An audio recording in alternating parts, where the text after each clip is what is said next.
Okay, from the place or from the media? Okay, cool. We're at the media entrance ready for this.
Okay. Yeah.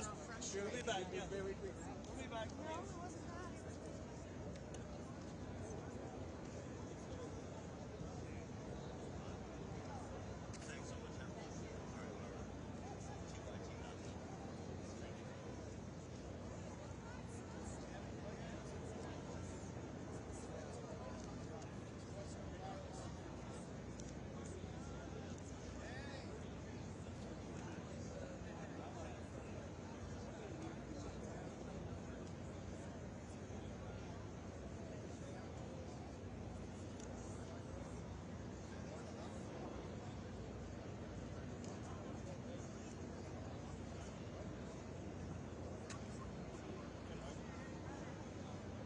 I'm alright. How you doing?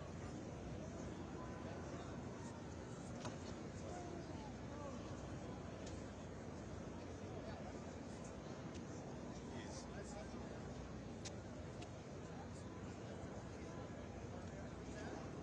Good. Where are you at right now? Oh, nice. I just got to the RNC for the first time. Let me know when you get here. Yeah. It's early. I think like 5. Yeah.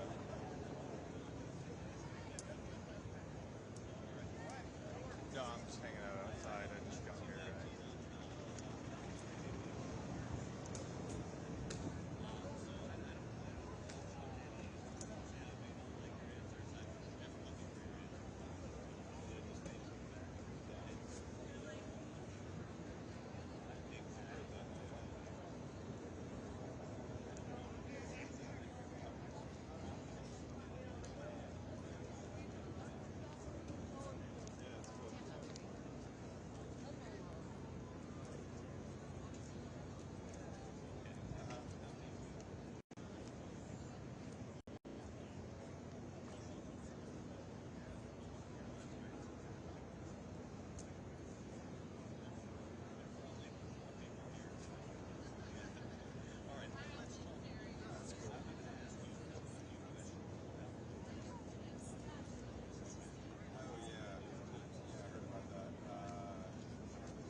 Next door?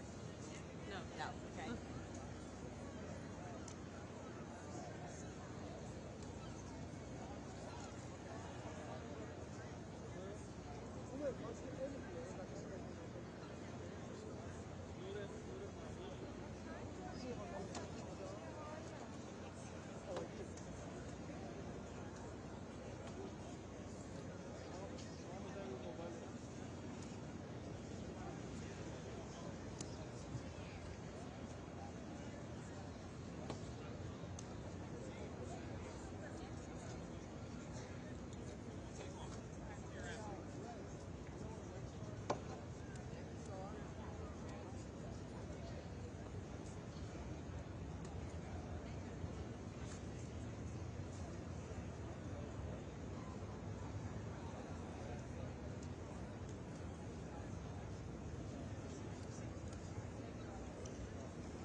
Really now?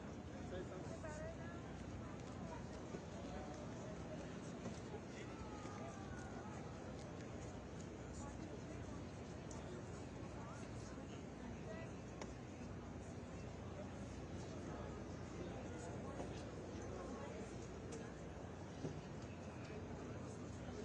Say 2, 1.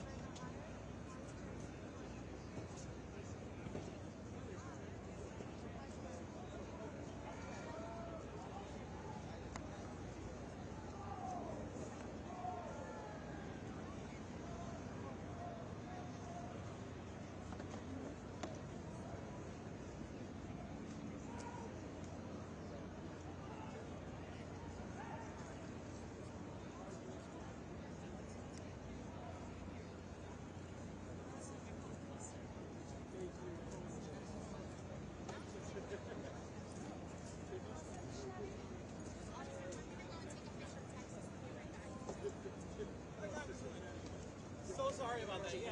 How are you doing? Good to see you again. That did it.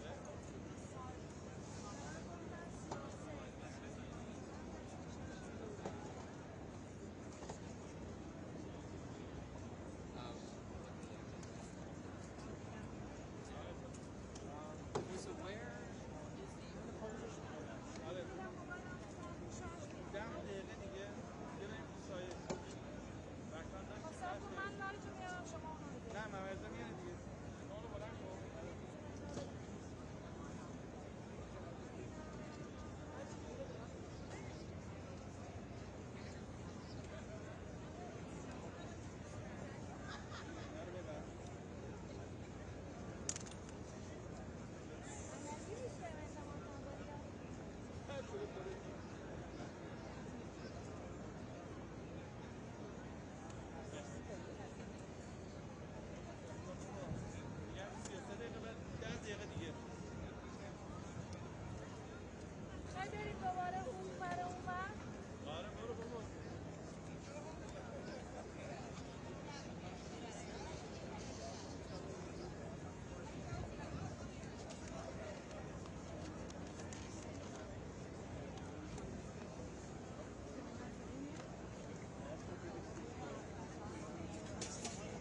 موجود ناطرك.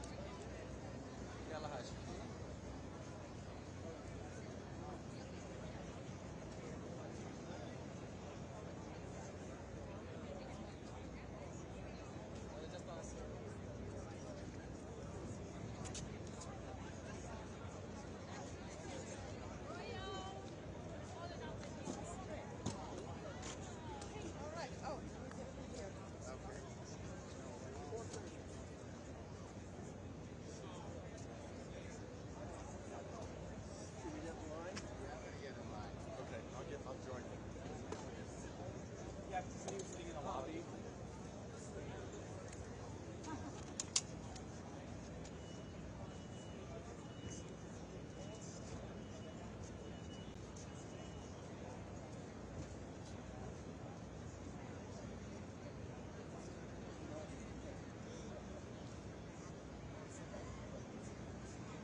Awesome, my guys.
يا حبيبي.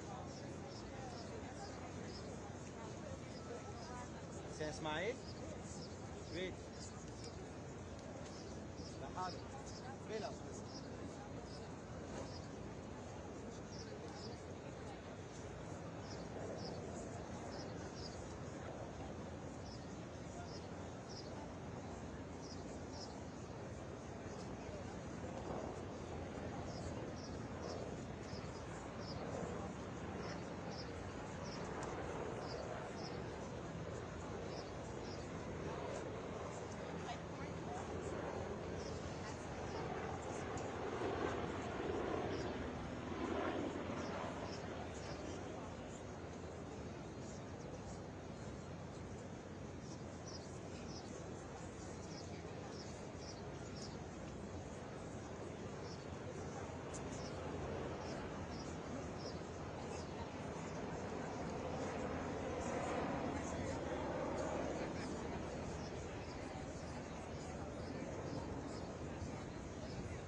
He's got the shade. The shade is the better camera.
اي اصلا خطنا بسيط ما يحتاج تستخدم بالبيتات. هذه بالدرج باول طابق على اليسار. قولي لهم انا من الطرف احمر. راحتنا.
محمد تعبك شوي اسحب البوكس. سوري اقاطعكم اسف. لا البوكس الكبير شوي اسحبه عليك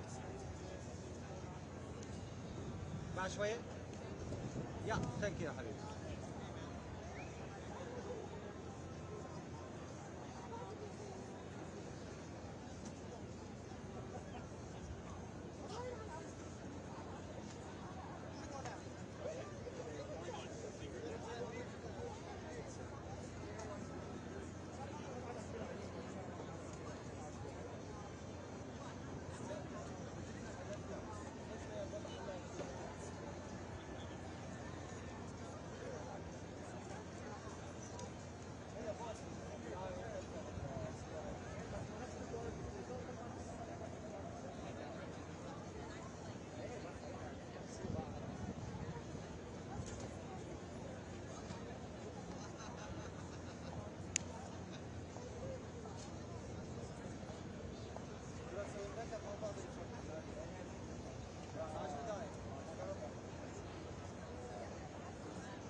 رد اي ام سي ار.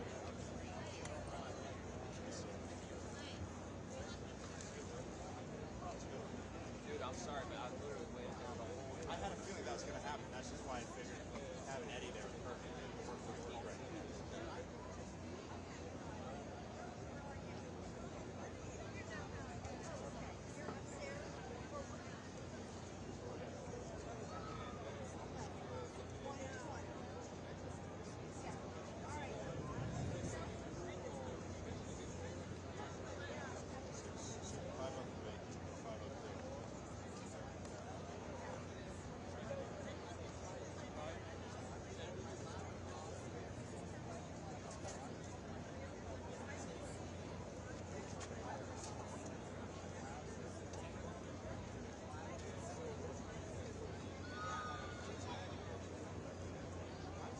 Hey there, Sarah and Kevin. Good evening. I sure did. But really quick, I just want to kind of step aside and give you just a sense of the energy, the amount of people here. So many people. A lot of ones we saw on Monday and Tuesday. A lot of media folks out here, attendees, delegates, everybody kind of out here enjoying themselves, having a good time. What we did catch up with Congressman Jack Burkman, commonly known as the General to a lot of his friends and peers. He just arrived here recently in Milwaukee. He's here with the Michigan delegation. We also just caught up with a few minutes ago.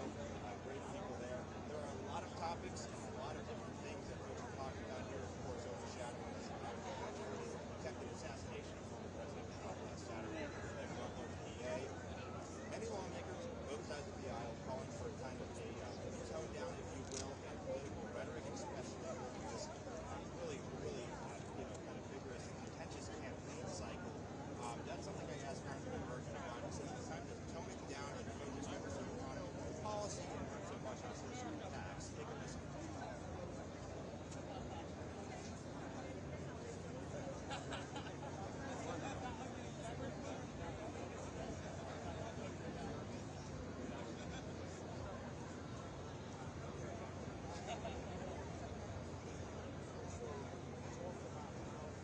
حمراء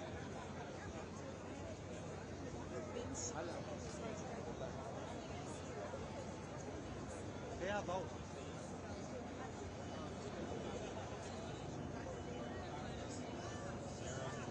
Again, another action-packed evening here in Milwaukee for day 3 of the Buffalo National Convention. Again, everyone out here enjoying the weather. A lot of folks, having a pretty good time. We'll be back, Rachel and I, news at 11. We spoke with some local UP delegates who are here in Milwaukee. We'll bring you the latest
الله أحلى من بعض.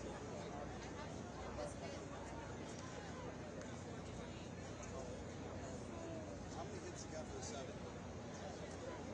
3 of them? Right, we should get another race because she hasn't done it.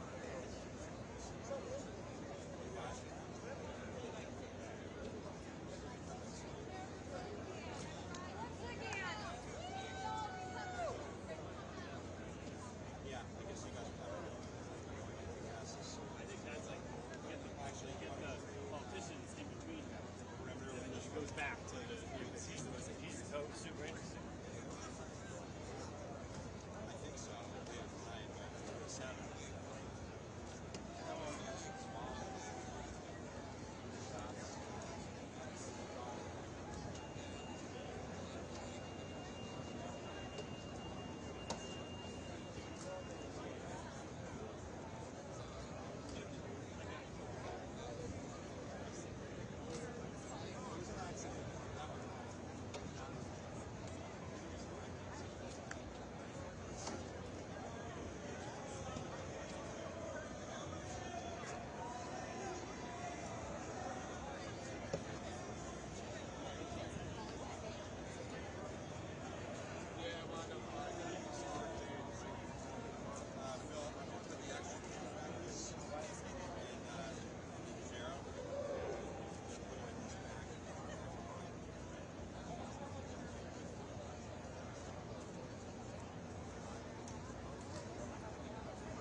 It's open now.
Reuters.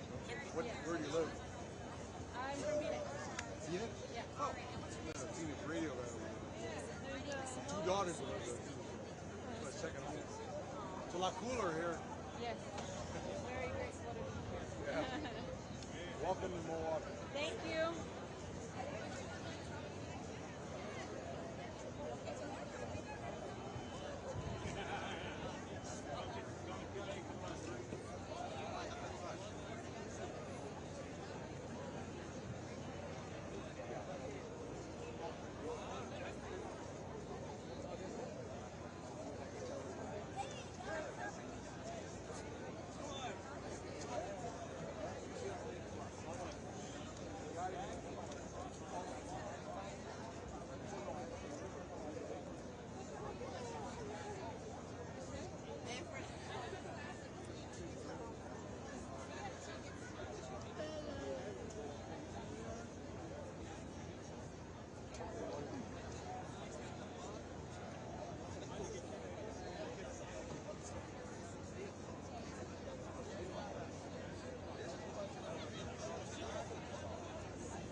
محمد عنده كم؟ I literally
صاحب حسين هذا.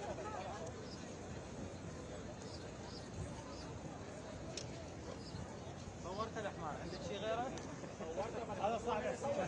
بس حسين. بس على شرط المادة مو صار حمار يمدي.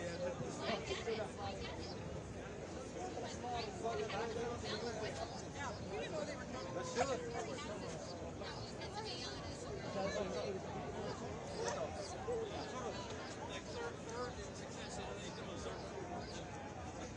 انا جوعان.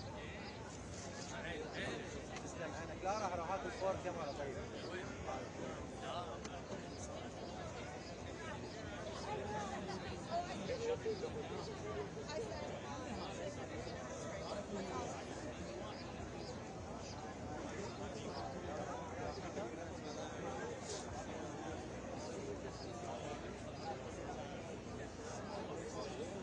هذا الفور. عليك. تاكل هذا فورك حلال تاكل اياه؟ ها؟ قلت له والله جوعان قال لي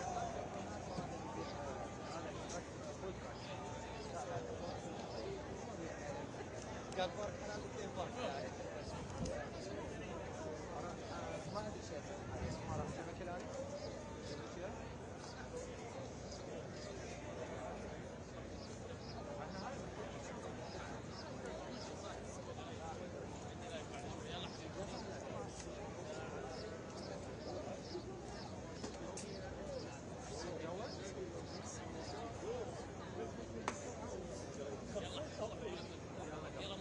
انا موجود هذا السلام اوكي شوفك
said we didn't need them.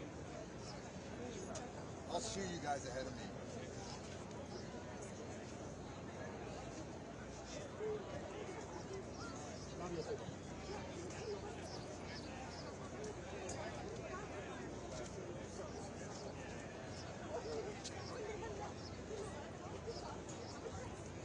انت مع مين ده تحكي؟ هي معاه والله فوتينا بالحيص.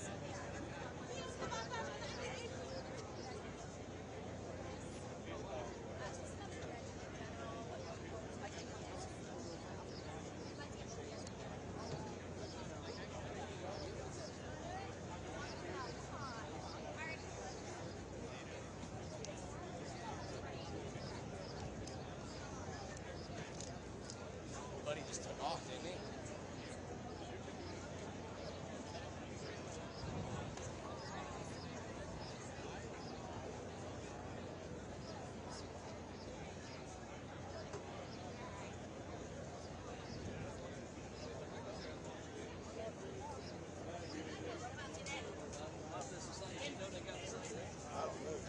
Same thing.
Once again, ladies and gentlemen, as a reminder, if you do not have the proper credential in order to be on the floor, you will be removed.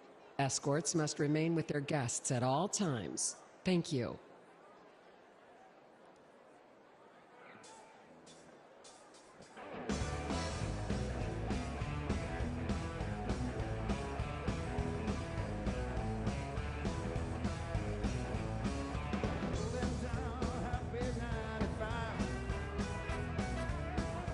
Through my hometown countryside,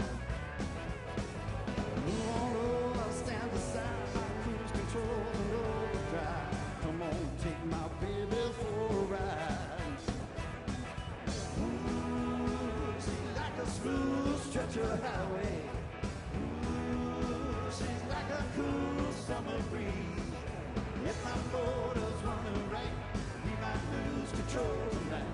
Got the shape I love to squeeze. Looks that bring me to my knees. Oh, please, let it go tonight.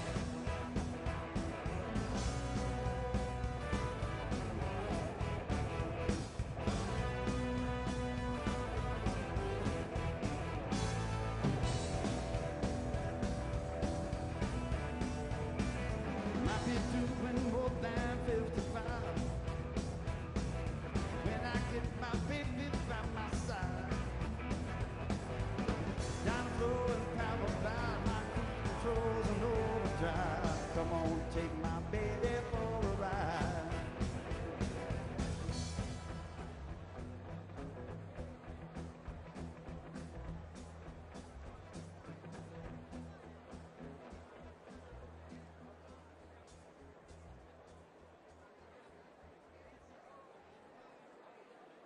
Delegates and alternate delegates, ladies and gentlemen, please take your seats.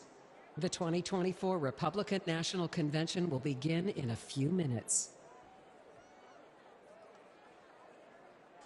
I've been doing more than 55 when I set my baby by my side. When the rubber hits the road, this freak gon' do overload. Come on, take my baby for a ride. Ooh, she's like a smooth stretch of highway. Ooh, she's like a cool summer breeze. If my motor's running right, we might lose control tonight. Got the shape I love to squeeze. Looks that bring me to my knees. Oh, please, let it roll tonight.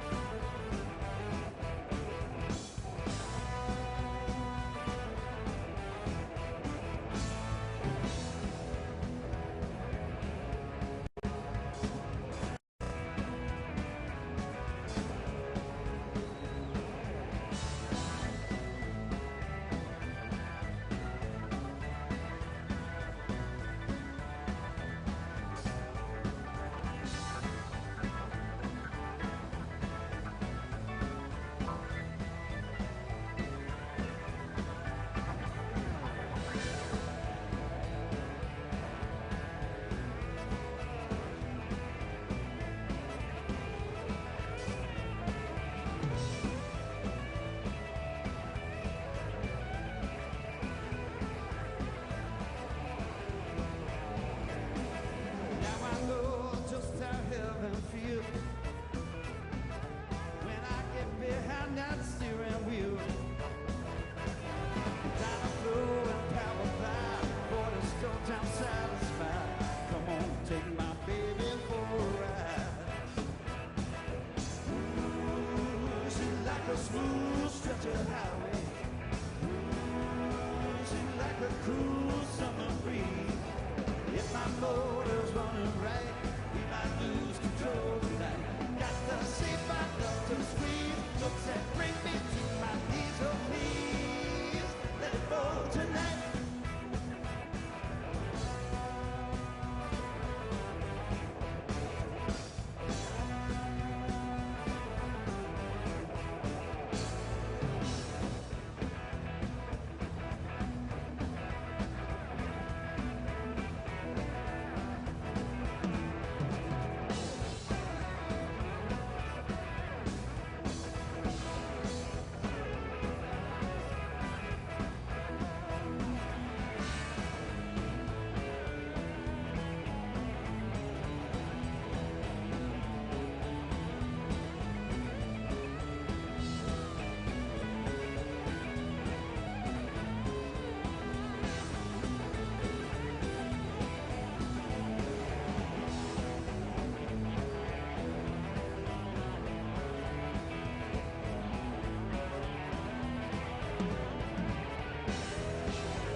get behind that steering wheel. Time to throw and power glide. For the stroke, I'm satisfied. Come on, take my baby for a ride. Ooh, she's like a smooth stretch of highway. Ooh, she's like a smooth summer breeze. My motor's running right. If I lose control tonight, got the shape I love to squeeze. Looks that bring me to my knees. Oh, please, let it go tonight.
It's now confirmed 3 U.S. troops were killed by a drone strike linked to Iran.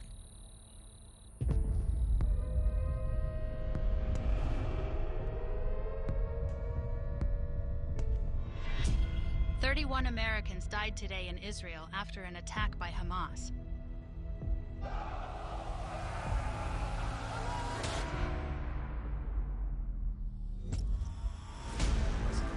According to NBC, a Chinese spy balloon that flew across our country gathered intelligence from U.S. military operations. 13 American soldiers have been killed by a suicide bomber in Biden's failed pullout from Afghanistan. The Defense News reports today that the U.S. military is in decline, and threats from China are formidable.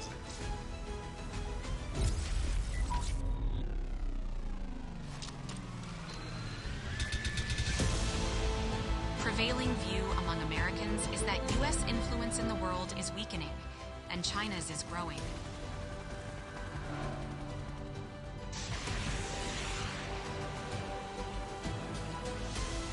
A new poll out reveals that Americans believe their influence in the world has weakened.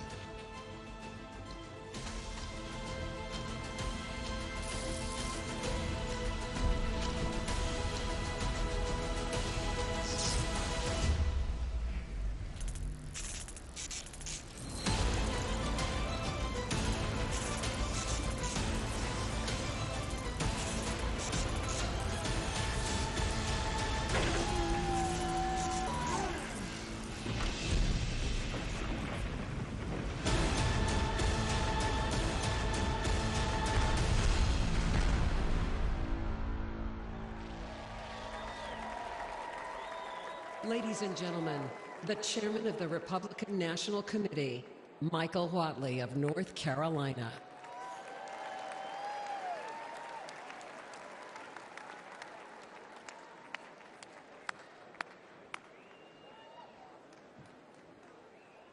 Delegates and alternates, ladies and gentlemen, Republicans around the world, have we had a great first 2 days of this 2024 Republican National Committee?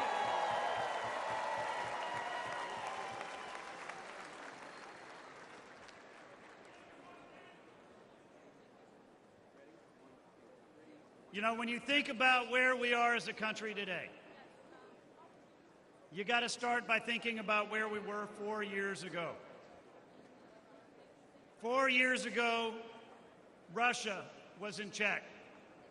China was in check. Iran was in check. Our southern border was secure, and our economy was strong. Where are we today? Russia has invaded Ukraine. They've parked a nuclear missile-capable boat 90 miles off our shore in Havana, Cuba. China is saber-rattling and threatening Taiwan. And Iran has openly attacked our ally, Israel, through its proxies and with its missiles. 10 million illegal immigrants have come across our southern border. And we don't know who they are, where they are, or what they're doing. Our economy is not nearly as strong as it was 4 years ago. We can do better. We need to do better.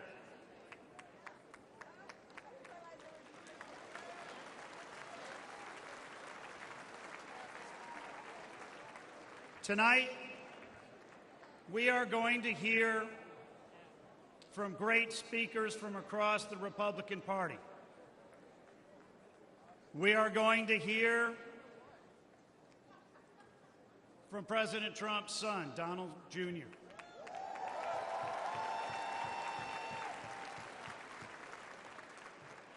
We're going to hear from the next Vice President of the United States, J.D. Vance.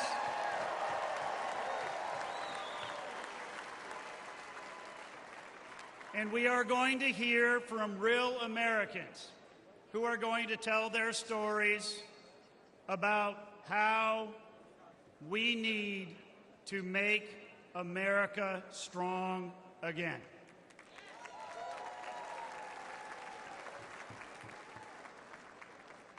So it is my pleasure to gavel open this third day of the 2024 Republican National Convention.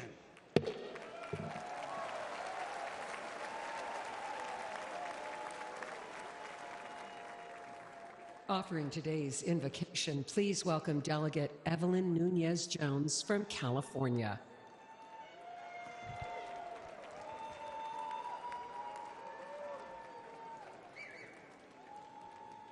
Please bow your heads. Lord, we thank you for the opportunity to be together in this room. It has been a long journey for many of us, especially for President Trump and his family. Please remember our fellow patriot, Corey Competori. At this time, we invite you, Holy Spirit, to be part of our convention. We praise you, Heavenly Father. We seek for you to guide the steps of this delegation, the steps of our President Trump, and the steps of his newly chosen Vice President, J.D. Vance. Remove all stumbling blocks. Jesus Christ, we ask for a new restoration of America, especially for our children. We pray for protection, divine wisdom, and revival for our country, for my state of California and our party. In the name of Jesus, we pray for victory in 2024. En el nombre de Dios, in the name of Jesus, amen. Let freedom reign. Woo! Please rise for the presentation of colors. The colors are presented by Scouts of America, Troop 222 of Racine, Wisconsin. Let's give them a warm welcome.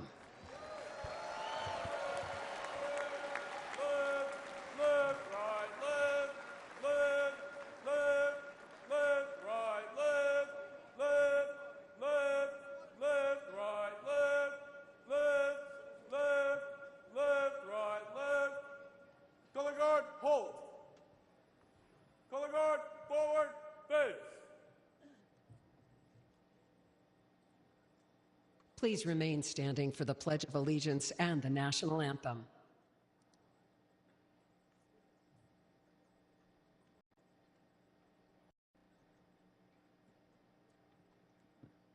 Ladies and gentlemen, please welcome John Coughlin from New Hampshire to lead us in the Pledge of Allegiance. I pledge allegiance to the flag of the United States of America and to the republic for which it stands, one nation, under God, indivisible, with liberty and justice for all. Thank you. Now, to perform the national anthem, please welcome Jenny Thiel.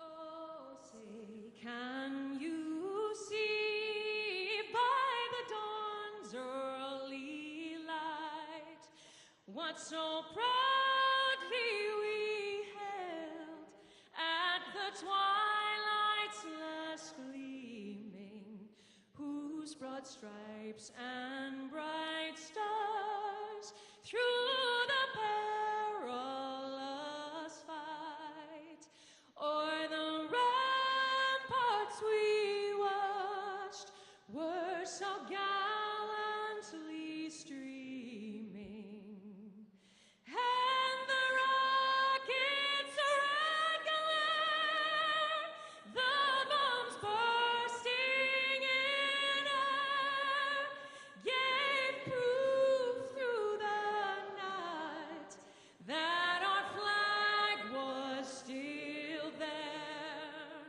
Oh, say does that star-spangled banner yet wave o'er the land of the free and the home of the brave?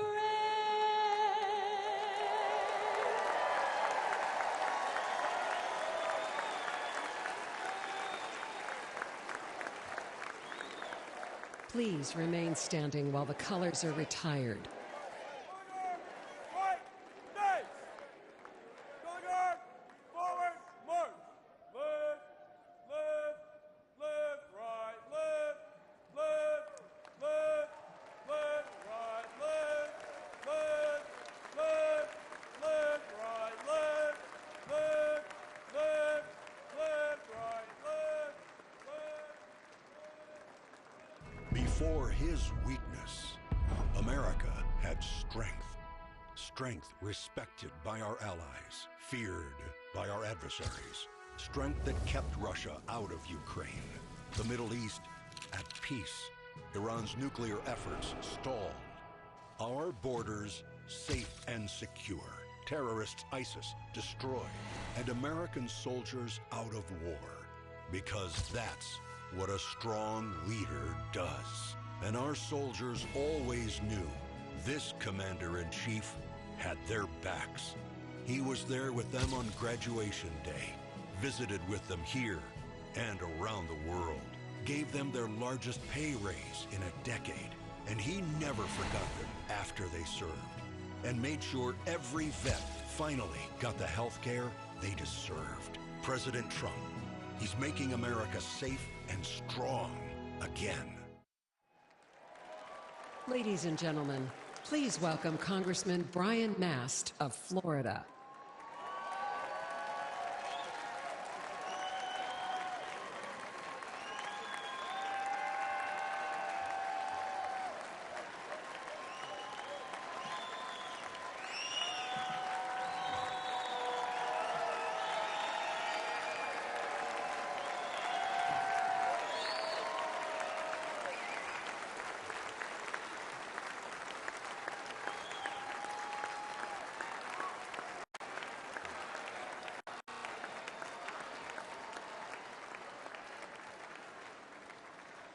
Good evening, America. I'm Congressman Brian Mast. Now I've got to start with a salute to every warrior standing guard around the globe on an aircraft carrier, in a foxhole, on a base somewhere, in this audience, or just watching from home. We love you, veterans.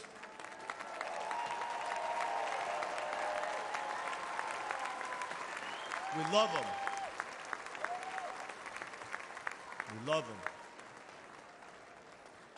I too am an Army veteran, a husband, a father of 4. I lost 2 legs and a finger in the war in Afghanistan, but nothing could stop me from standing alongside Donald Trump and fighting for America.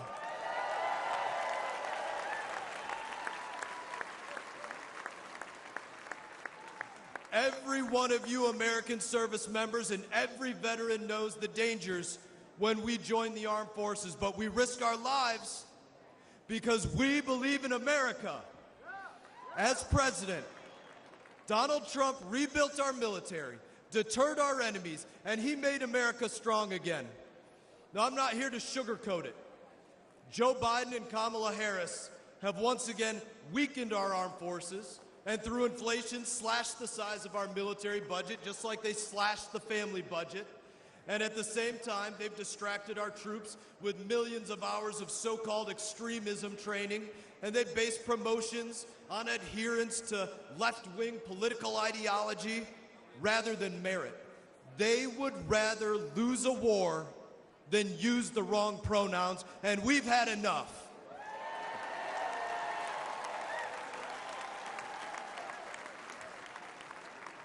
Donald Trump knows that our military needs warriors and not woke weaklings lecturing our warriors.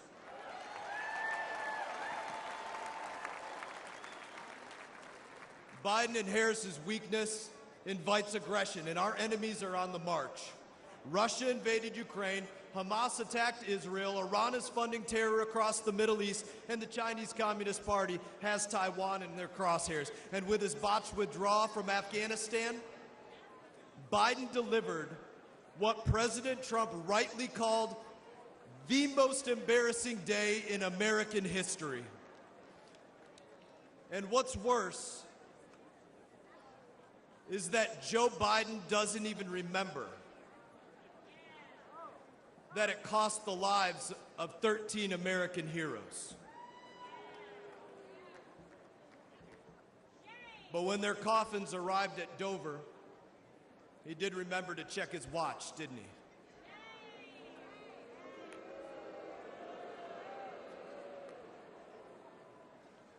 Nearly 2,500 of my brothers and sisters gave their lives in that war. Joe Biden disgraced their sacrifice and the sacrifice of all Afghanistan veterans. Kamala Harris stood with him when he did. Neither deserves to be saluted as Commander-in-Chief or to sit in the Oval Office.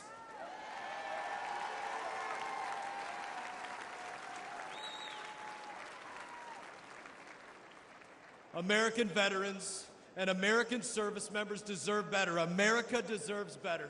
And with Donald Trump, you know that we don't just get better, we get the best. Donald Trump restored American strength before.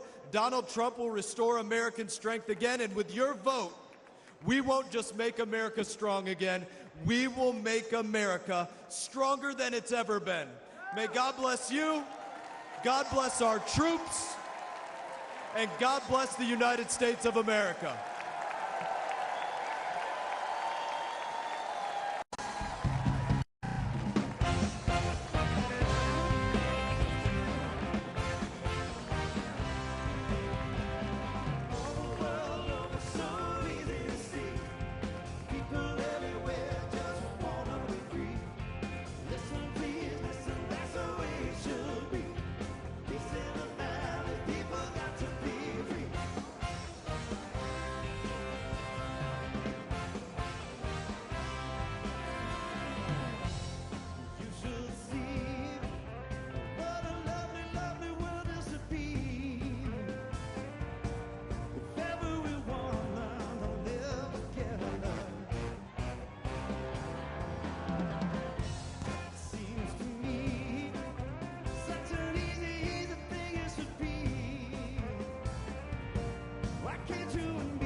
Ladies and gentlemen, please welcome Congresswoman Nancy Mace of South Carolina.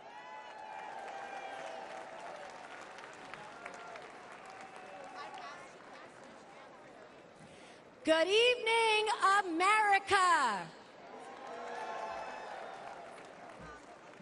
My name is Nancy. Don't call me Pelosi, Mace. I'm a congresswoman representing the great state of South Carolina.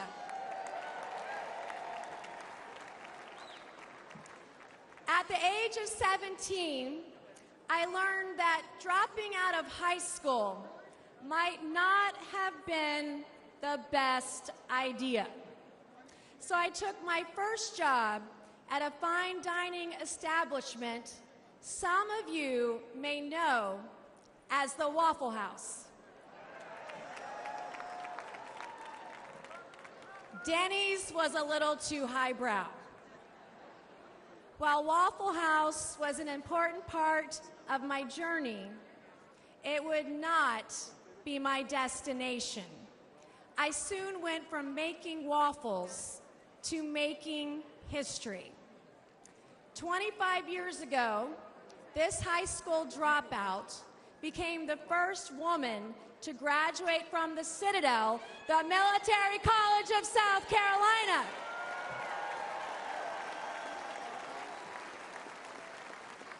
A college campus where we don't burn American flags, we salute them.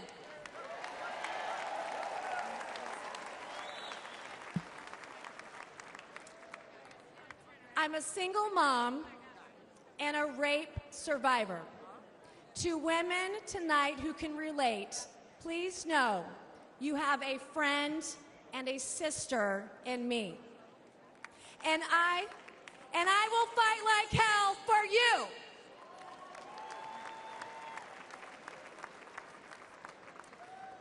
I'm the daughter of an Army Brigadier General and a school teacher. I've admired my dad's Distinguished Service Cross from Vietnam. I've endured the rigors of a Citadel education. And today I represent a district that includes Parris Island, where we make Marines.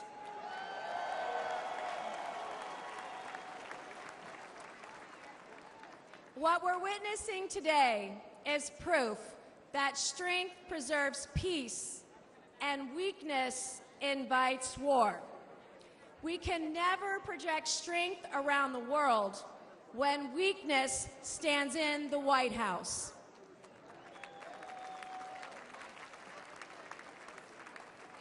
Nations like China see weakness as opportunity. China's fentanyl invades our borders. Their arms supply Putin's regime. China supports enemy states like Iran. They oppress their own people, especially their women. The world is watching America, and we must show them what we're made of.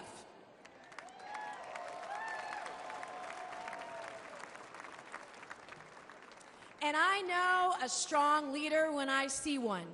Donald Trump stood up to China before, and he will do it again.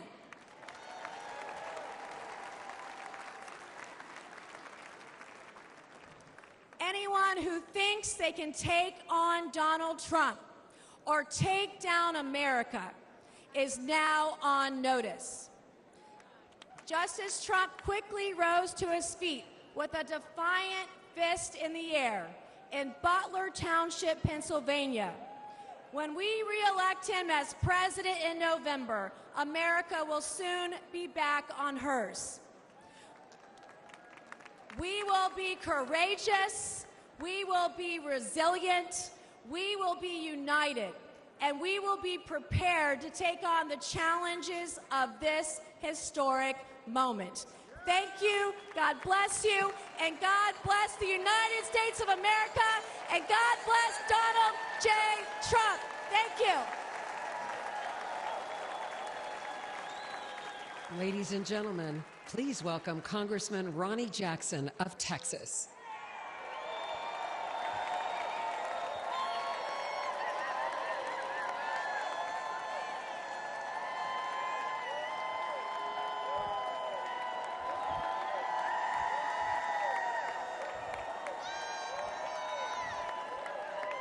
All right.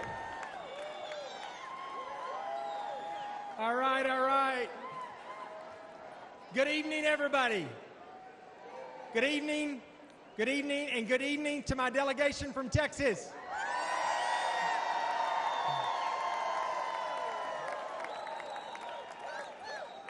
My name is Dr. Ronnie Jackson, and I'm the congressman from the 13th Congressional District of the great state of Texas.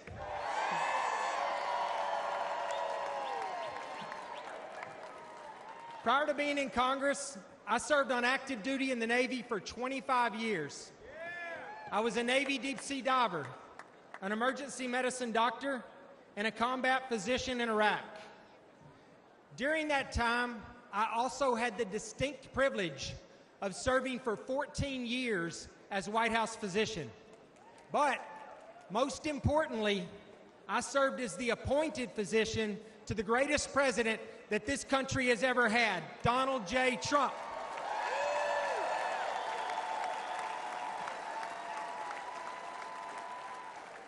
And not only that, but now I can say I served a president who literally took a bullet for our country.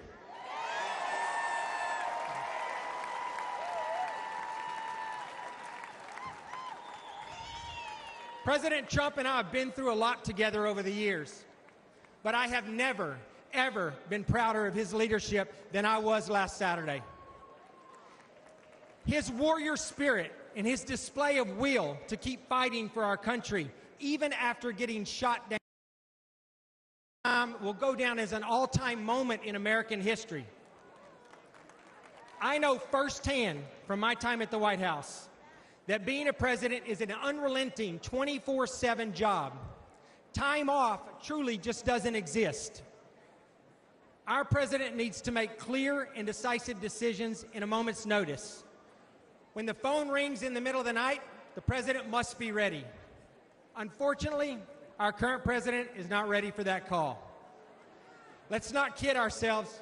Father Time has not been kind to Joe Biden. And China, Russia, Iran, and North Korea, they do not respect Biden's 10 a.m. to 4 p.m. schedule. And we would not be in this situation were it not for Joe Biden's staff and his family. They should have compassion for him and prioritize his health and our country's security. But they have put their own interest above America's interest. Perhaps the greatest blame lies with his own Vice President, Kamala Harris. She has not been truthful with us. She has lied to us. She has put party above country, and she is as unfit in character as Joe Biden is in body and mind.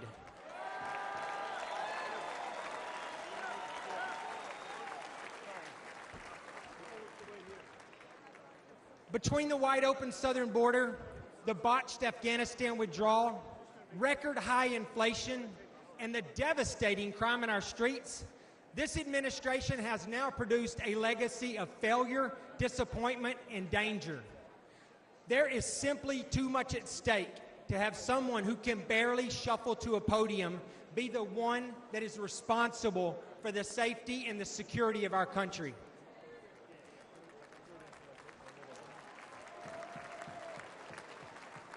Every second that Joe Biden remains in the White House, this country becomes less safe.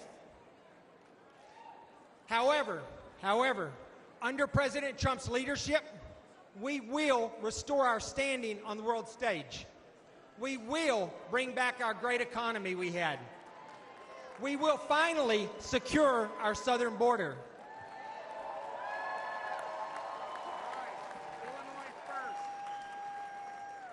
We will rebuild our great military. We will clean up crime in our streets. And most importantly, we will have a president who is respected by our allies, and who is feared by our enemies, and who leads with strength.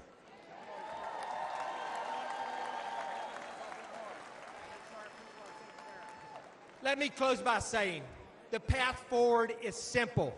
It is very simple and straightforward. We need to make America great again, and we need to do everything we possibly can to re-elect Donald J. Trump as our president. Thank you all. God bless you. God bless America, and God bless Texas.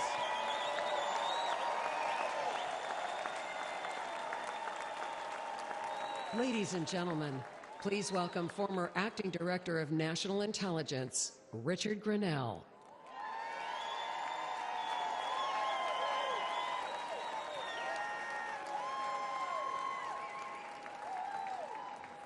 Hello, California.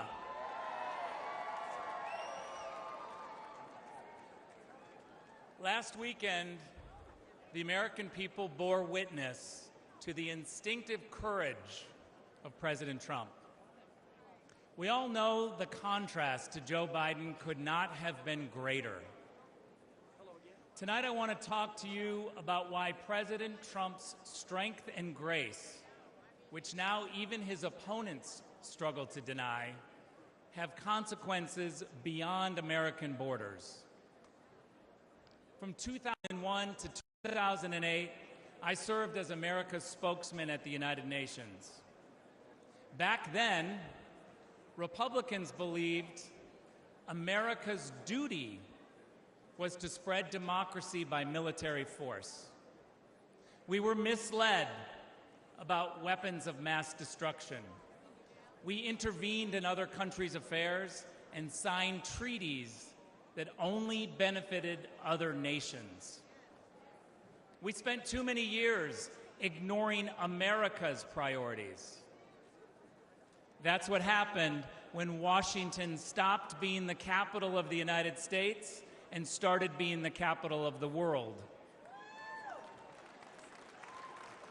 There was only one man with the strength to call out the lies and failures of both Democrats and Republicans: Donald Trump. Donald Trump doesn't care if you're gay or straight, black, brown, or white, or what gender you are. He knows that we are all Americans and that it's time to put America first. After 16 years of wars and chaos, the world looked different when President Trump was in the White House. Russia invaded Ukraine under both Obama and Biden, but Putin did not dare escalate under President Trump. Under Trump, China was challenged. Under Trump, the Balkans were more peaceful. Under Trump, the Middle East signed historic peace deals. Under Trump, Iran was broke. Under President Trump, we put American interests first. There were no new wars. Old wars ended, and America had the greatest economy in the world. But after 4 years of Joe Biden, wars are back, the Taliban is back, and members of ISIS have slipped through America's broken southern border. Russia is sailing warships off the coast of Florida. China is bullying its neighbors. Iran is waging a war in Israel and Gaza with help from Joe Biden.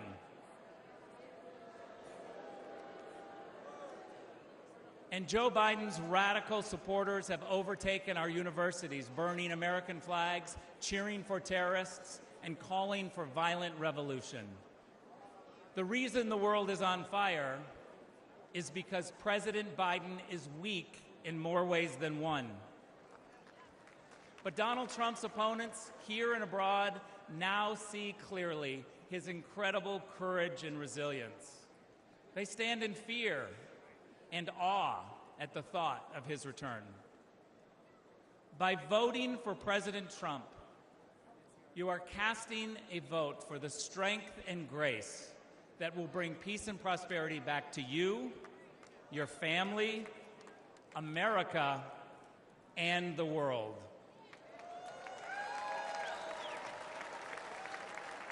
Don't let anyone ever tell you differently.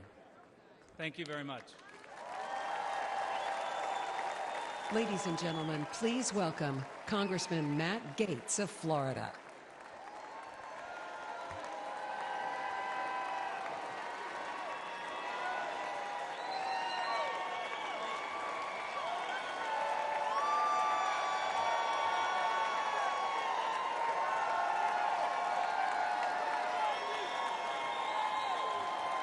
Donald Trump is unstoppable. Elect him president again, and America will be unstoppable too.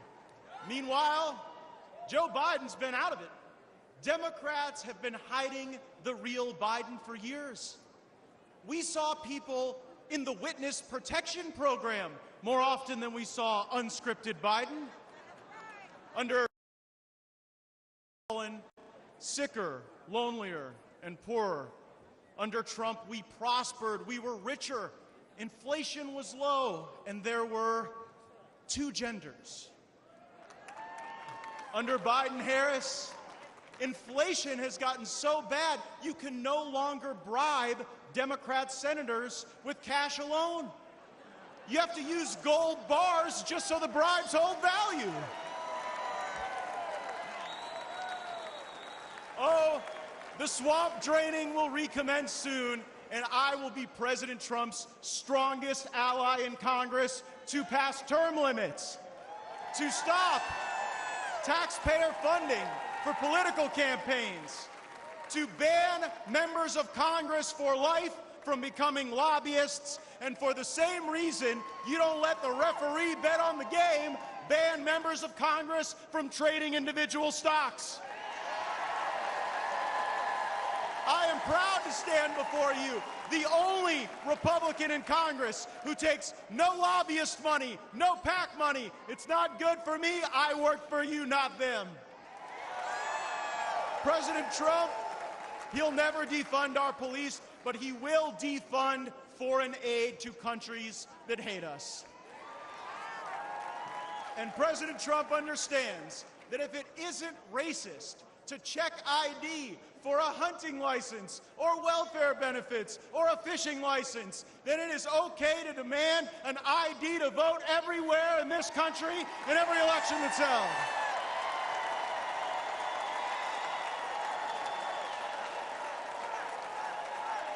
A Democrat congressman recently said that any criticism of Joe Biden is ableist. I don't think it's too much to ask that the American president be able to do the job. Kamala Harris isn't able to do any job. She was appointed border czar. Appointing Kamala Harris to oversee the border is like appointing Bernie Madoff to oversee your retirement plan. President Trump has shown the world what he is made of, and now we will show the world what America is made of by having his back. And how about the choice President Trump made for a running mate?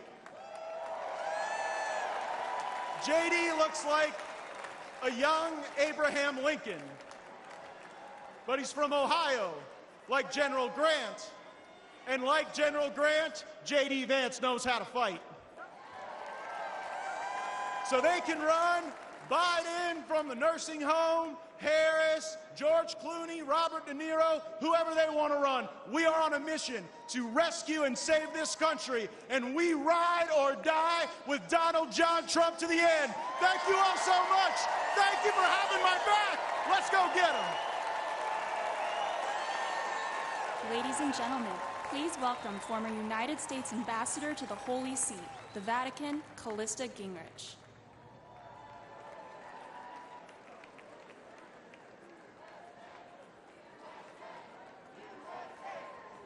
Good evening. Tonight, we look toward a brighter, safer, and more prosperous future with Donald J. Trump as our next President of the United States.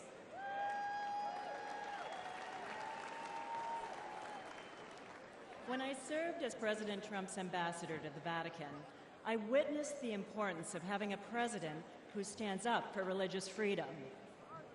Over the last 4 years, the failed policies of the Biden administration have jeopardized our right to worship freely and weakened our nation. Freedom of religion is one of our nation's most important foundational principles. Throughout our history, the right to practice our faith has been at the heart of the American experience. Today, this fundamental right is under attack. In recent years, the radical policies, rules, and regulations imposed by our own government have threatened people of faith. However, we have reason to hope. In our lifetime, no president has done more to advance and defend religious freedom than President Donald Trump.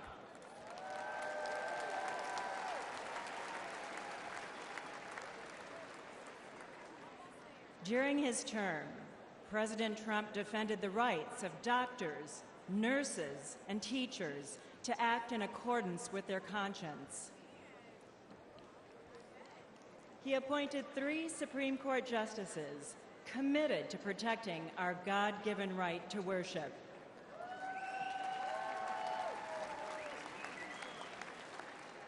He expanded school choice and defended the First Amendment freedom of every student to practice their faith in public schools.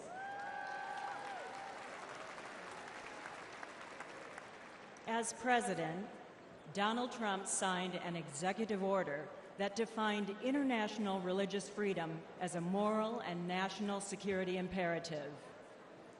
And he was the first and only president to convene a meeting at the United Nations dedicated to ending religious persecution and defending religious liberty around the world.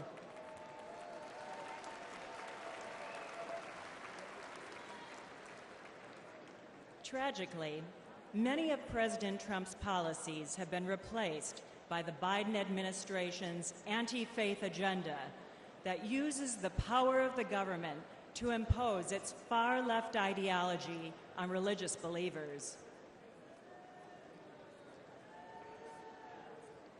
Biden's FBI has even stated that practicing Catholics present an elevated risk of domestic terrorism simply because of their faith.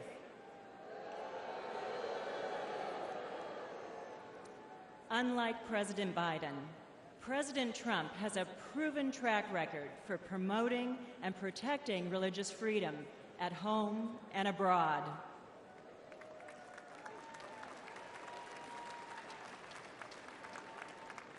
Our choice is clear. We need strong leadership, bold action, and unwavering commitment to preserve our God-given rights.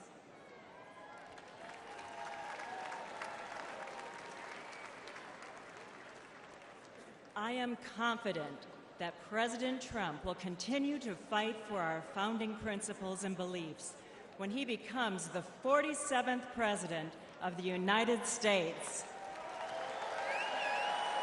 Thank you. Please welcome Newt Gingrich.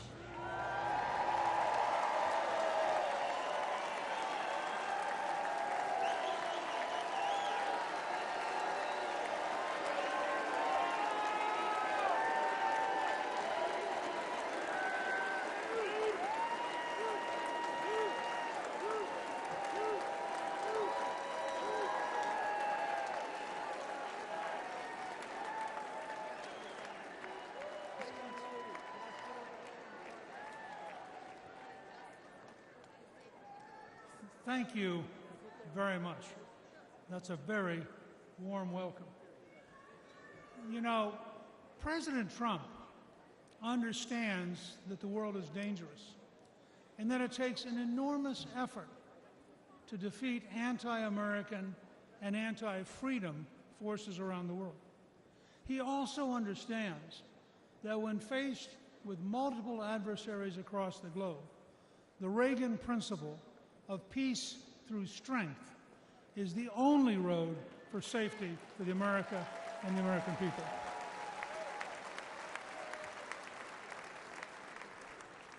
The contrast between President Trump's realistic policy of resolute strength in a dangerous world and President Biden's policies of appeasement, weakness, and self-delusion may be the biggest difference between the Make America Great Again movement and the Make America Weak ideology of the left.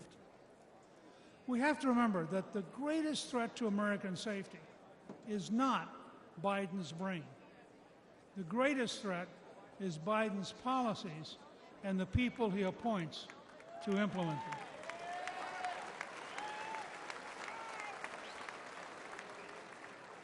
He is working towards appeasement when the world today is incredibly dangerous. A growing coalition of dictatorships is actively trying to undermine American power and conquer America's allies. A religious dictatorship in Iran, which chants death to America, is on the verge of having nuclear weapons. Russia's dictator has unleashed the deadliest European war since World War II. Communist China continues to develop its military power while actively seeking to undermine America through espionage, fentanyl, and the infiltration of our companies and our universities. Faced with these clear and present dangers, President Biden has adopted failed policy after failed policy.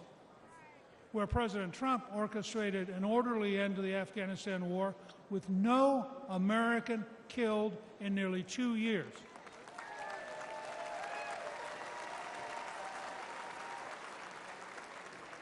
Biden ordered a chaotic, panic-filled withdrawal that left 13 American troops and hundreds of Afghans dead.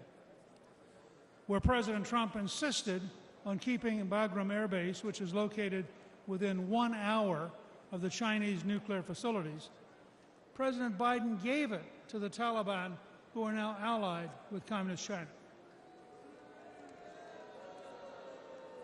Where President Trump brokered the Abraham Accords and was moving the Middle East toward peace and cooperation, President Biden's weakness and confusion led to a terrible Hamas assault, killing more than 1,200 innocent people in Israel. Under Trump, we achieved peace through strength. Under Biden, we have war, suffering, death, and a world teetering on the edge of World War III. Like Prime Minister Winston Churchill and President Abraham Lincoln, President Trump understands that only a firm, courageous policy of strength will work in a dangerous world. The message for this November is clear. You can vote for weakness and war with Biden, or you can vote for strength and peace with President Trump.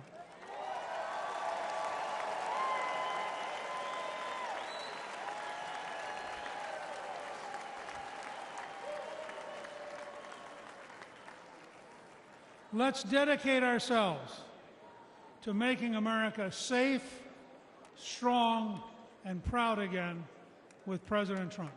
Thank you very much. Ladies and gentlemen, please welcome former Director of the United States Office of Trade and Manufacturing Policy, Peter Navarro.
This is a beautiful thing. And I think I think you folks just want to know if you can see my MAGA tattoo I got there.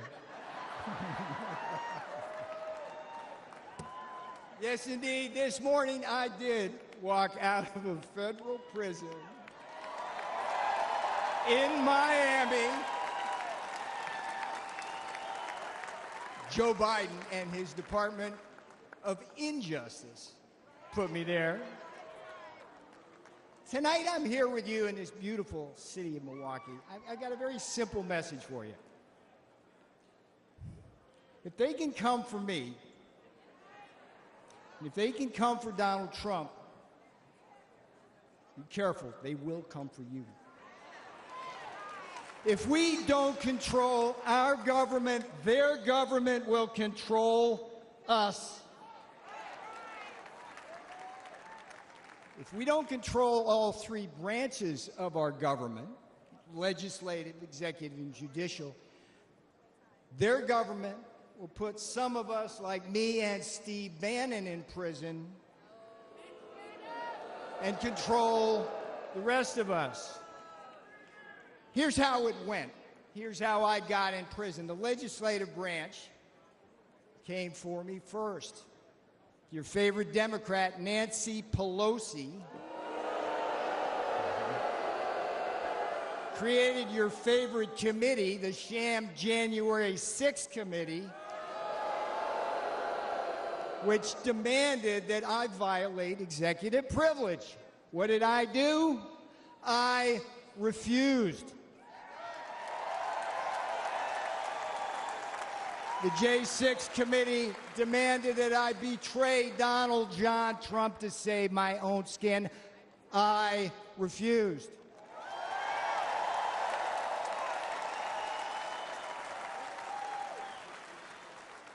Here's the thing about the Constitution. They demanded that I break the law because they have no respect for it. I refused. And a Democrat majority in the House then voted to hold me in contempt. All right, what happened next? The next jackboot to drop was the executive branch. Another one of your favorite Democrats, Democrat Attorney General Merrick Garland. There's a winner. Him and Jack Smith indicted and prosecuted me for criminal contempt of Congress. Now, here's what's weird about it. It's something that Democrat prosecutors refused to do against one of their own, including two guys with blood on their hands, Eric Holder and Alejandro Mayorkas, the great border czar, right? They've actually gotten people killed. For decades, the Department of Injustice right now, the Department of Justice policy stated, hear me out on this, if Congress slaps a subpoena on a senior White House advisor like me, the advisor's duty is to politely tell them to go pound sand. That's exactly what I did. So far we got two branches, legislative and executive. The judicial branch delivered the final blow. Just as, here's another favorite of yours, just as Democrat Judge Juan Marchand, you know this guy? Did to Donald John Trump in his Manhattan kangaroo court, another Democrat judge, a guy named Ahmed Maida, keep your eye on this guy, Ahmed Maida, Obama appointee, they stripped me of every possible defense, and then what?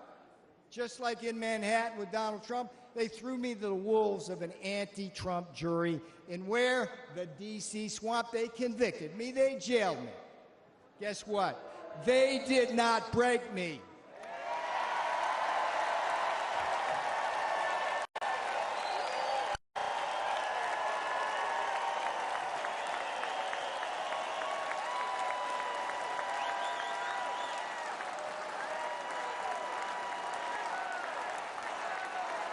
And they will never break Donald Trump. They will never break Donald Trump.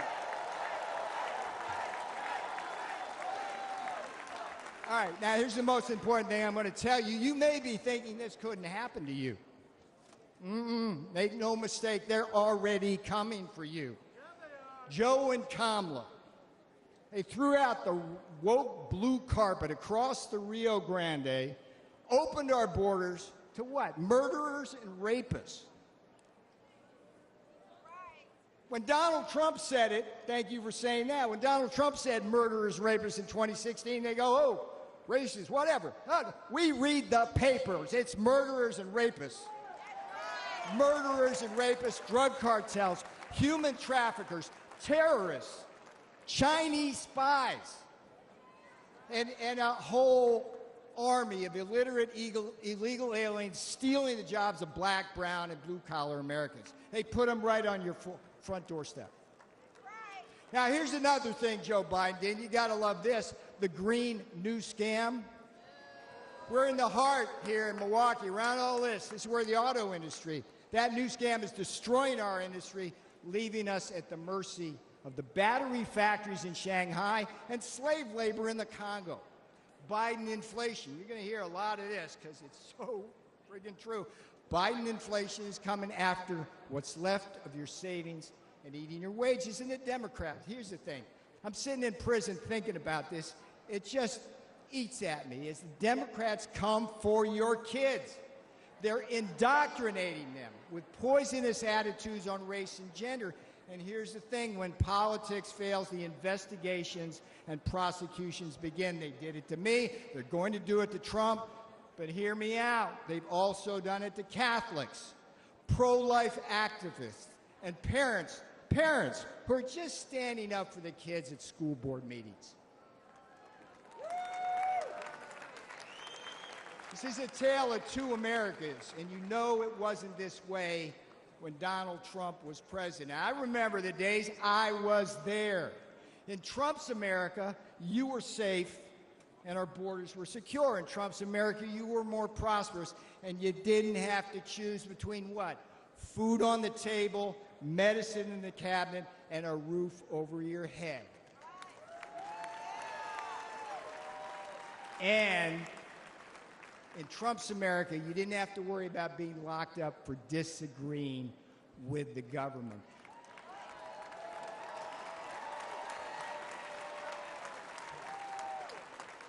I went to prison so you won't have to.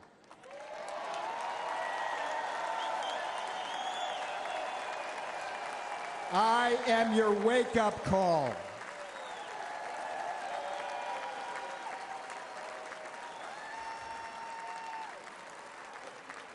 All right, this is where I'm going to have fun now, because I'm going to leave you now with the last three words my beautiful fiancé said when I left that morning for prison. They weren't, "I love you." That was a given. She simply said, "We got this. We got this."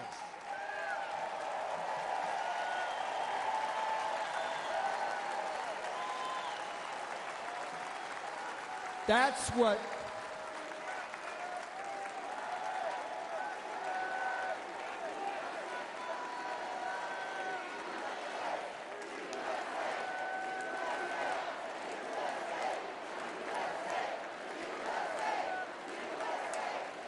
bring my girl out now. That's what these lawfare jackals don't understand. When they put people like me in prison and fire figurative and now literal to Donald Trump, they also assault our families.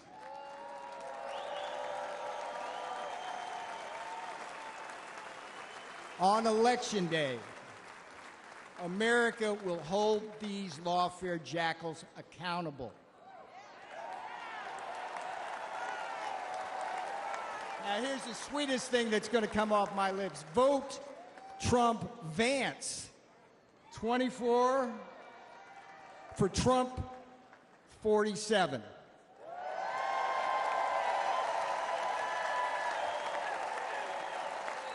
I'm Peter Navarro. I went to prison so you won't have to. This is my beautiful girl. She did the time with me. That's what these friggin' Democrats don't understand. They do this to our families. She's my girl. Yeah. I love you. Let's win. Do not let up. Do not let up. Pedal to the metal till November.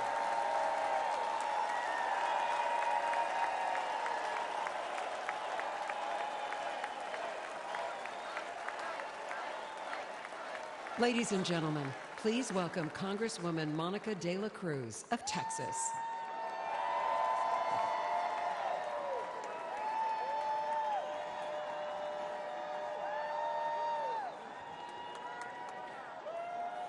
Hello, Milwaukee. On behalf of the great state of Texas, it is an honor to be with you tonight.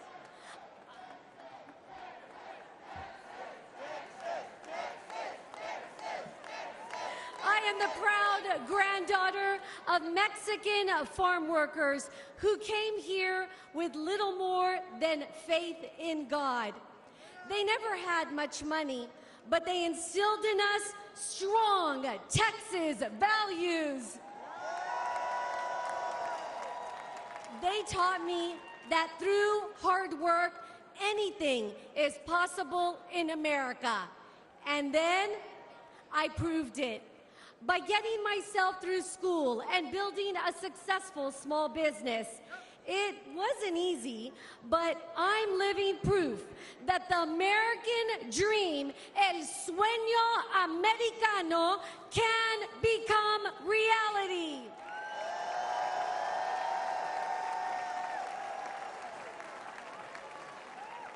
Only in America can a little girl from South Texas go from watching her abuelo pick watermelons to serving in the people's house.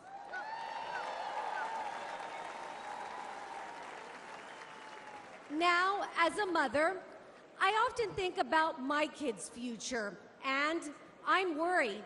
The American dream is slipping away. Joe Biden and Kamala Harris make it impossible for hardworking Americans like the people in my community to get ahead. Their policies put home ownership out of reach. Wages can't keep up with inflation. They give benefits to illegal immigrants and cut Medicare Advantage for our seniors. They say their immigration policies are compassionate, but there's nothing compassionate about open borders. They threaten our national security, flood our country with deadly drugs, killing our precious children. Biden and Harris don't care about immigrants. They just use them for political gain. We deserve so much better. We must make America strong again by re-electing President Trump.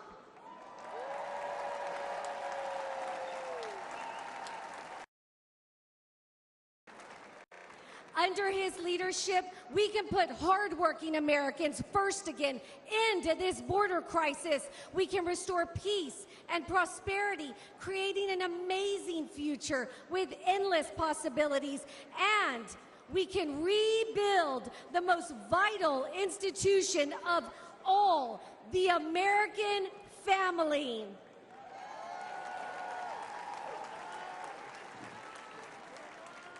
Together, we can turn Joe Biden and Kamala Harris's national nightmare into a revival of the American dream.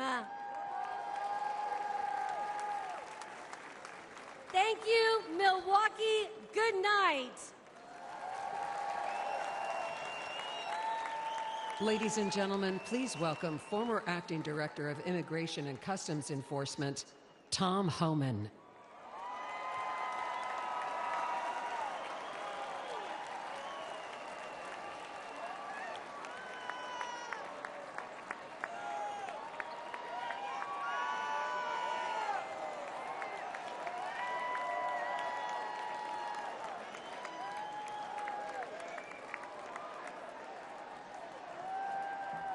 Thank you. How you doing? My home state, New York. Where's New York at? Give me a shout. Damn right. Look, for those who don't know me, my name is Tom Homan. I began my career as a Border Patrol agent in 1984. After 34 years, I became the first director of Immigration and Customs Enforcement, ICE, that actually came up through the ranks. I've worked for 6 presidents, starting with Ronald Reagan. Every president I've worked for said they're going to secure the border. President Trump actually did it.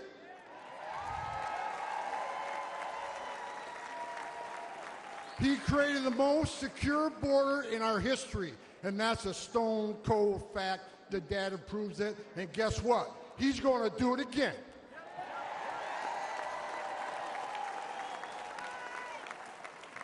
Under President Trump, we cut illegal immigration by 90%, the lowest level in 45 years. Deportations rose to the highest level ever, including historic numbers of illegal alien gang members and criminals. Most importantly, 4 years under President Trump, we had 13 people we arrested on a terrorist watch list. Joe Biden, 381. And let's remember, we got over 2 million known gotaways. How many of them came from a country that sponsored terrorism? God help us. Biden is the first president in American history to come into office and unsecure a border. Who the hell does that? On their first day in office, Joe Biden and Kamala Harris suspended deportations. They stopped the border wall. They canceled Remain in Mexico. They reinstated catch and release. They proposed amnesty for millions, along with free health care. And now we have a record illegal immigration, a record number of women and children being sex trafficked, a record number of Americans dying from fentanyl, a record number of known as suspected terrorists sneaking across our border. And here's what you need to know. This isn't mismanagement. This isn't incompetence. This is by design, and it's a choice. It's national suicide.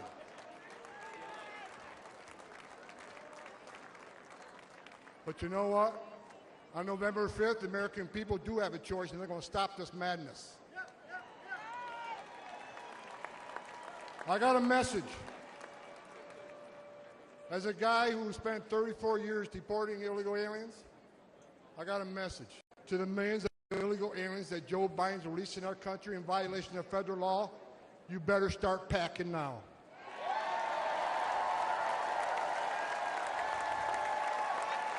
You're damn right. Because you're going home. I got another message. Another message to the criminal cartels in Mexico. You smuggled enough fentanyl across this country to kill 148,000 young Americans. You have killed more Americans than every terrorist organization in the world combined. And that's when President Trump gets back in office. He's going to designate you a terrorist organization, and he's going to wipe you off the face of the earth. You're done. You're done.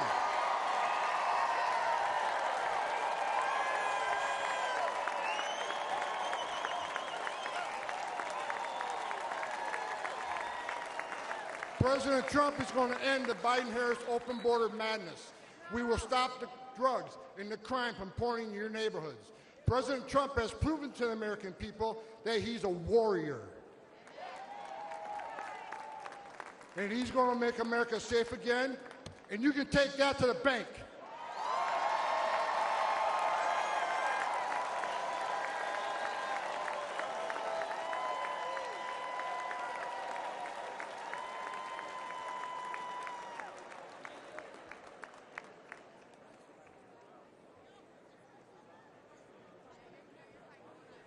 Ladies and gentlemen, please welcome to the stage David Lara.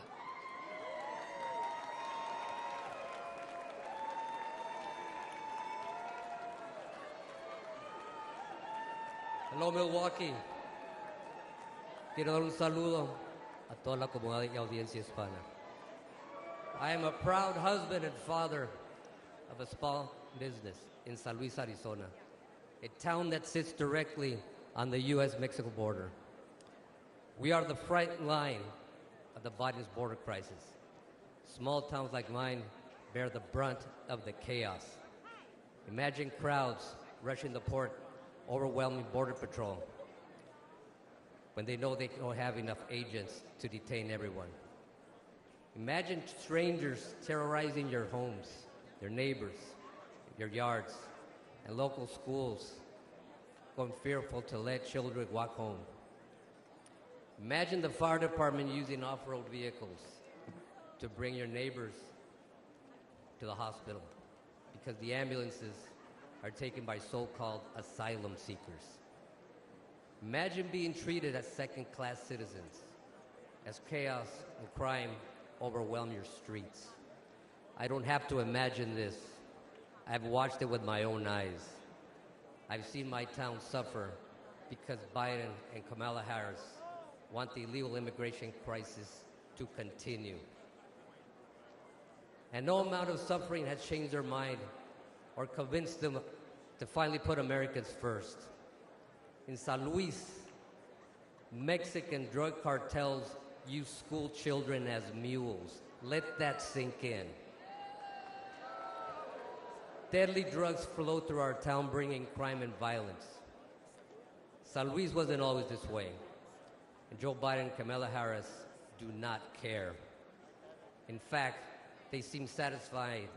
They have done nothing to stop it and everything to make it worse. They have never set foot on my border town. 4 years ago, President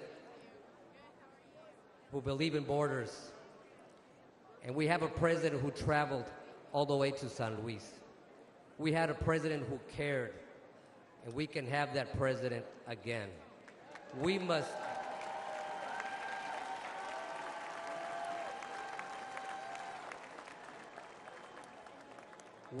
re-elect President Trump to close the border, the crime, and stop the drugs from pouring in.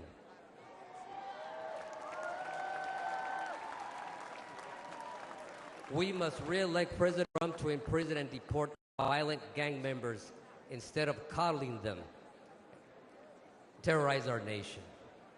We must re-elect President Trump to put our citizens first and make America strong again.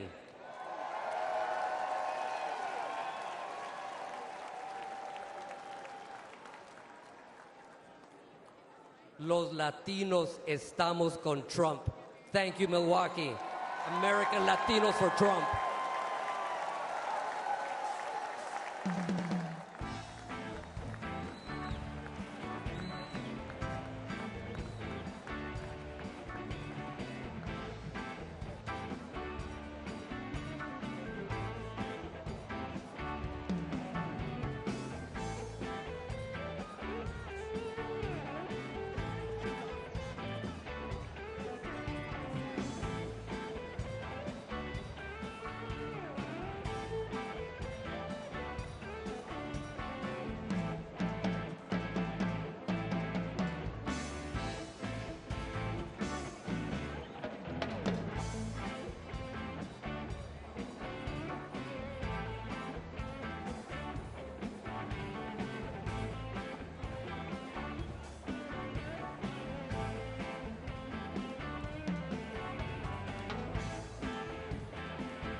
Ladies and gentlemen, please welcome Arizona ranchers Jim and Sue Chilton. My name is Jim Chilton, and this is my beautiful wife, Sue. We've been married for 60 years.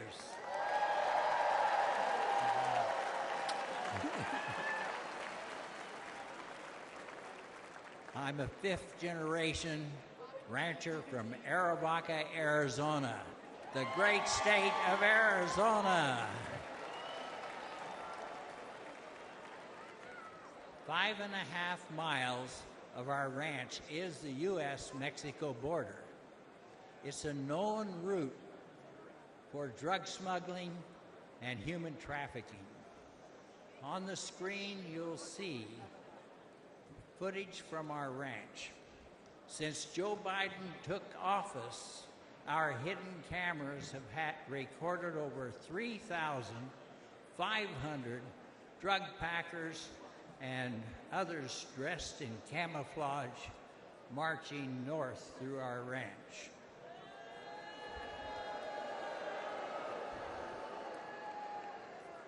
These are not asylum seekers. It looks like and it feels like an invasion because it is.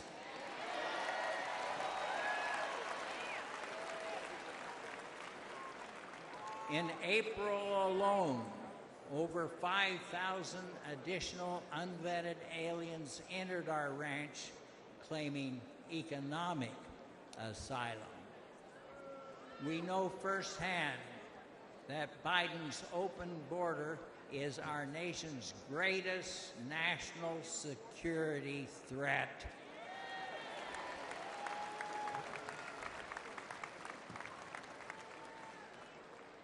We need to make America safe again.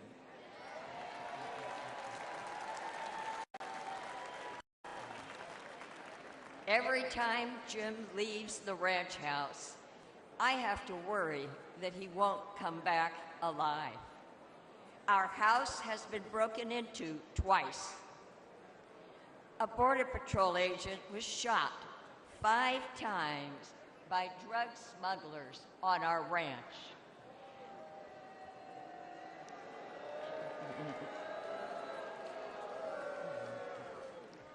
This year alone, 3 crossers died of dehydration on our ranch. The cartel drug smugglers are crossing our nation's border every day. They are bringing lethal drugs into our country. This is chemical warfare.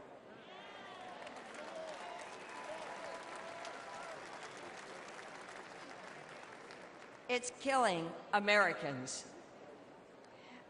Under President Donald Trump, it wasn't like this. And if we bring him back, I know he'll stop it again.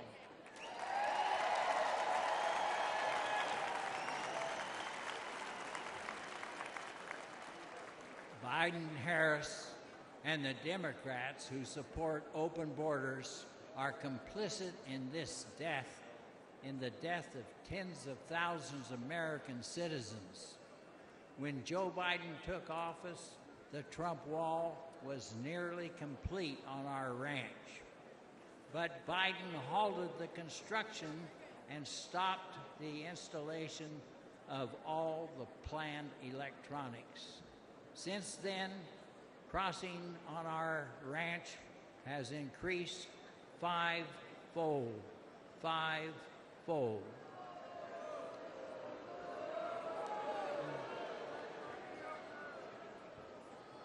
It's like Biden and Harris want the lawlessness. The fact is that walls work. We must elect Donald Trump to finish the wall.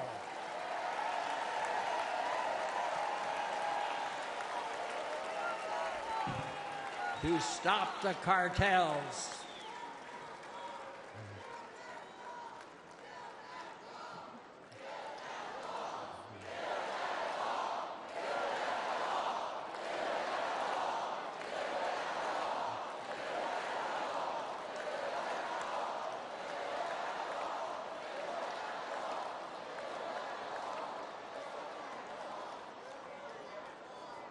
and we must keep America safe and strong.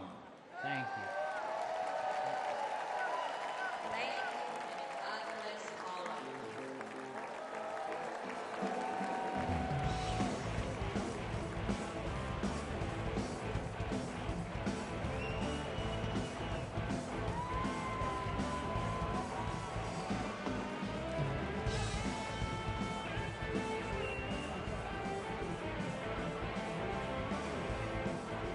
As Commander-in-Chief, he always had his soldiers' backs, was always there to support them and their families. He kept his promise to keep them out of endless wars and to never forget about them after they served. America learned having a weak leader can tragically lead to American deaths, which is why America needs strength now more than ever. I'm Donald J. Trump, and I approve this message. Ladies and gentlemen, please welcome the Governor of Texas, Greg Abbott.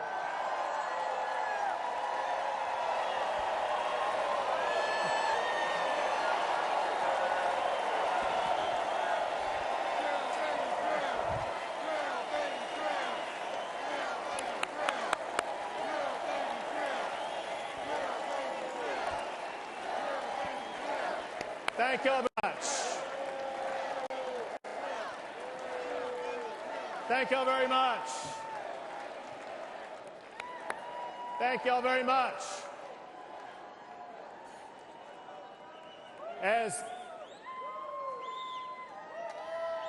Come on, let's go. As governor of the largest border state, the great state of Texas,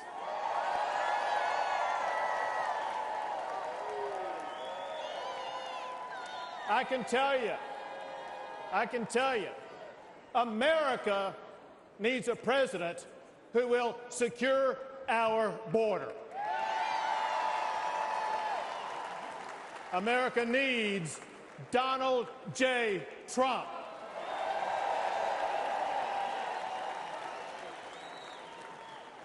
The president's most sacred duty is to secure our country. Donald Trump fulfilled that duty by eliminating illegal immigration.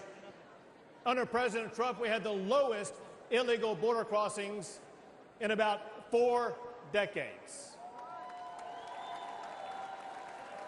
By contrast, however, Joe Biden deserted his duty. On his first day in office, he gutted President Trump's policies. And the result has been catastrophic. Under Joe Biden, illegal immigration has skyrocketed. Under his watch, around 11 million immigrants have crossed our border illegally. That's more than the entire population of Michigan. It's twice the population of Wisconsin. Biden has welcomed into our country rapists, murderers, even terrorists, and the price that we have paid has been deadly. Among the many victims was 12-year-old Jocelyn from Houston, Texas, raped and murdered by 2 illegal immigrants. She's one of thousands whose lives have been destroyed by Joe Biden's open border policies. To make matters even worse, Biden is even fighting tooth and nail to stop Texas and other Republican states from securing our own borders. I deployed thousands of National Guard soldiers to build hundreds of miles of razor wire barriers. Give it up for our National Guard.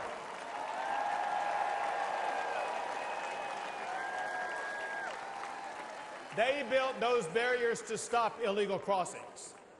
When Joe Biden ordered to cut that razor wire, I ordered the National Guard to triple the razor wire on the border.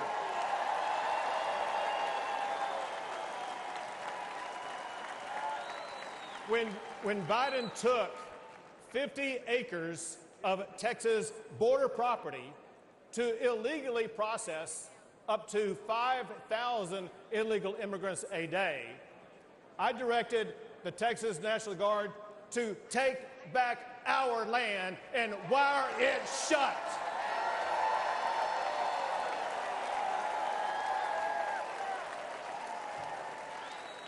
Now, there's no longer 5,000 people crossing the border like there was under Joe Biden. Now that the National Guard wired that shut, on average, there is one illegal immigrant crossing the border at that location a day. When Joe Biden and Kamala Harris refused to even come to Texas and to see the border crisis that they created, I took the border to them. I began busing illegal immigrants to Washington, D.C.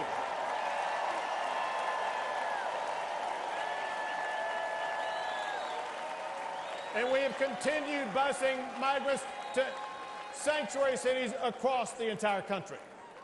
And those buses will continue to roll until we finally secure our border.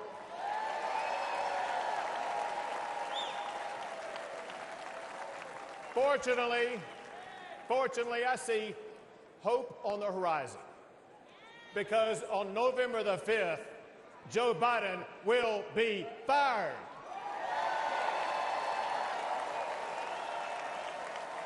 And Donald Trump will once again become the President of the United States of America.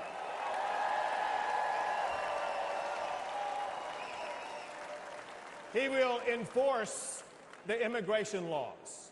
He will fight the Mexican drug cartels. And he will arrest the criminal illegal immigrants and put them behind bars. Or send them back.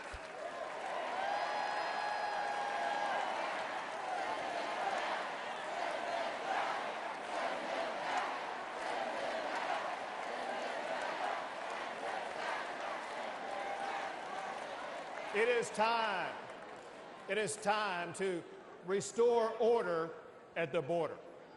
It is time to rid our streets of crime and chaos.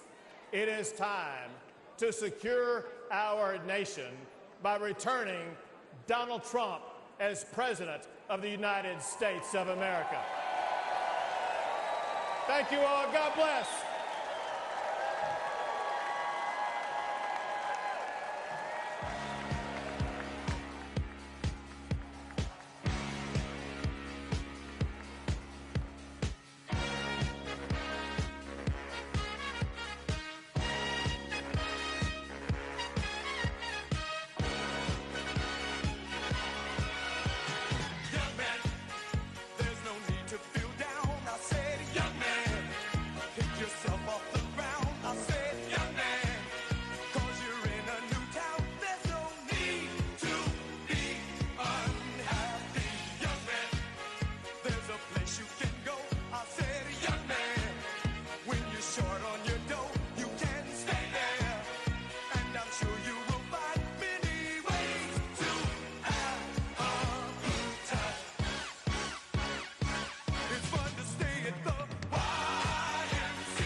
Ladies and gentlemen, please welcome petroleum engineer and energy advocate, Sarah Phillips.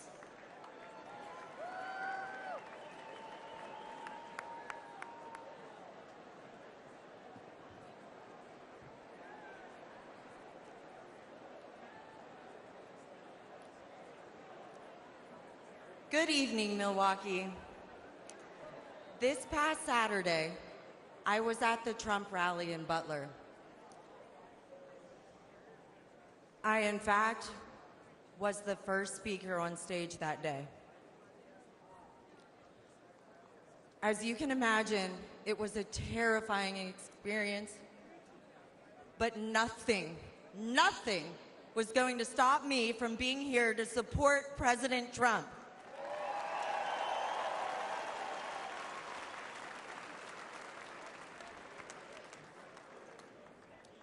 Thank God President Trump is alive.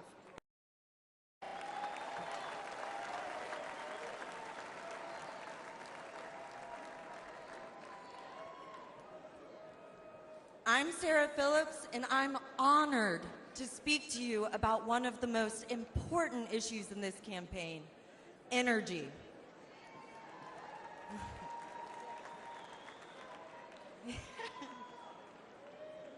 President Trump is high energy and supports energy. Biden is low energy and is against energy. The difference is significant for you and significant for our country. President Trump understands that abundant, affordable energy is vital to our economy and to our national security.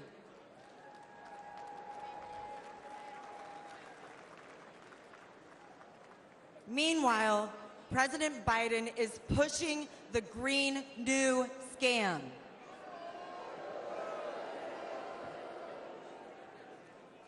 President Biden declared war on the oil and gas industry since day one. He canceled the Keystone Pipeline, overrode congressionally directed oil lease sales in Alaska, and has proposed massive tax hikes on oil and gas.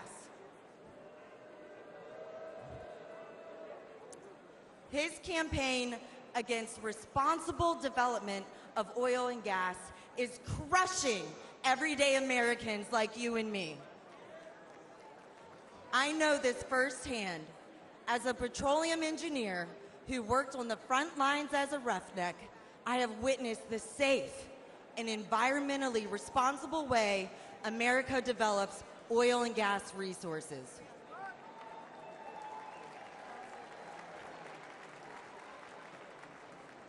And I have worked side by side with those in the field who I consider family and who are dedicated and hardworking. Their critical work is so critical for our country. The hydrocarbons that are being extracted are a true gift. From powering our cars and heating our homes to being a building block for fertilizer, plastic, and many other products, our society and our standard of living could not exist without fossil fuels. Texas. That is among the many reasons why we need to return Donald Trump to the White House.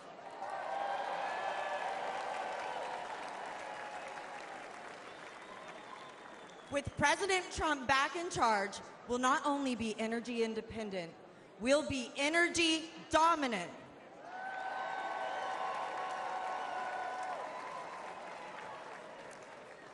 We'll create jobs, increase investment, and improve our national security. Under President Trump's leadership, America's great economic revival will be powered by American energy.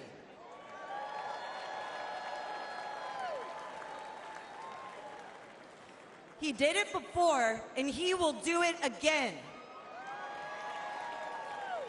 For the sake of our economy, for the sake of our quality of life, and for the sake of America's future, let's return Donald Trump to the White House.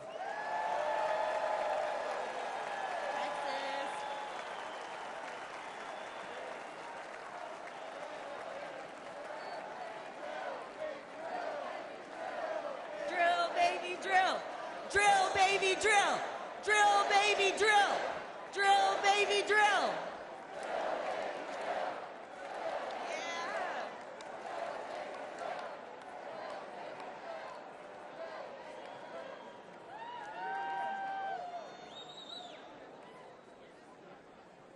Ladies and gentlemen, please welcome the mayor of East Palestine, Ohio, Trent Conaway.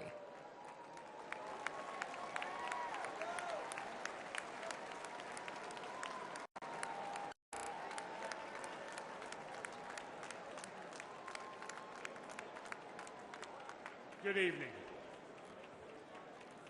February 3rd, 2023 began like any other Midwestern day, but in a heartbeat, everything changed.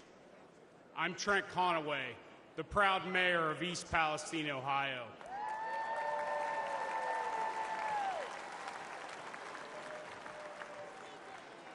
When the train derailed, spewing flames and toxic chemicals to our town, faced a disaster unlike we'd ever seen.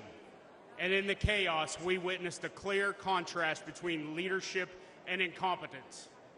Our first responders didn't hesitate. They raced to the scene, they battled the flames, and evacuated our citizens. And for that, I want to thank every one of them tonight.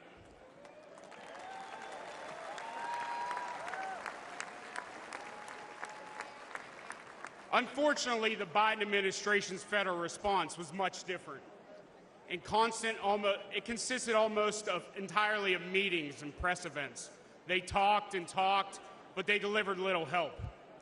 Then there was a clear difference between former President Trump and President Biden. For the longest time, the White House was silent, and we never heard a word from Vice President Harris. I guess we weren't their type of folks. No Hollywood elites or Wall Street billionaires live in East Palestine, just hardworking Americans.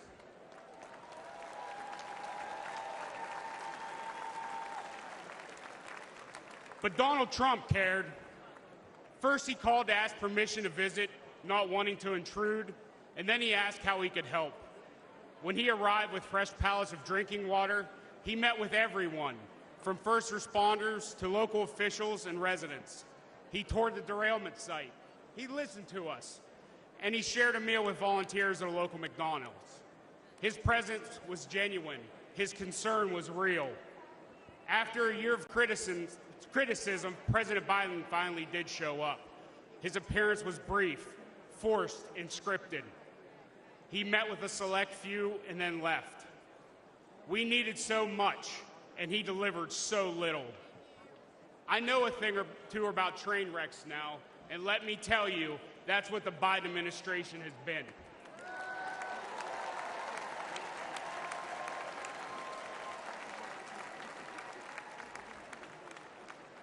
Before President Biden derails our entire nation, we need to act. We need a leader who values small-town communities as much as big cities. We need a president who loves all Americans.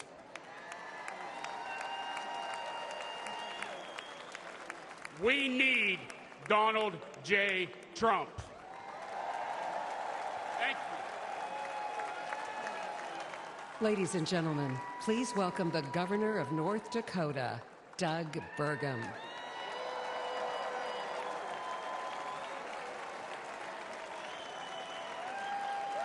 Hello, Milwaukee. And hello, North Dakota. Feels good to be here. The last time I was in Milwaukee, in this building, standing behind a podium was for the debate, and I stood on one leg for 2 hours. You guys might remember I blew my Achilles the day before. But to kick things off, I have a question for you, and I need your help answering so nice and so loud that everyone at home can hear you. Are you ready? Who will make America energy dominant? Again, who will make America energy dominant? Well, that's pretty good, but it's after 4 p.m. in D.C., so how about one more time loud enough to wake up Joe Biden? Who will make America energy dominant? That's right, because when President Trump unleashes American energy, we unleash American prosperity, and we ensure. Serving as a governor with President Trump was like having a beautiful breeze at our back. He cut taxes and he cut red tape. Serving as a governor under Joe Biden has been like a gale force wind in our face. Biden's war on energy hurts every American because the cost of energy is in everything we use or touch every day. Biden's red tape has raised the price of the gas in your car, the cost of food on your table, the clothes on your back, and it's even raised your rent. Biden's green agenda feels like it was written by China, Russia, and Iran. Let's look at Biden's EV mandates. Where do nearly all the batteries and rare earth minerals come from? China, you know. And the day that Biden halted permits for clean U.S. natural gas export facilities, just think about the party they must have thrown that night at the Kremlin. Because Biden's policies are making Russia and Iran filthy rich. And they're using that money to fund wars and terrorism against our allies. At home, Biden is acting like a dictator. He's using mandates to shut down reliable baseload electricity. That's why your electric bills have soared upwards as our nation's electric grid reliability spirals downward. 4 more years of Joe will usher an era of Biden brownouts and blackouts. Imagine no electricity for your fridge, your lights, or air conditioning. President Trump will ensure that there is power for you, and importantly, that we have the power as the United States to beat China in the AI arms race.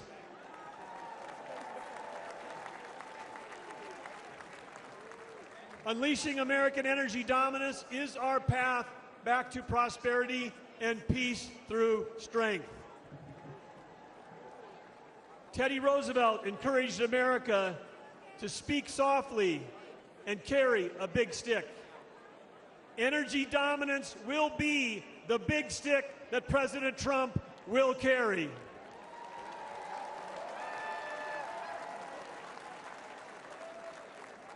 Yes, President Trump will make sure that America is selling energy to our allies versus buying it from our adversaries.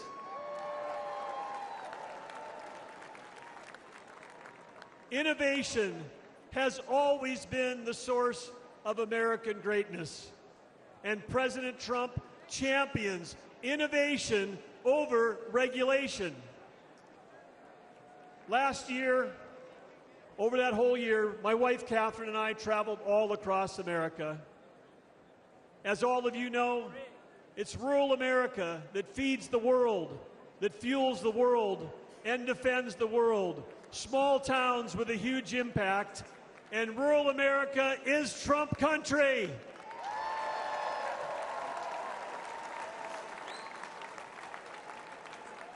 In North Dakota, we know one thing for sure because we've seen him do it, and that's that the hardest working president in American history is Donald J. Trump.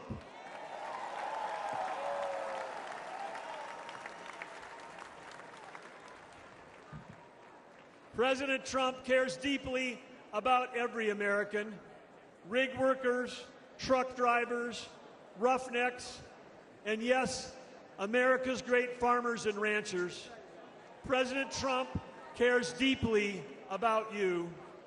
We know that he'll fight for us, he'll fight for our families, and we know one more thing. He'll let all of you keep driving your gas-powered cars.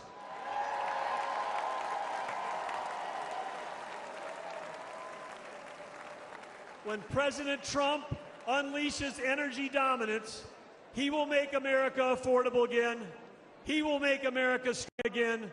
And when President Donald J. Trump and J.D. Vance together, they will make America great again.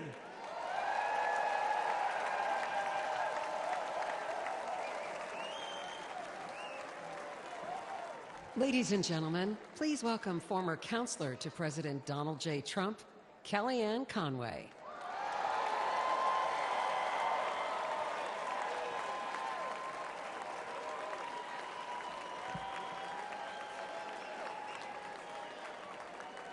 Good evening, Patriots. 8 years ago, Donald Trump shocked the system and defied the doubters to become the 45th president of the United States. He didn't want fortune or fame, power and position. He already had all of that.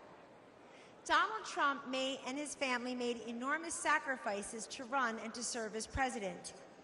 He didn't need to do it. He wanted to do it. My relationship with Mr. Trump was forged under fire in a foxhole in 2016 after he asked me to be his campaign manager.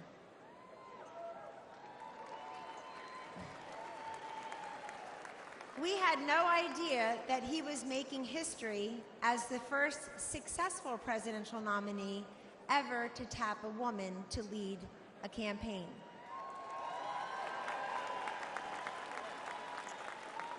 But that was a natural for Donald J. Trump. He had elevated women in New York real estate decades before when few people would.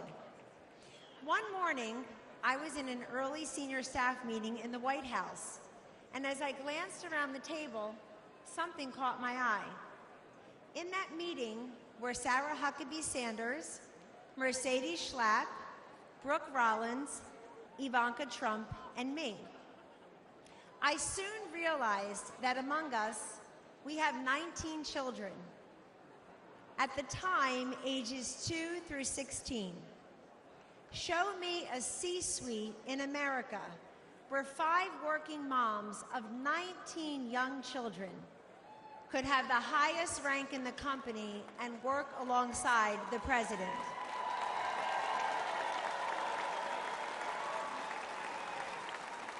In the Trump White House, we lived it. Sure, he saw something in me and the other working moms that perhaps we did not see in ourselves. But more importantly, he sees what's best and what's possible for millions of decent, hardworking Americans.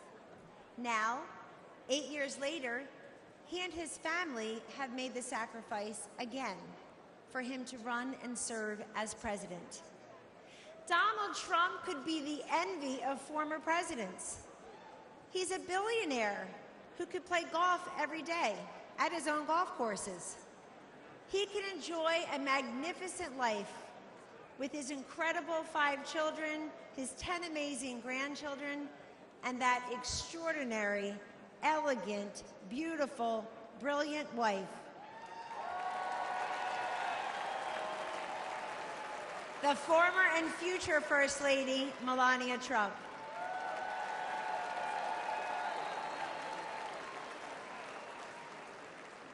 He does not need to do this, but we need him to do this. How often do we hear, "I want Trump's policies without Trump's personality"? Well, good luck with that. We don't get those policies without that personality.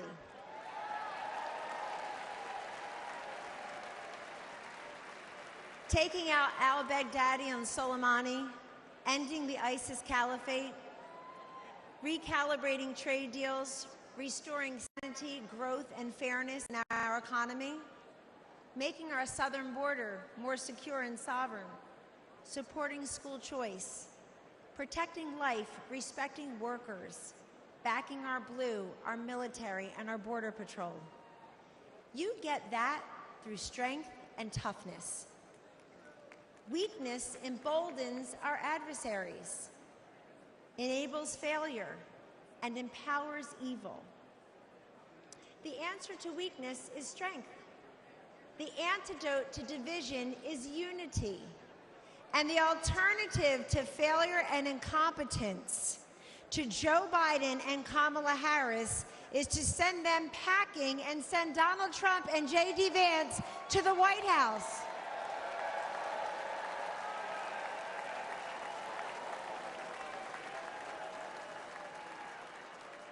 If you know someone who is skeptical about the Republican Party or who is cynical about politics, don't dismiss them.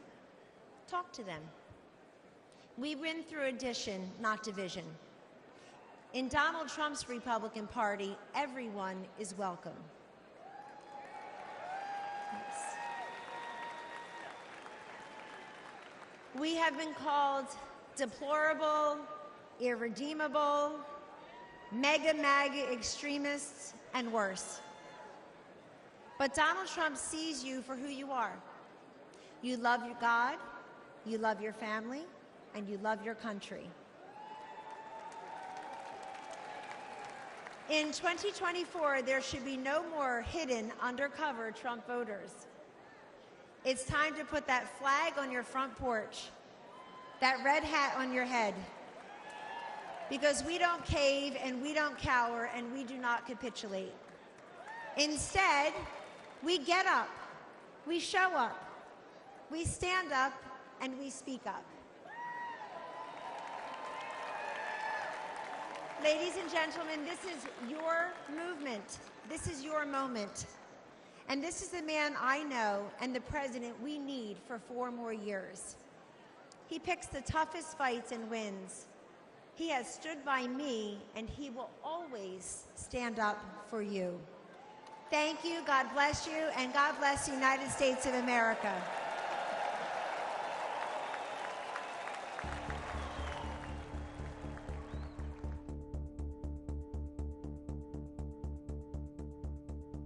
I would describe Joe Biden as an absolutely horrible commander-in-chief and a danger to every single person wearing the uniform. We don't have that sense of leadership. We don't have that sense of trust. I think it's absolutely unforgivable that a commander-in-chief would leave people behind. The military has been unfortunately demoralized. You've seen the enrollment drop precipitously under this administration. They don't feel like they have a leader, somebody that they can follow. I do believe this country is less secure with Joe Biden as president. We're absolutely 100% weaker with Joe Biden as our president. We are far less secure today under Joe Biden's watch than we've probably ever been. Our enemies see Joe Biden as a weak president. Our enemies have taken full advantage of Joe Biden's weakness as commander-in-chief. The weakness of President Biden has strengthened our enemies. All you have to do is take a look at the border. Even in America, we're scared. It's not safe to walk our streets here in the United States of America because of President Biden. I served under every president from Ronald Reagan when I first enlisted all the way through Joe Biden. And by far, Donald Trump was the most respected and best commander-in-chief that we had. Donald Trump is a strong leader. He cared about the troops. He showed in his actions that he put us first. I have the utmost confidence in President Trump as our commander-in-chief. He will stand up for the American service member. Under Donald Trump, that military can be brought back to as strong as it was. We were absolutely more respected under President Trump from all countries, even if it was ones that were adversaries. Leaders across the world knew that if he said something, that he would act. Under President Trump, in 4 years, there was no foreign war to be fought. There was no invasion of Ukraine. If President Trump was still president, we wouldn't have had the attacks in Israel. We wouldn't have a lot of these foreign issues that we're seeing right now. He was respected on the world stage. When President Trump was president, these people all stayed in their place. They understood we had a strong leader. We are definitely more secure with Donald Trump as the President of the United States. Joe Biden puts veterans last. President Trump is the only president that's actually cared about the veterans. President Trump was led from the front, not the rear. I'm a proud Democrat, but I'm more proud to say that I'm a veteran, and I do wish that all Democrats, all people would vote for President Trump. President Donald J. Trump has been the best commander-in-chief for the men and women in the uniform in the last 20 years. Ladies and gentlemen, please welcome Congresswoman Anna Paulina Luna of Florida.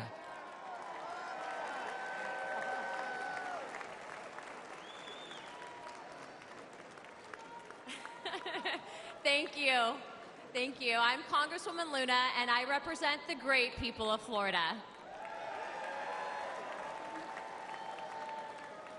The greatness and strength of America are beacons of hope for countless lives around the world.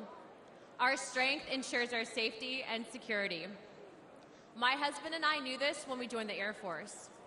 But we don't preserve peace and stability by policing the world or by involving ourselves in every foreign conflict. We preserve peace by commanding the world's respect, a respect that is earned through unparalleled military strength and firm, decisive leadership.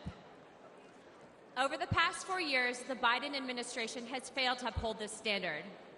They have misused our resources in foreign wars contrary to our national interests, and they have eroded the lethality and fighting culture of our armed forces. The leadership that we need, that respects our military and understands the true cost of war, is only found in Donald Trump.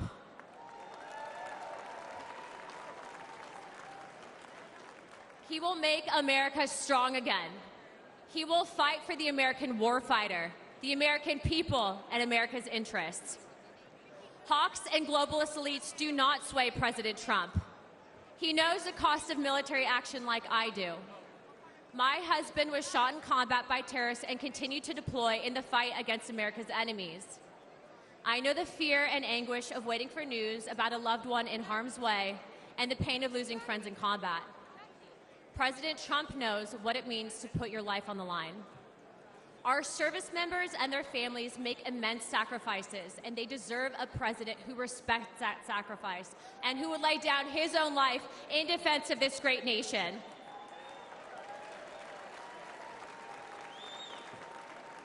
President Trump has demonstrated he is ready to do just that.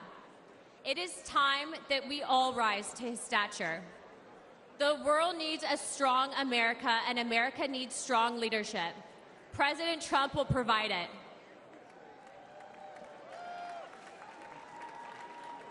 Regardless of race, gender, color, or creed, I urge you to vote for Donald Trump and J.D. Vance on November 5th.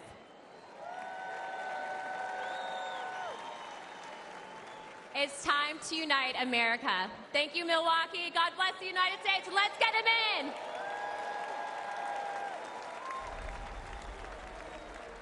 It was Christmas Day. We boarded Air Force One in complete and total darkness, in the pitch black of night. We landed in war-torn western Iraq. No lights on the runway. There were hundreds of troops packed into a dining hall. They had absolutely no idea that the President and First Lady were about to walk into that room. And when they did, it was a sight and a sound and a scene that I hope I never forget. That room absolutely erupted. That was the kind of patriotism President Trump brought back to our country. One of the young soldiers yelled from the back of the room, "Mr. President, I re-enlisted in the military because of you." And without missing a beat, the President said, "And son, I am here because of you." Ladies and gentlemen, please welcome Medal of Honor recipient, David Bellavia.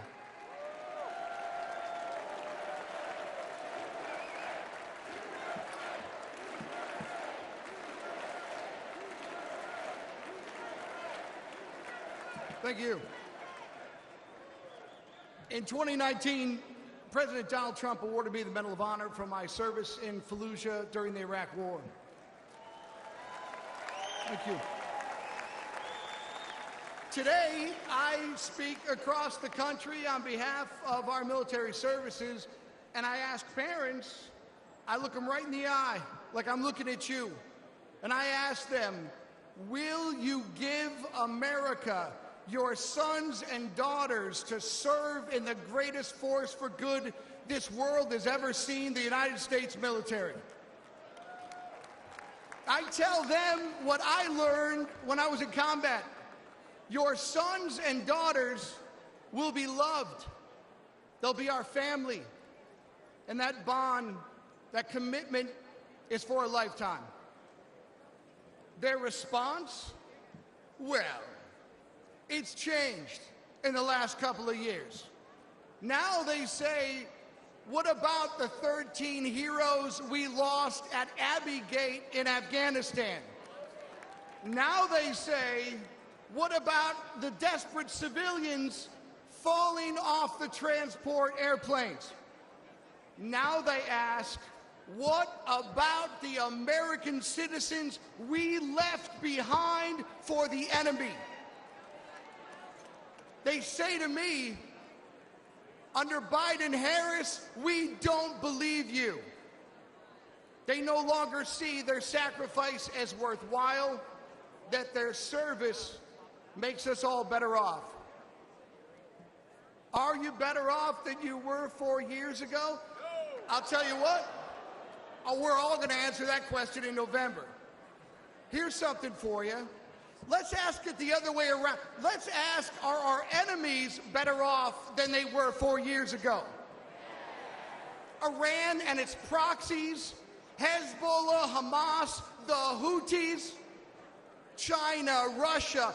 Well, Iran is richer, Russia is bigger, and China is stronger. And their unchecked aggression proves that the answer is a resounding yes. The Biden-Harris foreign policy undermines American security, and watching their administration lose the gains President Donald Trump made overseas not only destroys our morale, it empowers our enemies abroad. Under their watch, a record number of American embassies have been forced to evacuate, and military recruitment has plunged, and confidence in the armed forces has reached a 20-year low. Under President Donald Trump, our enemies will know that American power is as decisive as it is overwhelming. And if you provoke the United States of America, we will hurt you.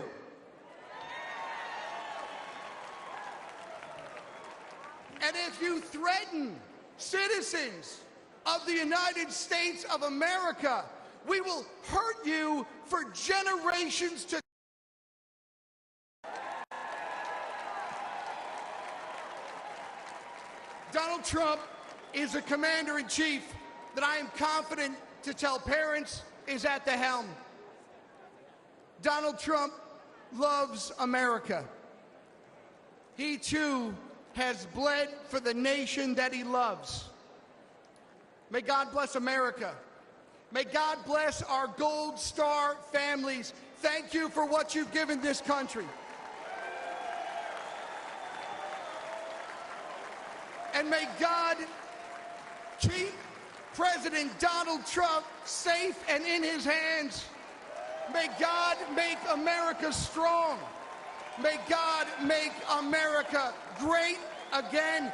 Join me in voting for Commander-in-Chief Donald J. Trump for President of the United States. Thank you very much.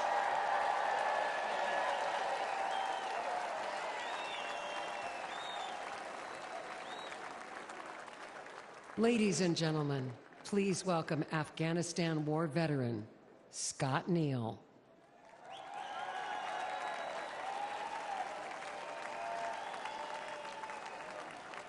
Thank you. Look at all these great Americans here. Well, good evening, my fellow Americans.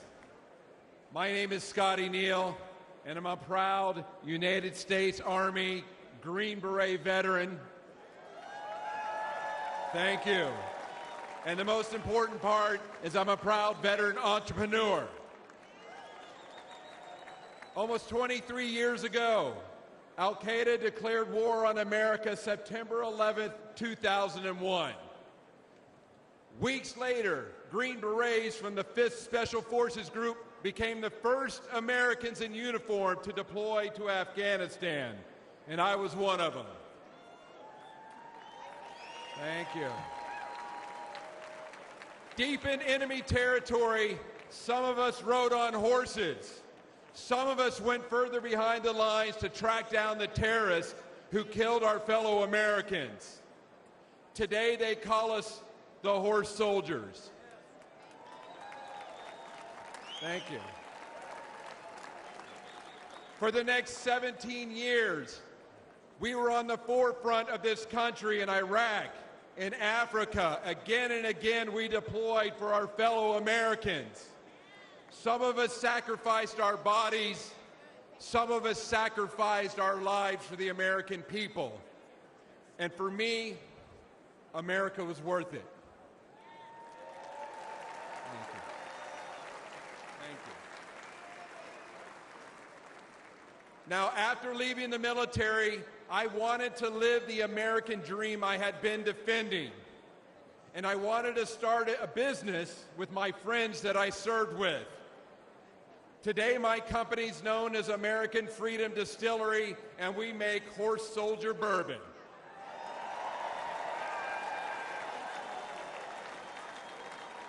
We are building our forever home in the great Commonwealth of Kentucky. That's right, where true bourbon comes from, in a little small town called Somerset. Please come visit us. All of our ingredients are made here in the United States of America. We ensure we hire veterans. We want to prove that America remains the land of opportunity for those brave enough to reach out and grab it. But tragically, almost 3 years ago, my fellow veterans and I recoiled at the bloody anarchy of President Biden's withdrawal from Afghanistan. We saw weakness and chaos. We saw 13 of our brothers and sisters lose their lives. Most of us veterans who served got phone calls for those courageous Afghans in the mountains as they were pleading with us not to leave them behind. Throughout our careers, we never had regrets about our service. But this moral injury caused many of us to ask, why did we serve if this was the outcome? But despite this dark chapter, I know America is good. We're still the shiny city on the hill that everybody wants to come to. But we need a president with a record of making our country better and not worse. And that's why I'm voting for Donald Trump. Exactly. He encourages patriotic Americans to celebrate the country they love. He supports anyone brave enough to reach out for the American dream and to fight for it. And he's the only candidate in this race who embodies the American determination and decisiveness. Let's make America strong again.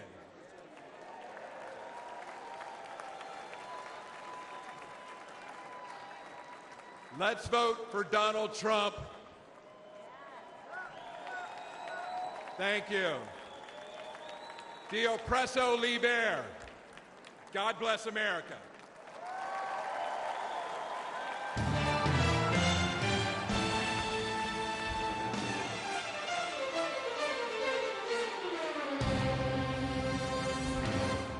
This is a man's world.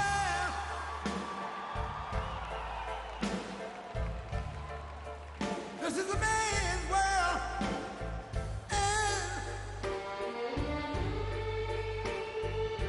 But it wouldn't be nothing. Ladies and gentlemen, please welcome the next President of the United States, President Donald J. Trump.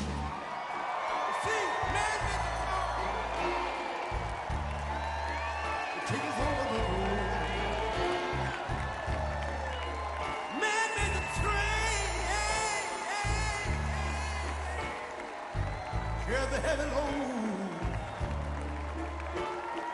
Man made the light to life and take us out of the dark. And man made the boat of the water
Ladies and gentlemen, please welcome Kimberly Guilfoyle.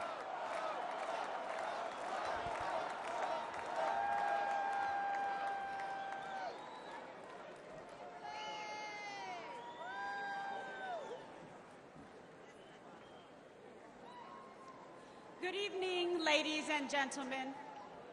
Like you, I have spent much of my time the last few days in prayer.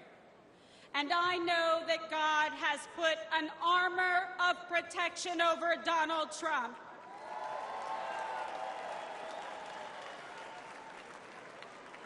We are all reminded that love for our nation and the beauty of life itself transcends all hatred and political divisions. I stand before you tonight, more convinced than ever. This is the most important election in our lifetime. This election will decide the fate of our great nation. And that is why we must elect President Donald John Trump.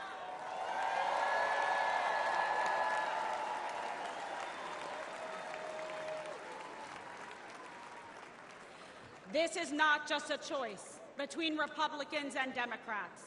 This is a choice between safety or chaos, wealth or poverty, national sovereignty or open borders. This election is a choice between Joe Biden's vision for American weakness and Donald Trump's vision of American greatness.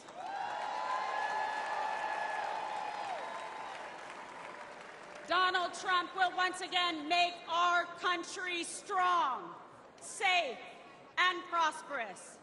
He will make America feared by our adversaries and respected by our friends.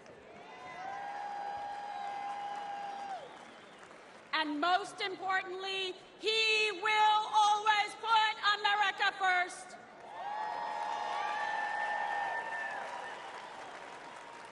After 4 years of Joe Biden's disastrous America Last agenda, our country is more dangerous, vulnerable, and impoverished than anyone had thought possible. President Trump handed Biden a booming economy and a strong nation. All Joe had to do was leave it alone and take a nap.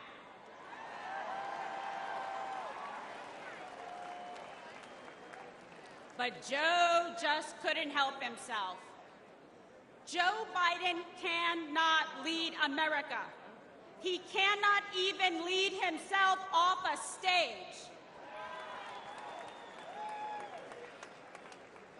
Now Americans are drowning in inflation. Insanity spreads like a cancer in our schools. We are closer to World War III than any time in my life. And we are facing an unprecedented invasion of millions of illegal aliens across our southern border. Rioters and looters go free, while Biden and the Democrats persecute American heroes like Donald Trump.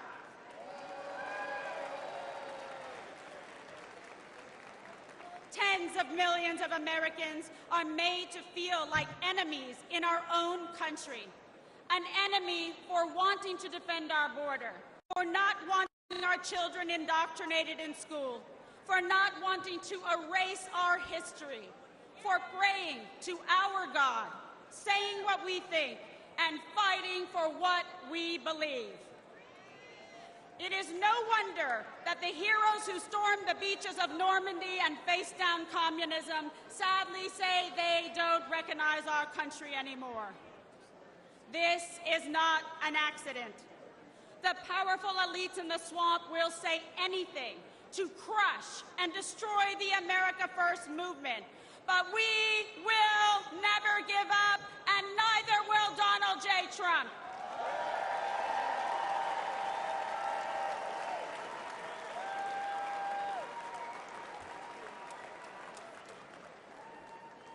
I know I speak for patriots everywhere when I say we are fed up. We are outraged about sex trafficking and drug trafficking across our southern border. We are fed up with the forever wars.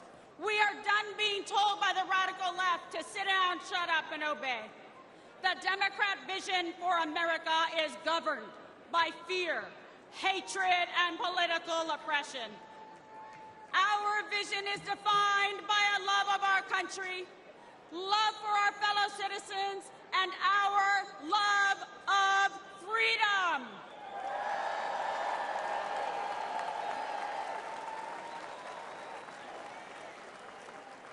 In our vision, we will secure the southern border and deport the violent criminal aliens once and for all.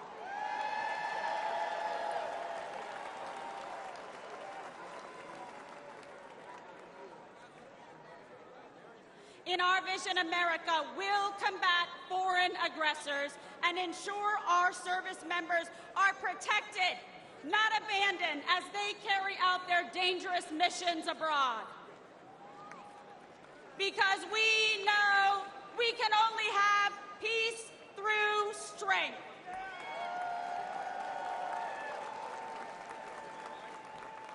We will restore an era of national pride, where freedom of speech is respected and cancel culture is ended. Where high school girls only compete with other girls, not biological men.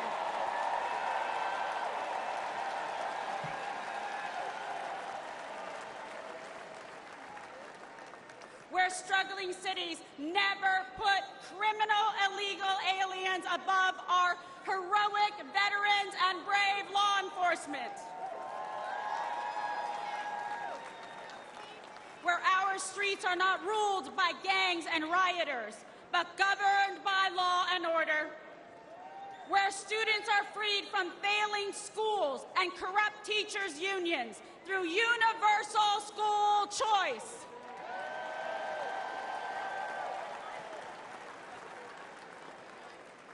Where our most sacred institutions are not weaponized against political opponents, but are fair, equal, and just. And where we teach our children to love our country, learn our history, and respect our American flag.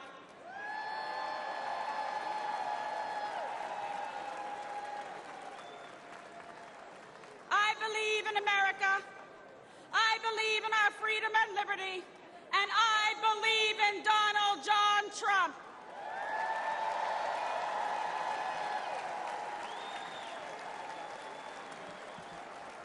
And I want Joe Biden, Kamala Harris, and all of the radical Democrats to know this. We will not be bullied into obedience. We will not cower in silence. We will fight for America because we love America.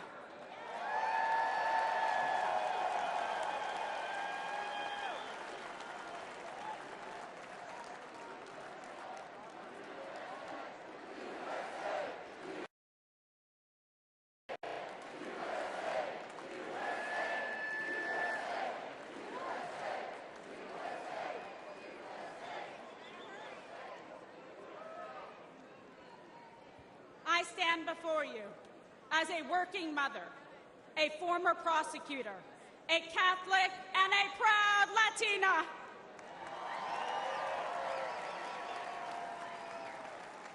I know personally what every American has now seen with their own eyes. I know the measure of the man that stands before us. Donald Trump will never stop fighting for you.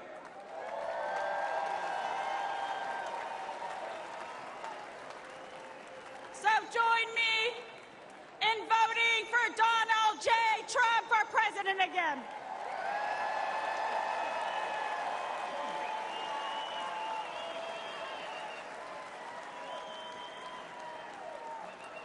Victory is in our sights. America's future is in our hands. America's destiny is in our control. and America's prosperity is in our hearts and souls. America, this is your moment. Will you stand for President Trump? Rise up! Rise up! Ladies and gentlemen, lovers of liberty and freedom and the American dream, this is our last chance to make America great again. God bless you. God bless President Trump, and may God bless America.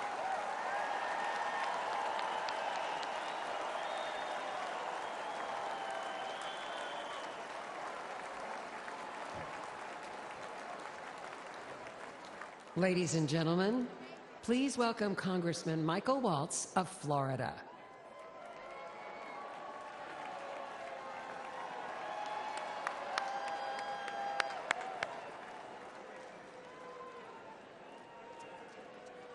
I am so honored.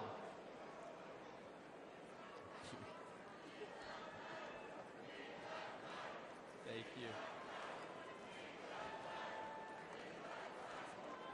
Thank you. Thank you. Hello, Patriots. I am so honored to stand before you as a 27-year Army veteran and the first Green Beret ever elected to Congress. And I'm joined tonight by my beautiful wife, Julia, who, oh, by the way, has more combat tours than I do.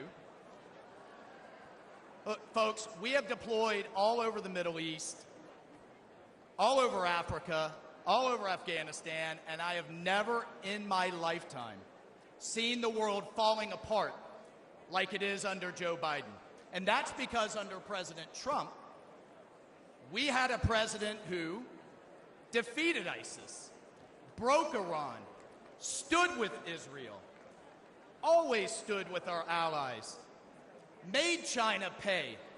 You didn't see any spy balloons under President Trump, did you? He deterred Russia. You know what he told Putin? You try anything, and I'll take the tops off the Kremlin. And he didn't dare, did he? He did under Obama, he did under Biden, but not under Donald J. Trump. He diffused North Korea. And importantly, he got our hostages home and didn't pay billions of dollars to get our Americans back. And here's my favorite part about Donald Trump, the commander-in-chief. He sat across the table from the bureaucrats and the generals and said, if you don't give our troops what they need, you know what he told the generals? You're fired. You're out of here. We're cleaning house. Everything takes too long, costs twice as much, and delivers half of what our troops need. And what do we have today? What do we have today with President Biden? What's he focused on? He's focused on pronouns. He's focused on renaming bases. He's focused on DEI, and here's my favorite. He's focused on building electric tanks. Has anybody seen any charging stations in the Middle East for the Biden's electric tanks? And here's what I can tell you straight up in combat. Our enemy's bullets, listen to me folks, our enemy's bullets could give a damn about black, white, or brown, or about religion, or about gender, or about anything else. The only colors that matter in the foxhole are the red, white, and blue, baby. That's the only thing that matters. That's the only thing our military should care about. And that's the only thing our fellow soldiers care about. And that's the only thing President Trump cares about. Now, I want to tell you a story about the man, the leader, the commander-in-chief, that is Donald J. Trump. We all remember Biden's disgraceful withdrawal from Afghanistan, the debacle and the stain on our national conscience that was. The 13 Gold Star families have to relive it every day the ones that lost their sons and daughters that disgraceful day. Biden won't even take their calls. He calls it an outstanding success. He won't even take a meeting with them. Well, I called President Trump. We talked about it, and he said, Michael, I would love to meet them. Get them up here. Get them up here to Bedminster. He was scheduled, folks, hear me on this. He was scheduled to spend an hour with them. You know how long he spent? He spent 6 hours with them. He met each one. He listened. He cared. One of the moms kind of leaned over to me and she said, do you think he'll sign a picture of my son? I said, oh, hell yeah, he will. Please ask. He will be happy to. And he spent hours more. And if that wasn't enough, he then has them up to dinner. And at the start of the dinner, he promised them this. When he gets back in the White House, he will release all the tapes, all the videos, all the records, all the emails, and give these families the accountability and the transparency that they deserve and that they will never get from Joe Biden.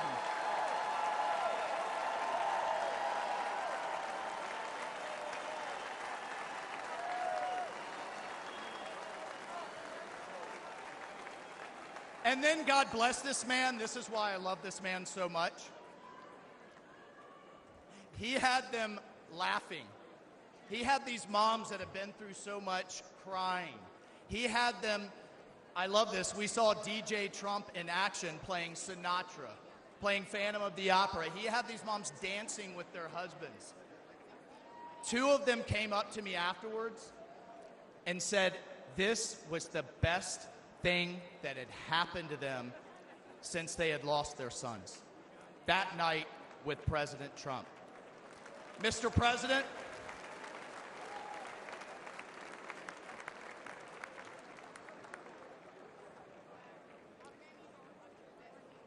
Mr. President, you helped them heal. And I will forever, and they will be forever, and America will forever be grateful to you for that.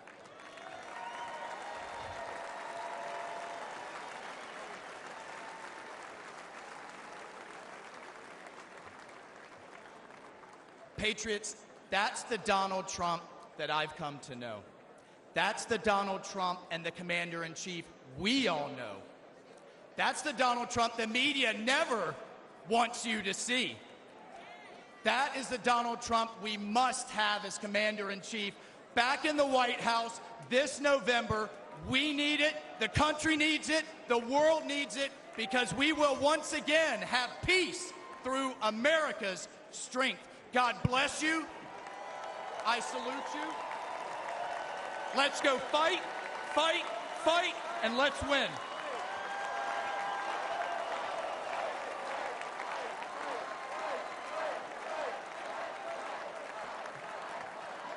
Ladies and gentlemen, please give your solemn attention to the following video presentation honoring our nation's Gold Star families.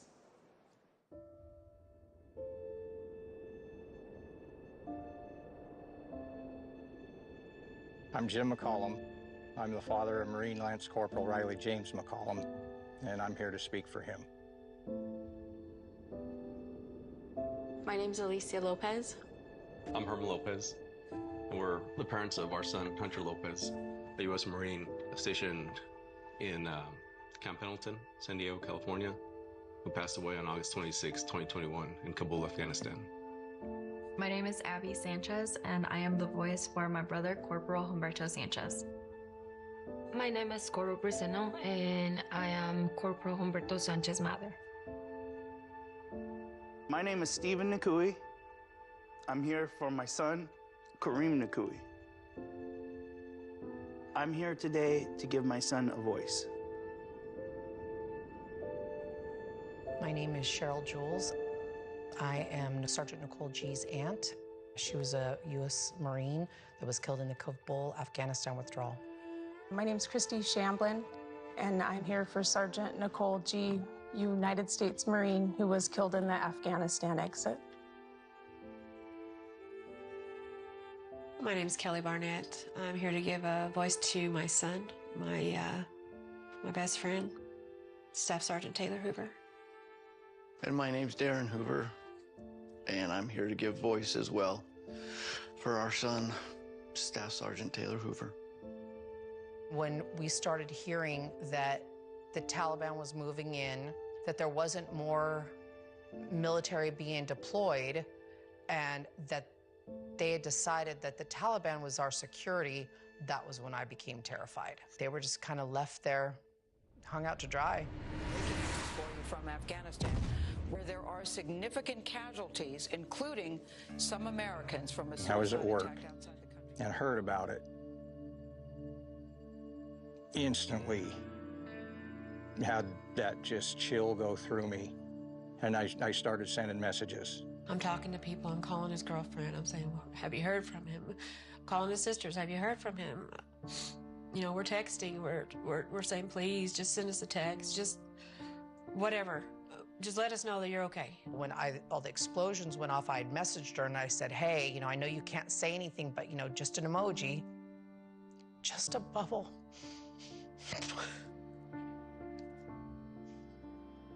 And then 3:30 in the morning that night, I got the knock on the door. You know, there's no other reason 2 Marines are standing on your door. Right away, they told you, we have news about your son, and he just passed away. I just start screaming. I throw myself on the floor. I pull up the street and I see a white van. And once I saw them, I knew.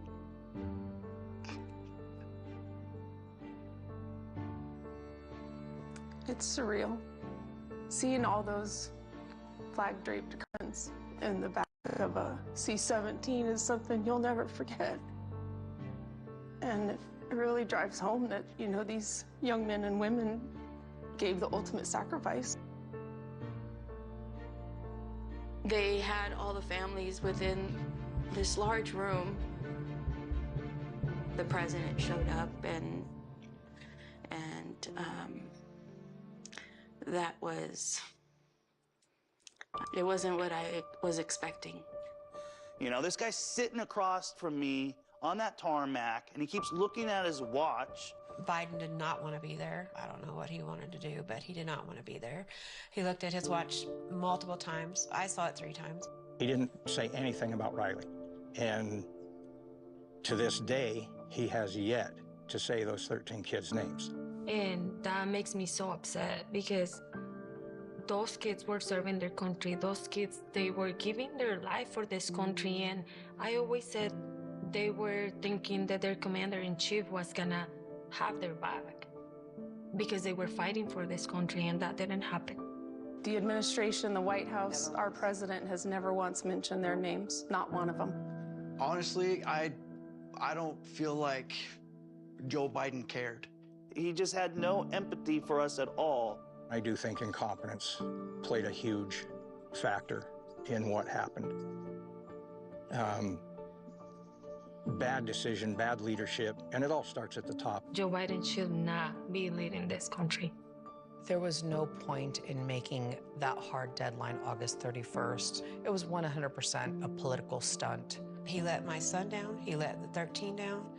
He let the 45 wounded down. He let those 174 civilians down. He let our country down. And then what it hurts the most is that they could be here.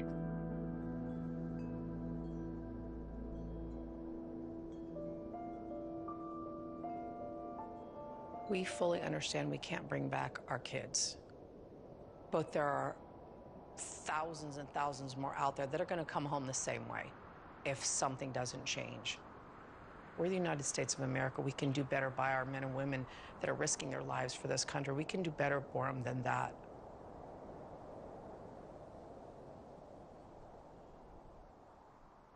To this day, Joe Biden and Kamala Harris have never mentioned these fallen soldiers' names. President Trump will never forget them.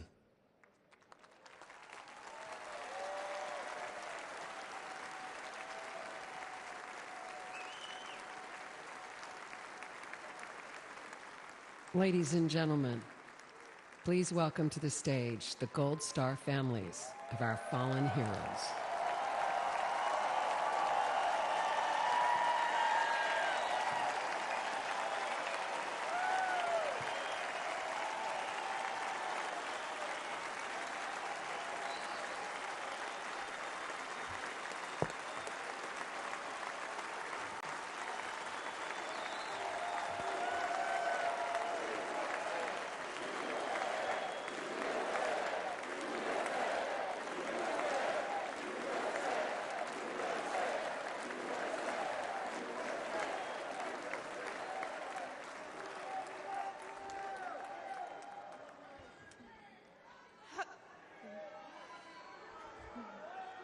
America. I'm Christy Shamblin. My daughter-in-law, Sergeant Nicole Leanne G.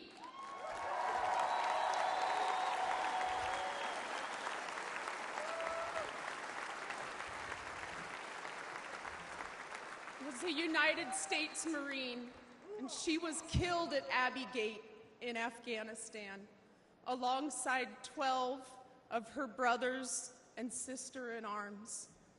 While Joe Biden has refused to recognize their sacrifice, Donald Trump spent 6 hours in Bedminster with us.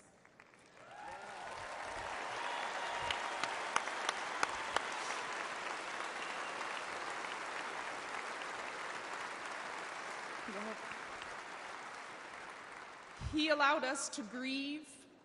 He allowed us to remember our heroes. Donald Trump knew all of our children's names. He knew their stories, and he spoke to us in a way that made us feel understood, like he knew our kids. Donald Trump carried the weight for a few hours with me.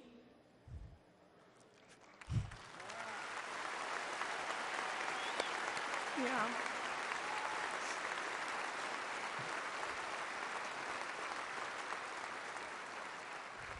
And for the first time since Nicole's death, I felt I wasn't alone in my grief.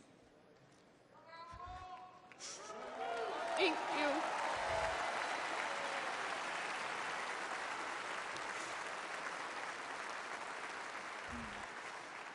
I had expected to meet an arrogant politician. Instead, I met a man who had empathy for us. He was compassionate, and he spent time with us because he knew it would make us feel better. Thank you, President Trump.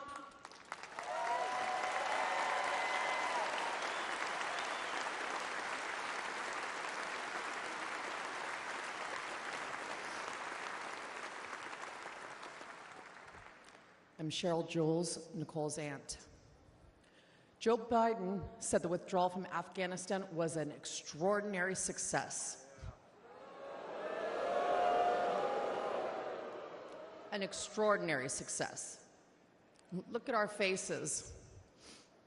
Look at our pain and our heartbreak. And look at our rage. That was not an extraordinary success. The humiliation of our nation was not an extraordinary success.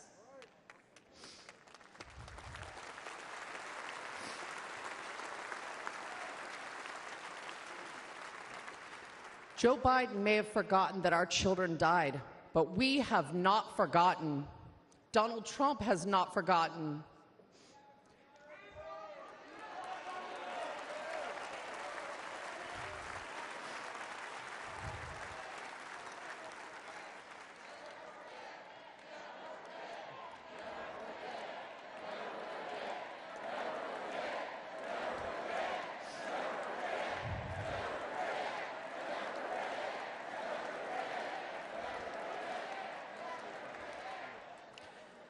Joe Biden owes the men and women that served in Afghanistan a debt of gratitude and an apology.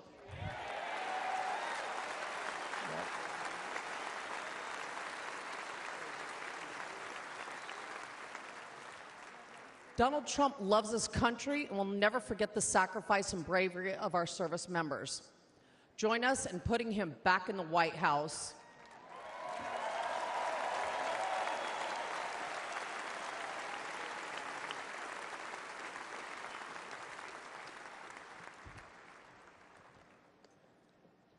I'm Alicia Lopez, and this is my husband, Herman. Our son, Corporal Hunter Lopez, whose name Joe Biden has refused to say out loud, was killed on August 26, 2021. He died during Joe Biden's disastrous withdrawal from Afghanistan. Hunter was 22 years old and planned to come home to California after his tour to follow in our footsteps. Herman and I work for the Riverside County Sheriff's Office.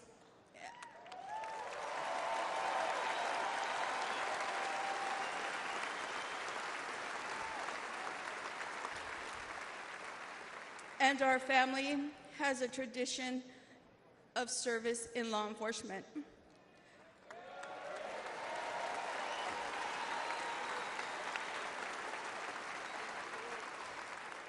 Hunter was excited to carry it on. Instead, in the nearly 3 years since Hunter's been gone, there has been silence. Silence from that empty space at the dinner table, where Hunter would have joined his brothers and sister and us for family gatherings. And there has been a deafening silence from the Biden and Harris administration.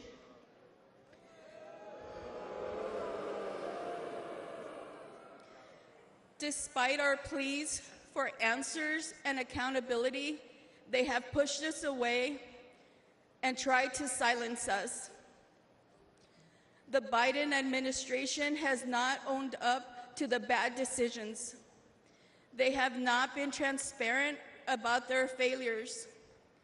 And their so-called leaders work to protect themselves rather than our sons and daughters who took the oath to defend our country.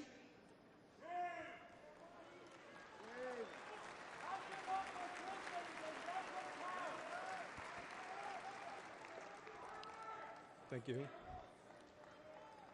When Hunter and the other service members' bodies were returned to the U.S. in Dover, Delaware, Joe Biden met the plane. But he made the occasion more about his son, lost to cancer, than our sons and daughters, lost on his watch. Worse than that, he has never said their names out loud.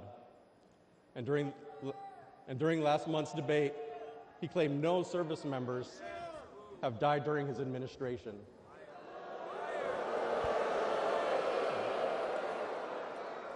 None. That hurt us all deeply. So Alicia and I are here to say the names of all 13 service members who lost their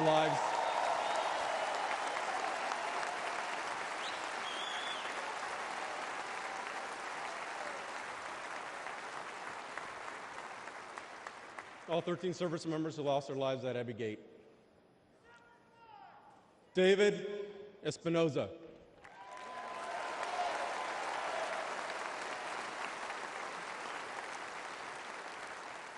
Nicole G.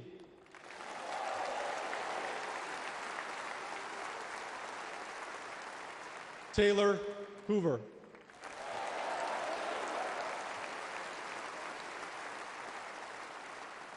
Ryan C. Knaus.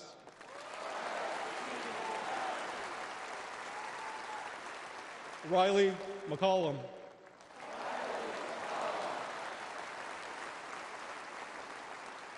Dylan Marola.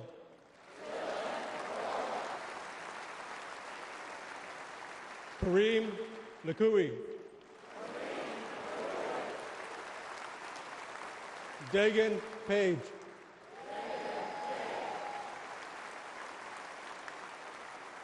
Johani Pichardo.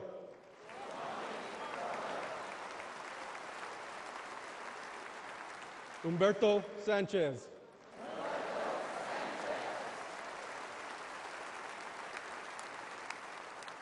Jared Schmitz.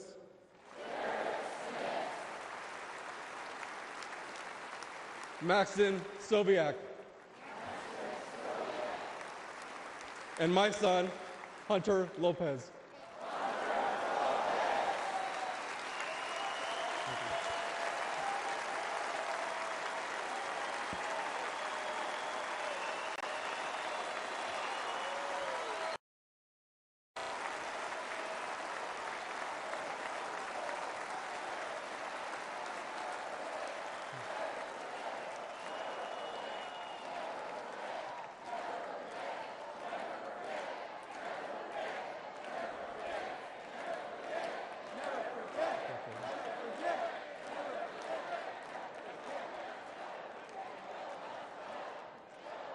Joe Biden has to go. He failed the American people.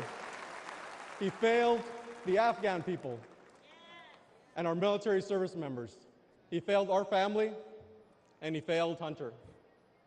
Donald Trump has a proven record of keeping the peace and honoring those in uniform.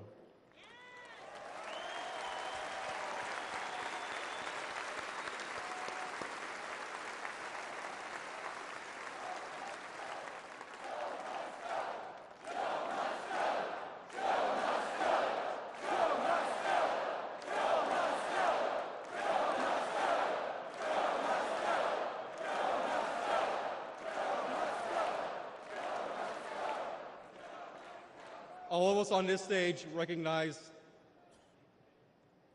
the efforts of Mr. Trump. We know this firsthand. We've experienced it. Whenever we've met with him, he has demonstrated compassion. He has joined us on our mission for answers, and he has given hope to our extended Gold Star family.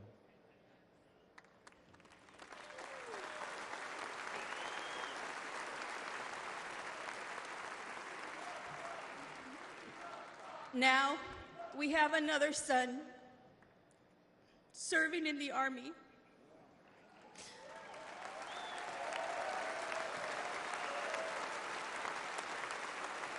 And we do not trust Joe Biden with his life. We have faith that Donald Trump to lead our military. Please join us in supporting Donald Trump for President and Commander-in-Chief.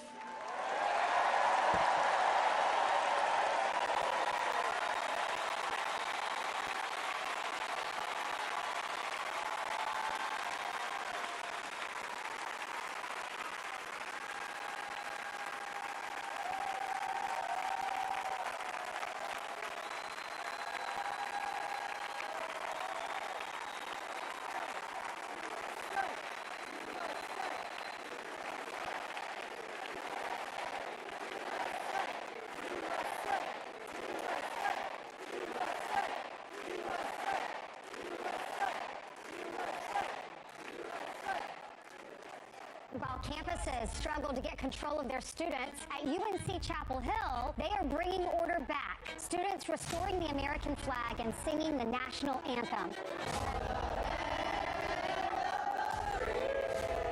Protesters began to take down the American flag, and that's when the guy stepped in. Patriotic fraternity brothers stepped in and said, "Not today, Hamas." The group of frat brothers defended the American flag from anti-Israel protesters. I held the Israeli flag, and they held up the American flag while protesters chanted at us, screamed at us. I was told to kill myself about 50 times, called a white supremacist, a fascist. They protected the flag for an hour. They were pelted with bottles and rocks, but they stood strong. I think the most popular college students right now are the ones at UNC. God bless those UNC frat guys for taking down the Palestinian flag and putting up Old Glory. Giving us some hope there that not all college students have gone woke. They should be celebrated for, and what be more rare is their bravery, their willingness to stand up and exhibit that patriotism and protect America. All is not lost. In every corner of America, there are many people that love this country. I'm very proud of these boys and very, very proud that we have parents that are raising good kids like this in our country. I love America. There is still patriots in this country that actually want to fight and sacrifice themselves for this flag, this country. It's good to know that there's some patriotic young men out there supporting the flag, still out there. Don't bend a knee to these people.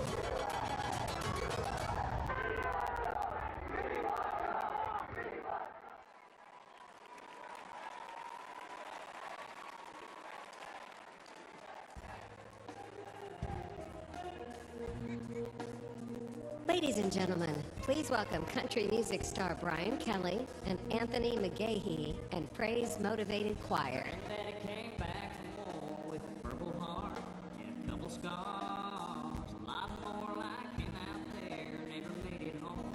They ain't gone. And old glory don't ever get old. She's the greatest story's ever been told. You can try, but you can't take it, can't break this American spirit, that red, white, and blue. It's flying for freedom, for me and for you. It's what I believe in, this country I love. That American spirit runs in our blood.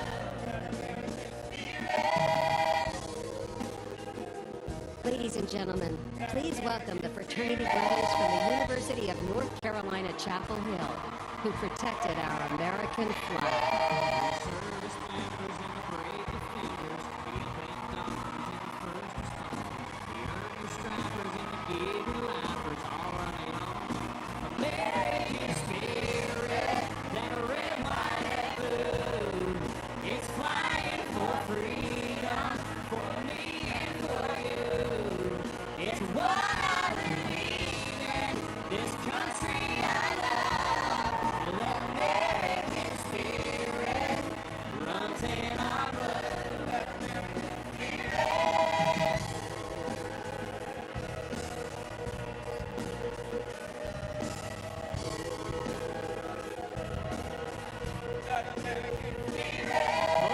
Every big city and all the small towns has come off when the flags come out. Every mom and pop shop flying proud. You can't take down American spirit, that red, white, and blue.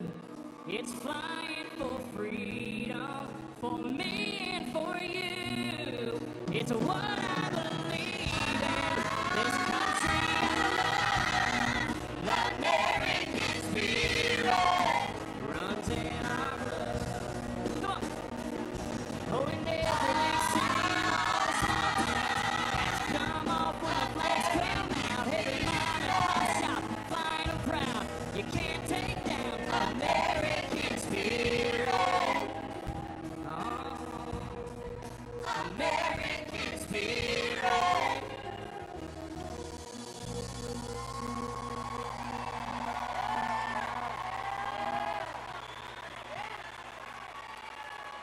When a mob tried to take down the American flag on our campus, we knew we couldn't let that happen.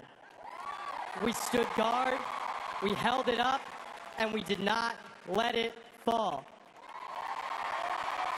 It was all about respect, not just for the cloth, but for everything that the flag stands for. Too many people have sacrificed everything for it. The least we can do was keep it flying. And tonight, we are proud to honor our flag again.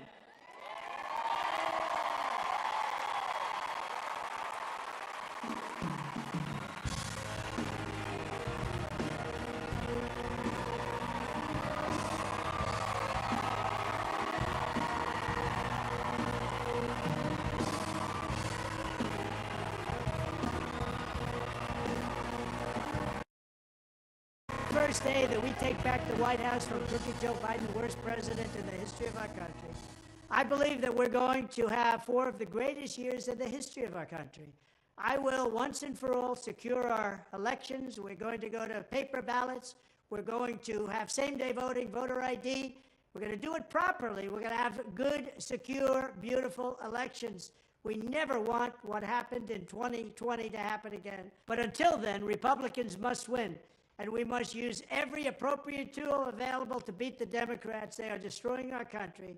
Whether you vote early, absentee, by mail, or in person, we are going to protect the vote. That's the most important thing we have to do, is protect the vote. Keep your eyes open, because these people want to cheat, and they do cheat, and frankly, it's the only thing they do well. We will make sure your ballot is secure and your voice is heard. Many Republicans like to vote on Election Day, and we must swamp the radical Democrats with massive turnout on Tuesday, November 5th. The way you win is to swamp them. If we swamp them, they can't cheat. It just doesn't work out. But if you can't make it, you need to make a plan, register, and vote any way possible. We got to get your vote. So with your vote, we will win a victory the likes of which no one has ever seen before. We will evict crooked Joe Biden from the White House, and we will take back our country on November 5th, 2024, the most important day in the history of our country. That's what it's going to go down as. Thank you. Ladies and gentlemen, please welcome recent Harvard University graduate, Shabbos Kestenbaum.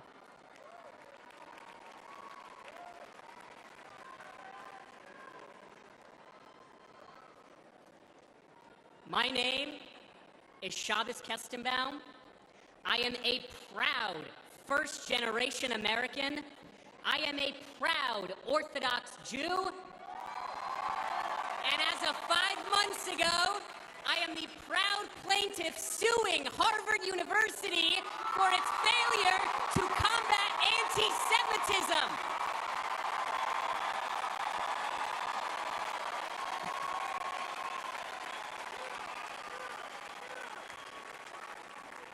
I came to Harvard to study religion, the foundation of Western civilization. What I found was not theology, but a contempt for it. My problem with Harvard is not its liberalism, but its illiberalism. Too often, students at Harvard are taught not how to think, but what to think. I found myself immersed in a culture that is anti-Western, that is anti-American, and that is anti-Semitic.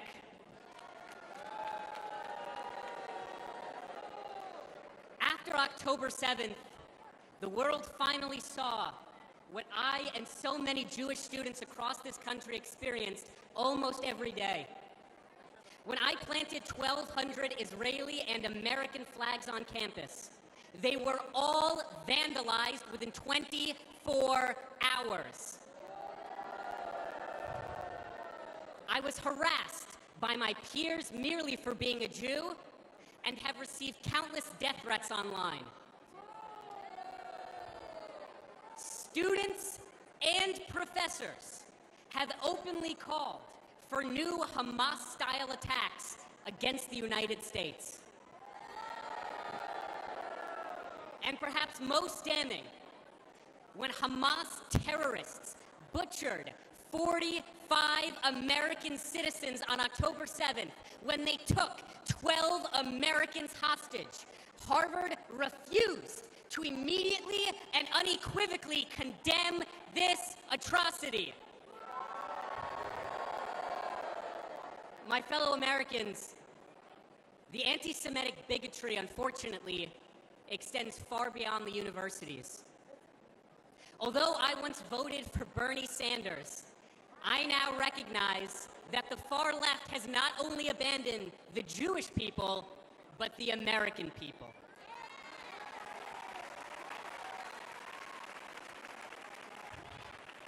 The Democratic Party, the party I registered to vote for the day I turned 18, has become ideologically poisoned. And it is this poison, it is this corruption that is infecting far too many young American students. Let's be clear. The far left's anti-Semitic extremism has no virtue, and the radicalism on our campuses and on our streets has no moral legitimacy.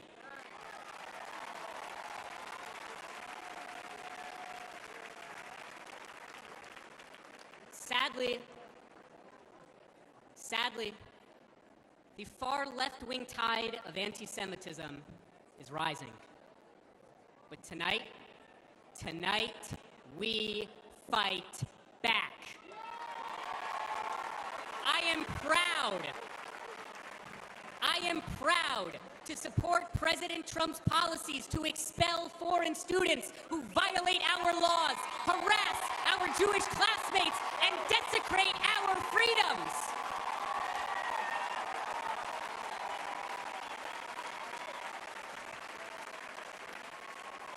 Let's elect a president who will instill patriotism in our school once again. Let's elect a president who will confront terrorism and its supporters once again. Let's elect a president who recognizes that although Harvard and the Ivy Leagues have long abandoned the United States of America, the Jewish people never will, because Jewish values are American values, and American values are Jewish values. God bless the United States. God bless the land of Israel. God bless, protect, and return the American hostages in Gaza now.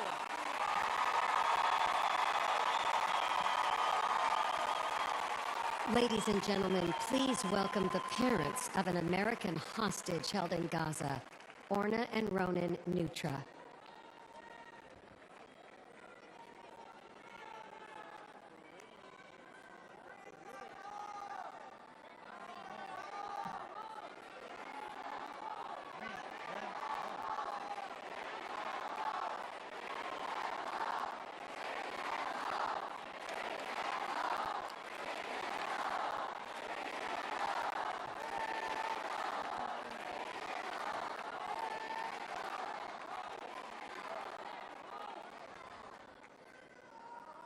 Our son, Omer, is an American citizen.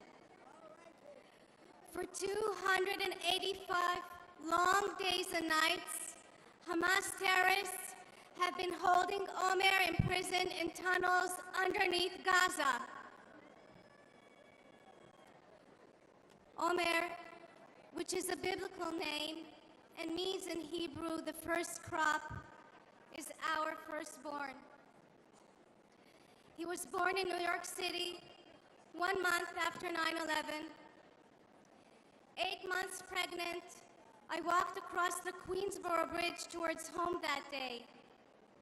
And here we are, 23 years later, and he's the victim of another vile terrorist attack. Let me tell you a little bit about my son. He's a connector. He's an extremely social person. He loves sports. In high school, he was captain of the soccer, volleyball, and basketball teams. He's a natural leader.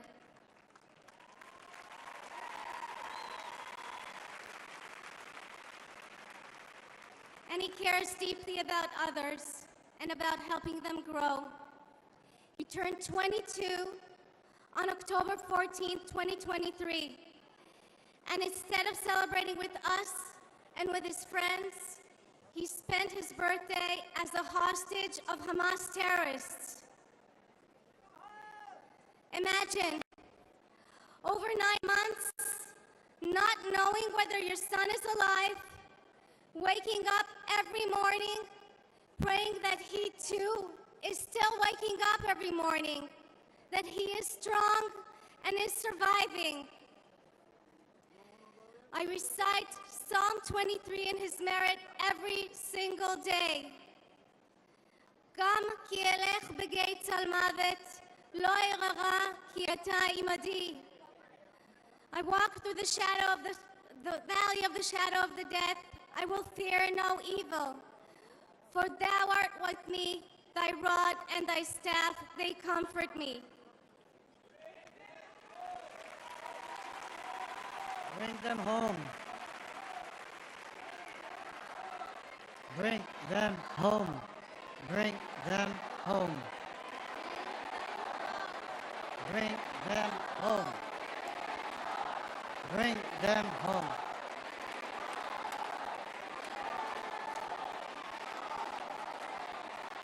During the brutal October 7 attack on Israel, over 1,200 people were slaughtered. Of them, 45 were American citizens. Where is the outrage? Where is it?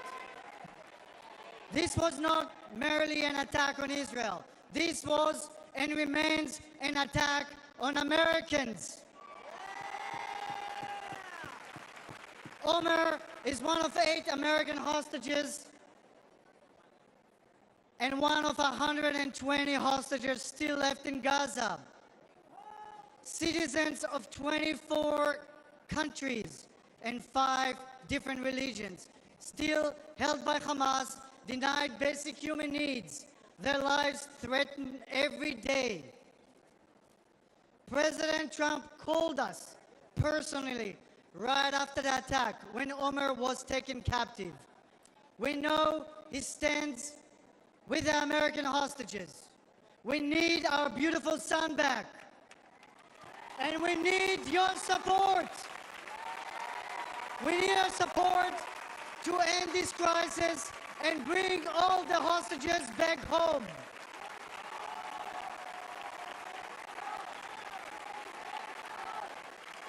Them home. Bring them home. Bring them home. Bring them home. Bring them home. Omer, we love you. We won't stop fighting for you. Say it with us. Bring them home. Bring them home. Bring them home. Thank you, everybody. God bless Israel and God bless America.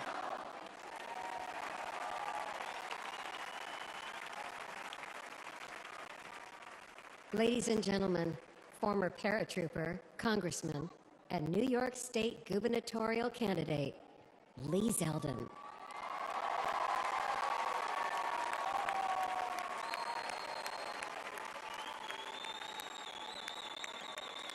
Hello, Wisconsin. I'm Lee Zeldin from New York.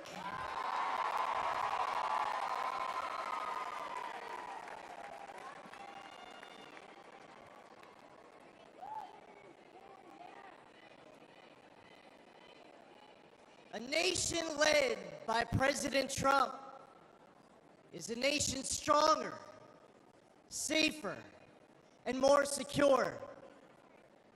As a former 82nd Airborne paratrooper,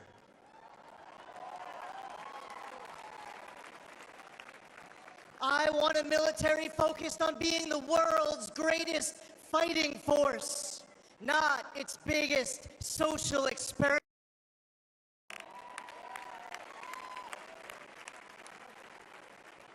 We need a president treating our friends as friends and our adversaries as our adversaries, understanding they only respect strength, not weakness.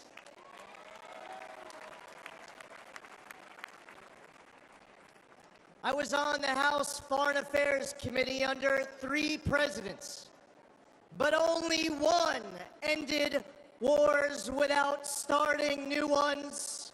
President Donald Trump.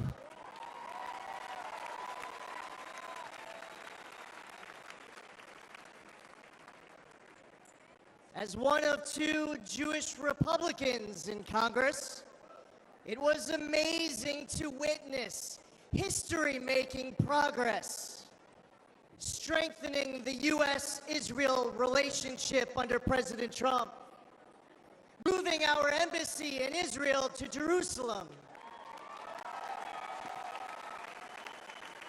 recognizing Israel's sovereignty over the Golan Heights, and launching the Abraham Accords, which no one said was possible.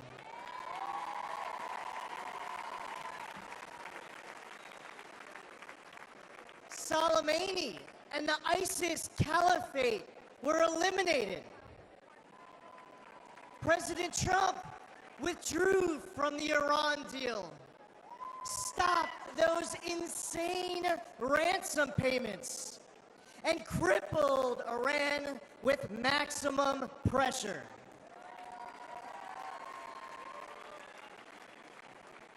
But then, everything went downhill under Biden. Yes, the guy who advised Obama not to take out Osama, Joe Biden advised against the mission that killed Osama bin Laden.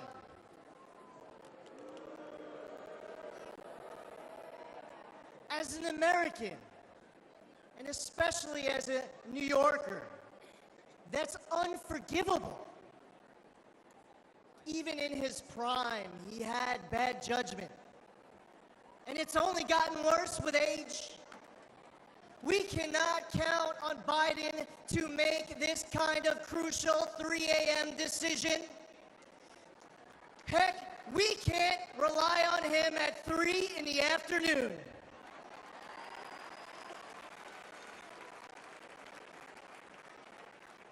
He has refilled Iran's coffers.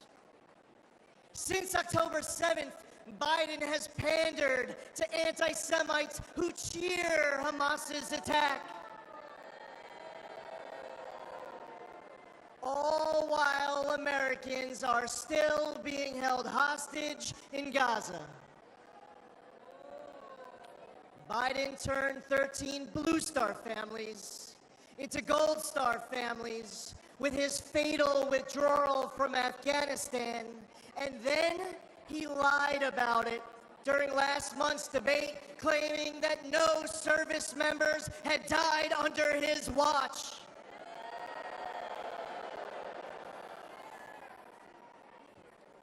We must elect President Trump. Whether building an Iron Dome defense shield at home, countering China and other bad actors abroad, or securing our borders, he will make America strong and respected again. President Trump risks everything for us.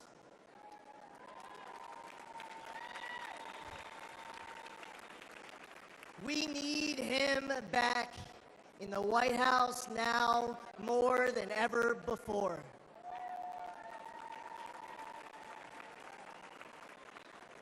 To make America great again, we must first, and God willing, we will expand the Republican majority in the United States House of Representatives. We will flip the United States Senate. We are going to elect J.D. Vance, our next vice president. And we will make Donald J. Trump the 47th president of these United States. Thank you. God bless you. God bless President Trump and his family, and God bless America.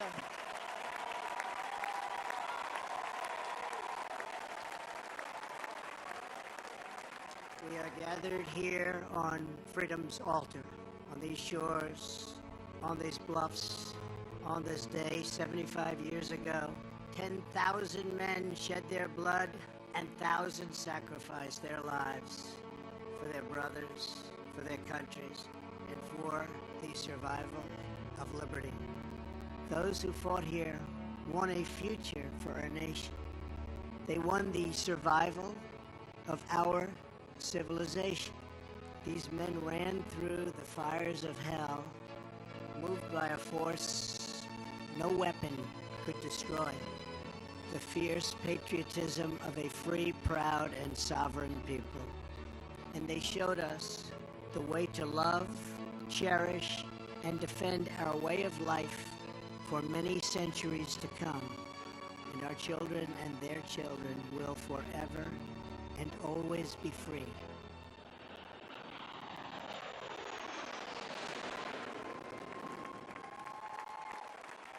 Ladies and gentlemen, please welcome World War II hero, William Peckrell.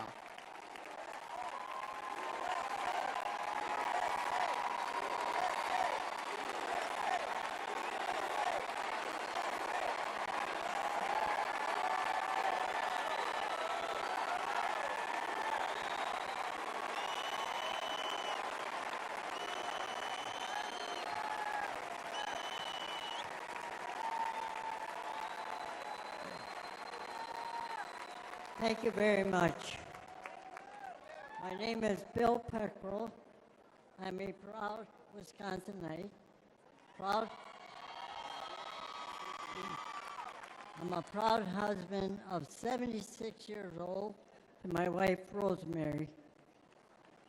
I'm a father of 11 children.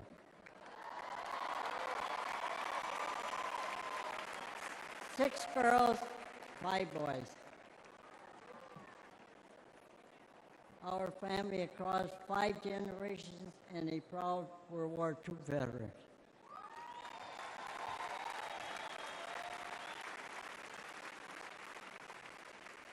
I'm 98 years old.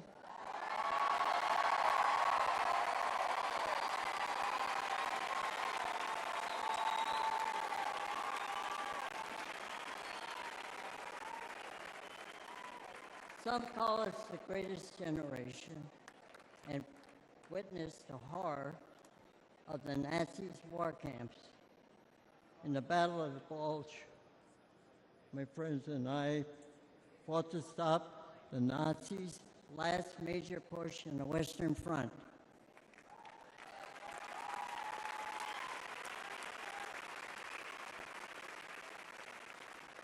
A few months later, Hitler was dead. The Nazis were defeated.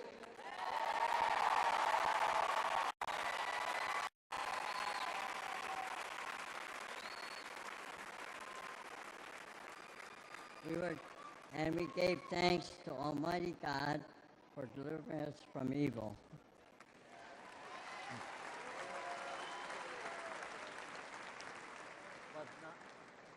But not many of us came home. I still miss a lot of my friends on that beach. And there were many of us left. There aren't many of us left today. But for us, those of us who are here, that America is still worth fighting for.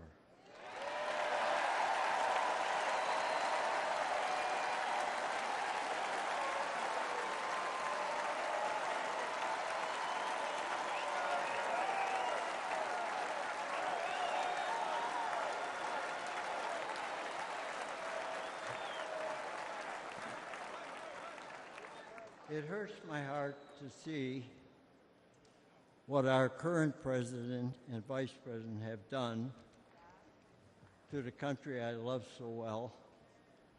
They humiliated us in Afghanistan. We pushed around in China. Terrorists run wild in the Middle East.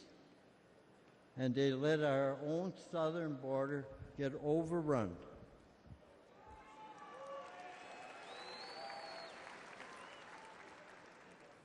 America, people say,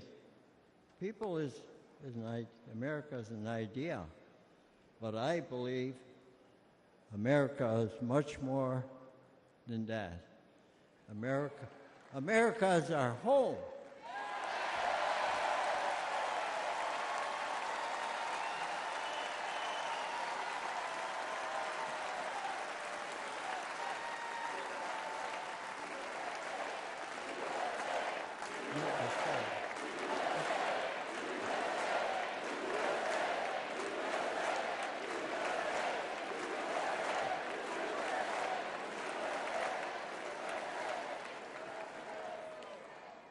You know, when I was fighting in Europe and I came back home, I kissed the ground, thanking God that I'm back home in my country.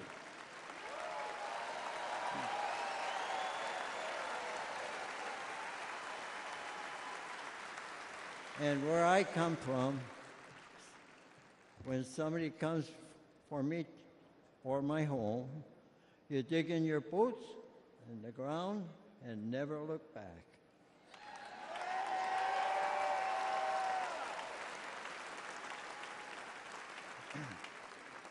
That's the attitude that saved the free world and those years ago.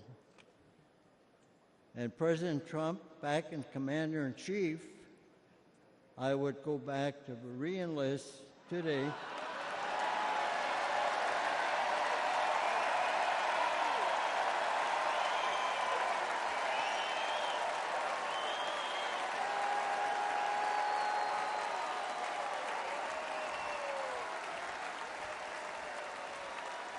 And I would storm whatever beach my country needs me to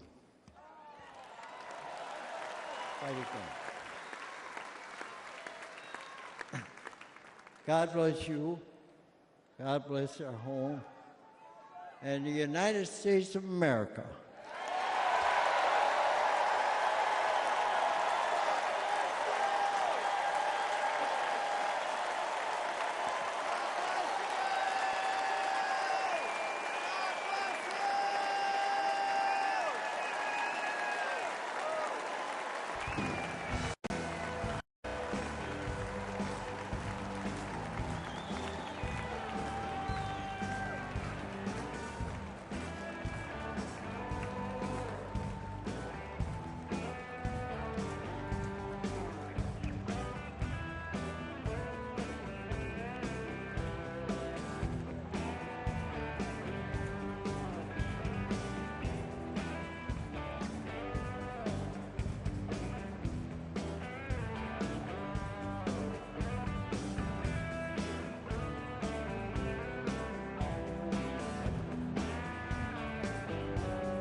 Ladies and gentlemen, please welcome businessman and Executive Vice President of the Trump Organization, Donald J. Trump, Jr.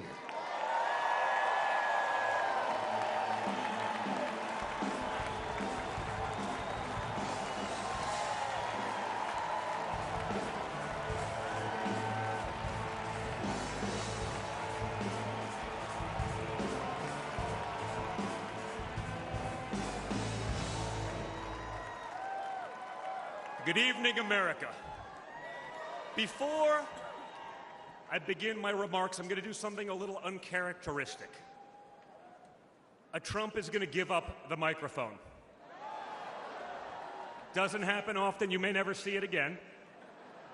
But I got a call on Monday morning from a young lady who said, "Dad, I want to speak at the RNC."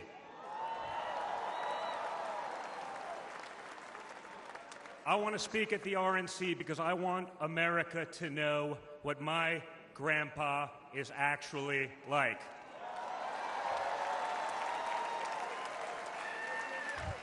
So for the first time ever on a stage, first time ever giving a speech, I want to bring out my eldest daughter and the eldest granddaughter of the President of the United States, your favorite president, Kai Madison Trump.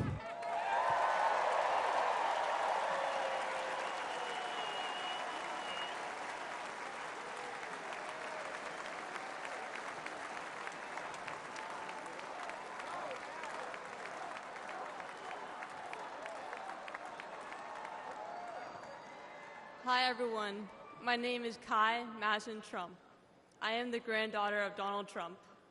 I'm speaking today to share the side of my grandpa that people don't often see.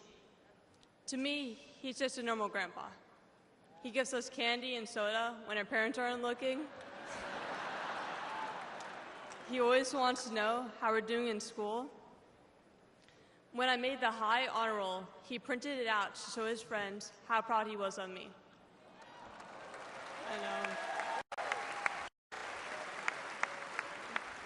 He calls me during the middle of the school day to ask how my golf game is going and tells me all about his. But then I have to remind him that I'm in school and I'll have to call him back later. When we play golf together, if I'm not on his team, he'll try to get inside of my head. I know. And he's always surprised that I don't let him get to me. But I have to remind him, I'm a Trump too.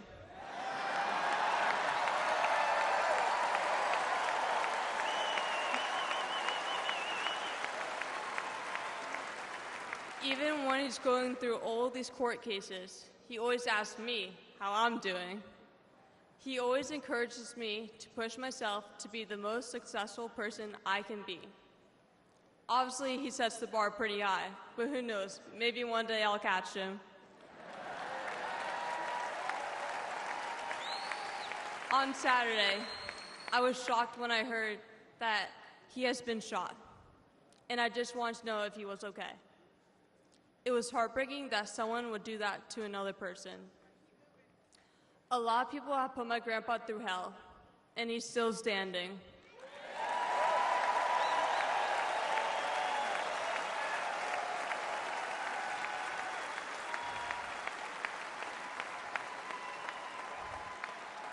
Grandpa, you are such an inspiration, and I love you.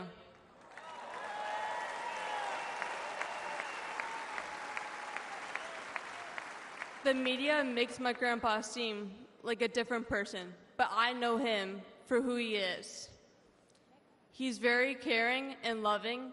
He truly wants the best for this country, and he will fight every single day to make America great again. Thank you very much.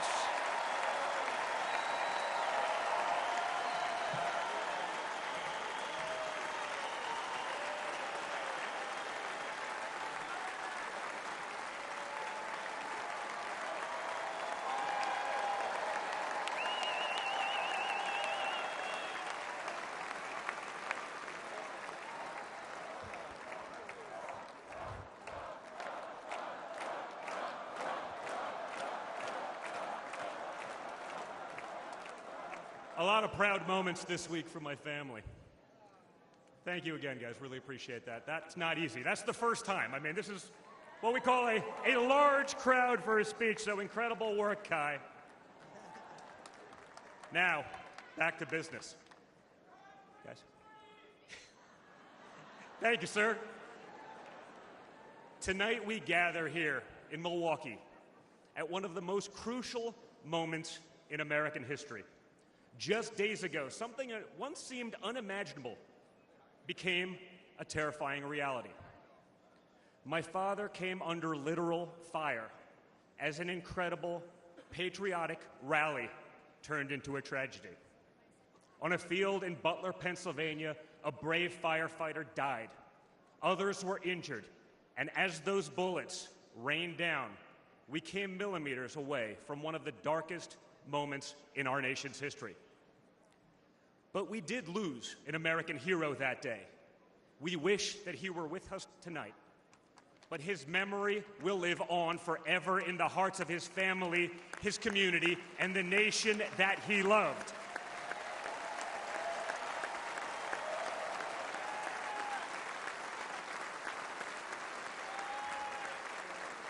So I would like to take just a moment tonight to express our gratitude for the life and service of American hero Corey Comparator.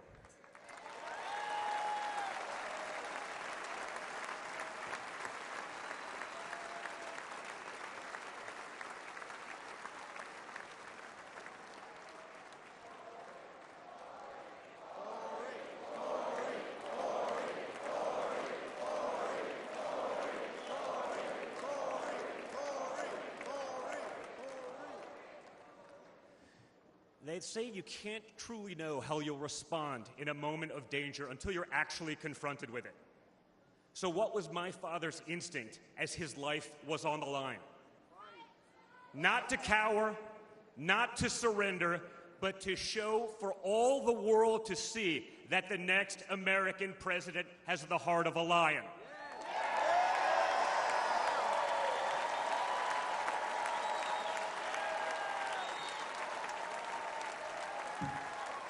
That the next American president has the courage to put the American people first once again.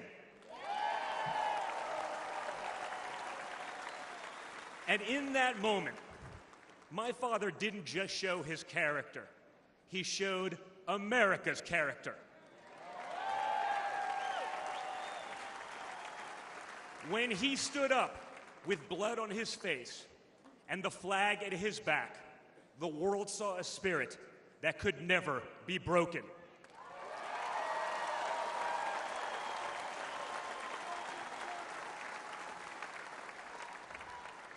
And that is the true spirit of America. America knows what it's like to be down.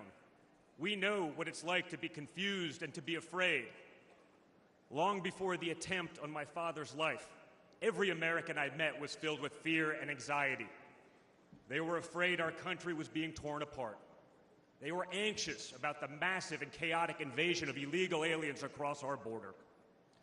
They were deeply concerned about partisan lawfare, education indoctrination, and attacks on freedom of speech. Most terrifying of all, they saw that our leaders didn't care, or worse, that they joyfully aided and abetted the erosion of our rights.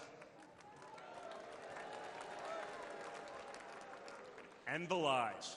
Oh yeah, the lies. We won't ever forget the lies. From left-wing politicians, from their allies in the media, when you hear them in a row, you fully understand the extent they have gone to divide this great nation. They lied about Russia collusion. They lied about Hunter's laptop. They lied about Joe Biden's fitness for office. They lied about the border being secure.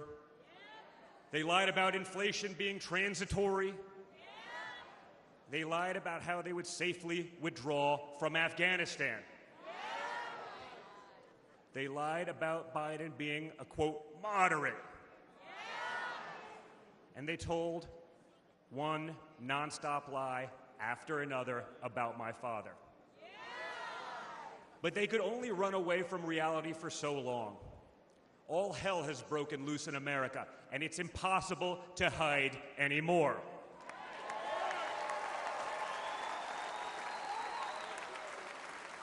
Remember Build Back Better?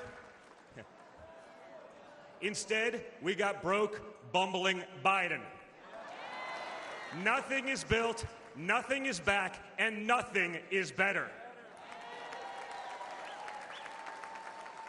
Bridges are collapsing, our credibility is crumbling, and our money is worth less and less every single day. It was just one giant bait and switch, and normal Americans are the ones left holding the bag. Housing costs, gasoline prices, grocery bills just keep going up. Wave after wave of illegal aliens, deadly drugs keep pouring across our border. Meanwhile, pro-crime district attorneys have turned our cities into giant crime zones. They've turned criminals into victims, prosecutors into criminal defense attorneys, and police into public enemies. Left-wing activists are pretending to be educators, teaching our kids that there are 57 genders, but they can't even define what a woman is. On one hand, they think free speech protects their right to expose your children to explicit drag shows. On the other hand, they want to put you in jail for making a meme. It's like the entire world has been turned upside down. Does any of this sound like a country that's going in the right direction? And honestly, who is actually running the country anyway? It's obviously not Joe Biden. So who are they asking us to elect? Seriously, who's running things? Does anyone really know? Is it Jill? Is it Hunter? Barack Obama? Maybe it's the ghost of Corn Pop.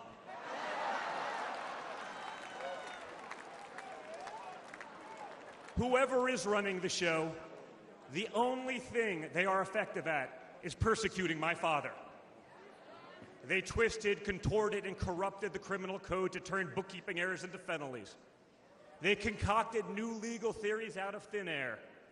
They imposed gag orders on my father because the last thing a defendant should be able to do is defend himself, right?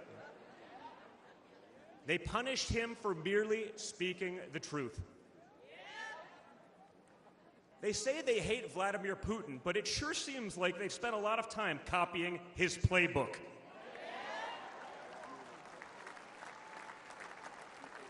In this country, we don't criminalize political differences. We debate them. We vote on them. But we don't make you choose between picking a party or picking a jail cell.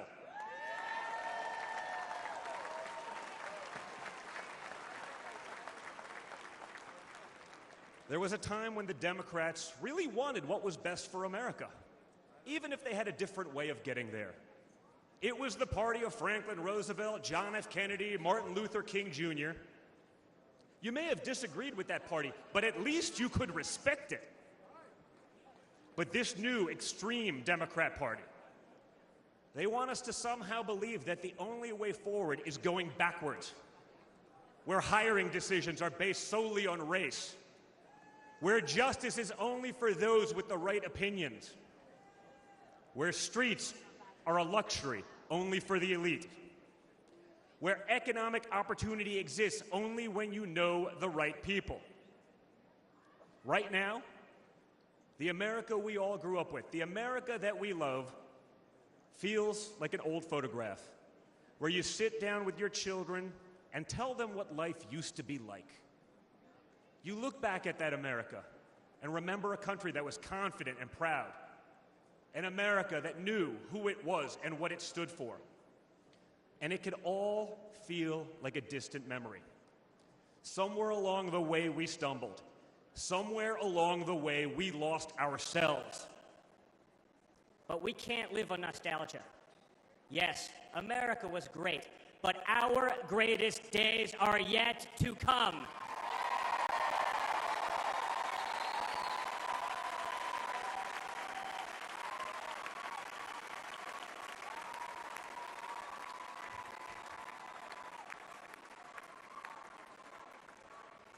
Because no matter how far off that old photo may feel, it's not the end of our story.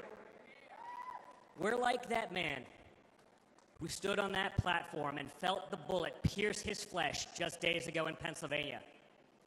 He may have moved to the ground, but he stood back up.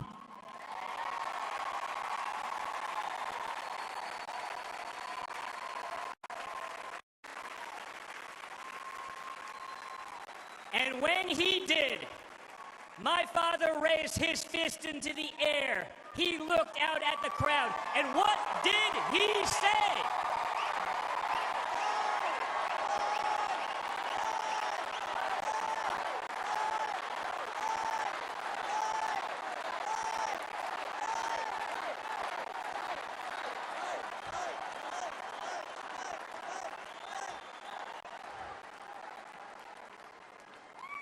And we will fight.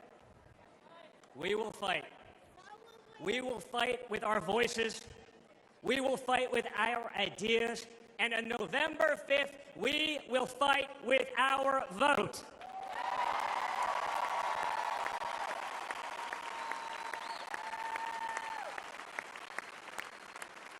I've always been proud of him, but I've never been prouder of my father than I was in that moment. That's when the world found out that there is tough And then there's Trump tough.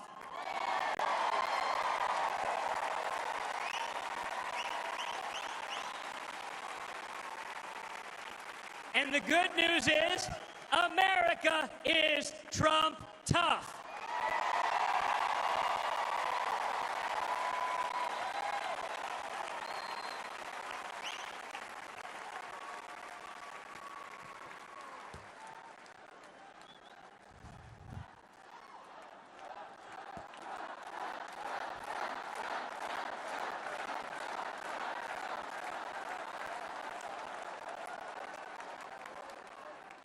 In 1912, more than a century ago, another legendary Republican president came right here to Milwaukee. At a political rally less than 1 mile from where we stand tonight, Teddy Roosevelt was struck by a would-be assassin's bullet. But he didn't quit either. He finished his speech and he kept fighting.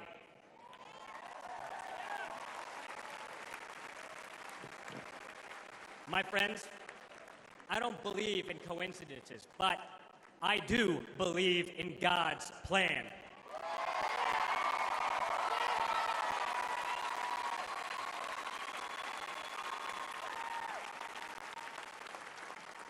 Today, Teddy Roosevelt's man in the arena has a name, and it's Donald J. Trump.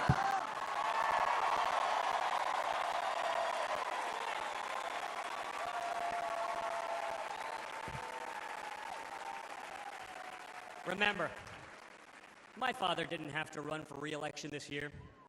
He doesn't need the money, the fame, the power. Frankly, he doesn't need the witch hunts, the phony investigations, or the political prosecutions either. But he knew he had to run if there was any chance at saving America.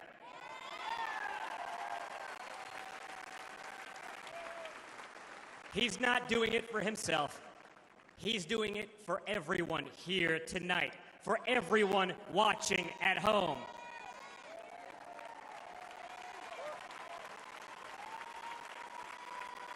No matter who you are, you can be a part of this movement to make America great again.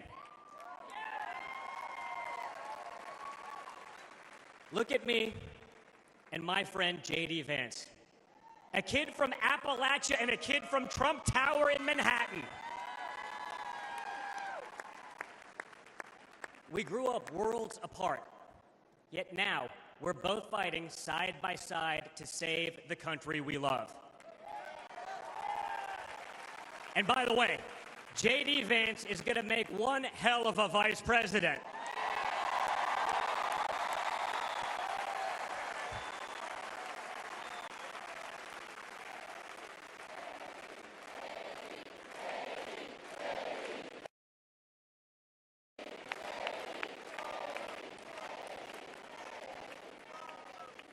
For those of you who have tuned out politics or have never even voted, I want you to know, if you're looking for a better life, a more prosperous future, a safer, more wholesome and patriotic place to call home, there's room for you in this party and in this movement.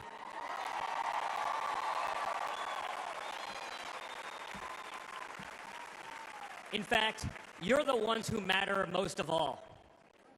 My father has always said that the people he gets along with best are the people who really work for a living.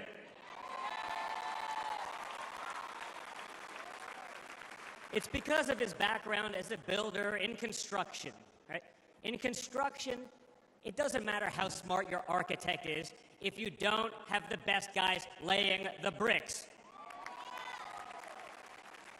People with grit, people who get their hands dirty. That's a big problem with Washington, D.C. Most of the bureaucrats who rule over us have never built anything in their lives. It's time to build something real, something tangible, something that will last and leave this country better off for our children.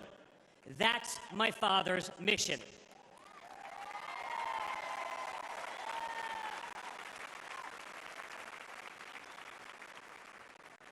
This November, we have a choice. It's a choice between one team that wants to build this country up and another that wants to tear this country down. It's a choice between people who are proud of America and people who are ashamed of America. And ultimately, it's a choice between America last and America first.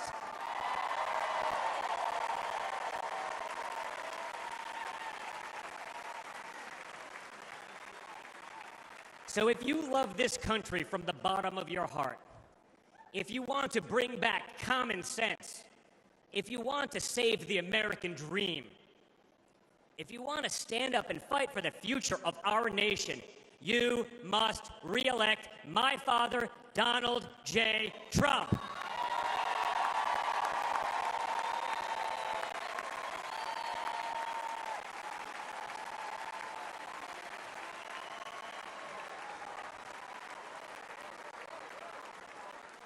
Together, we will make America great once again.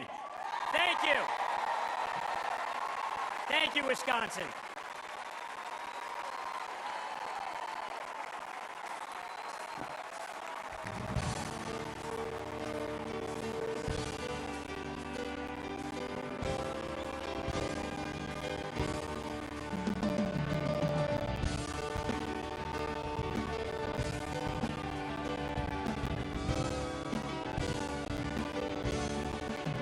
As soon as you are people, well, I am with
It's nothing short of a miracle that J.D. Vance is a household name, or a United States Senator, or our next vice president. But here he is, born into poverty, his family torn apart by drug addiction. No money, no prospects, no future. J.D. joined the Marine Corps, used the GI Bill to attend college, then went to Yale and earned a law degree and shared his heartbreaking story in a best-selling book.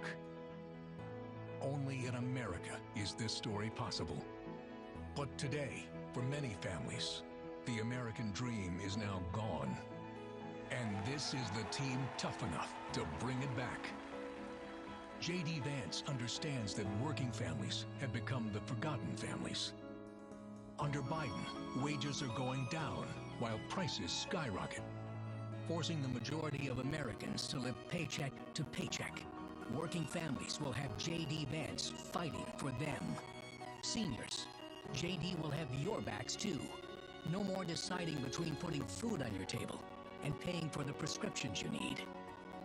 As a husband and father, J.D. knows the importance of fighting for a parent's right to protect their children. And you can count on this Marine to stand up for our soldiers who put their lives on the line for their country every day. J.D. Vance's story is one of perseverance, of duty, of commitment to what's right. It's an American story, and it's just getting started.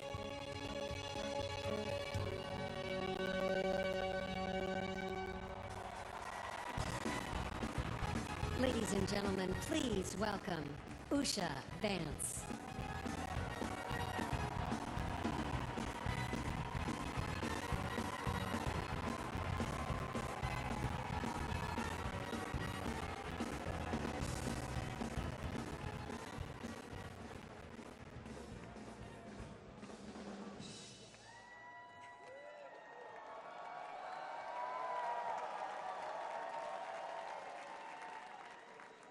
Good evening. Good evening. When I was asked to introduce my husband, J.D. Vance, to all of you, I was at a loss. What could I say that hasn't already been said before? After all, the man was already the subject of a Ron Howard movie. J.D. has shared much of his life through his own eloquent words. In his book, Hillbilly Elegy, during his Senate campaign, and now as a sitting United States Senator. It occurred to me that there was only one thing to do: to explain from the heart why I love and admire J.D. and stand here beside him today, and why he will make a great Vice President of the United States.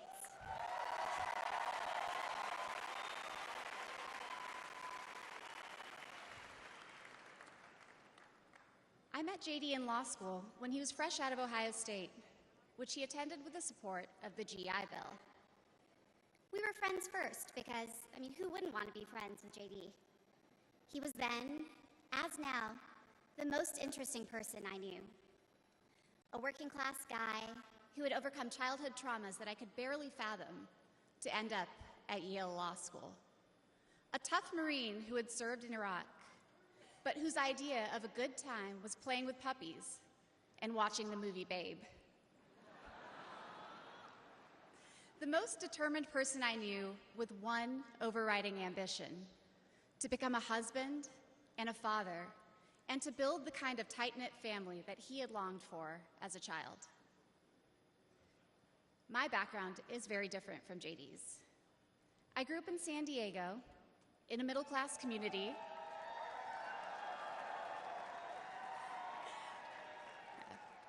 with two loving parents, both immigrants from India, and a wonderful sister.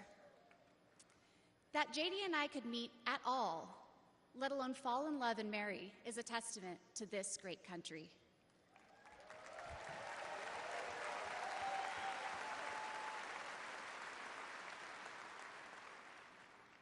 It is also a testament to JD, and it tells you something about who he is. When JD met me, He approached our differences with curiosity and enthusiasm. He wanted to know everything about me, where I came from, what my life had been like.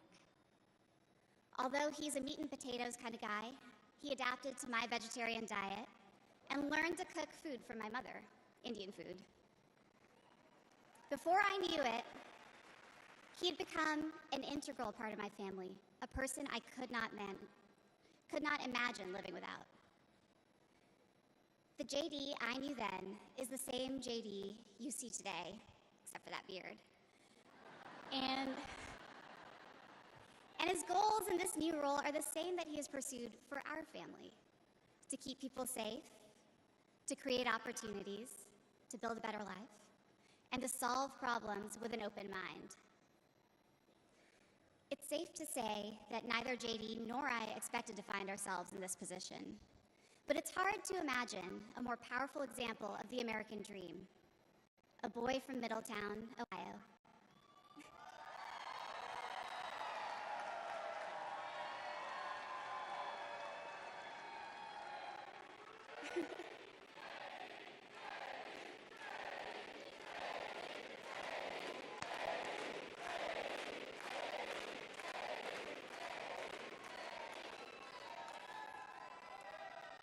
Raised by his grandmother through tough times, chosen to help lead our country through some of its greatest challenges, I am grateful to all of you for the trust you have placed in him and in our family. And with that, it is my great privilege to introduce my husband and the next Vice President of the United States, J.D. Vance.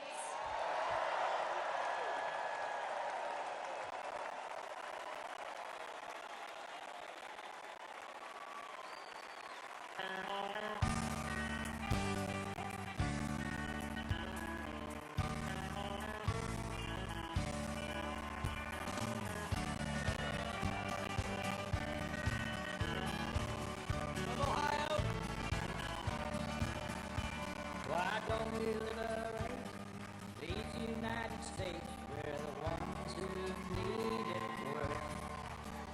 Let the rest of the world help us for change, and let's rebuild America first. Thank you.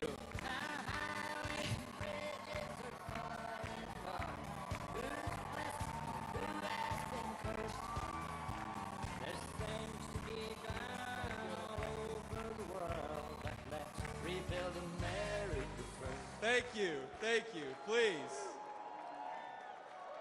Wow. Wow.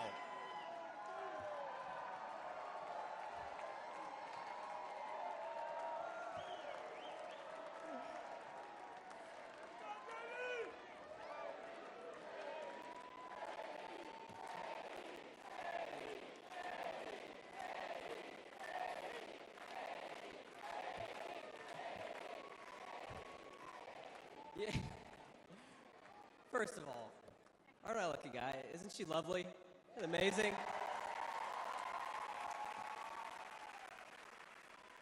Greetings, Milwaukee, my fellow Americans and my fellow Republicans.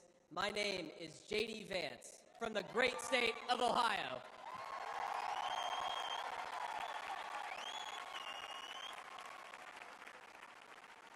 Tonight,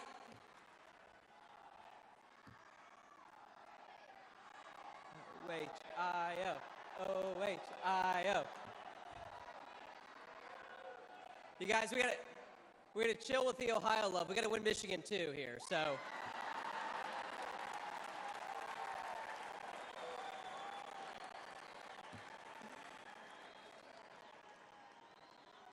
My friends, tonight is a night of hope. A celebration of what America once was, and with God's grace, what it will soon be again.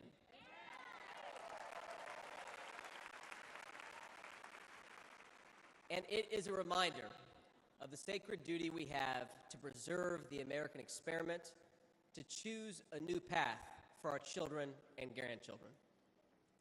But as we meet tonight, we cannot forget that this evening could have been so much different. Instead of a day of celebration, this could have been a day of heartache and mourning. For the last 8 years, President Trump has given everything he has to fight for the people of our country.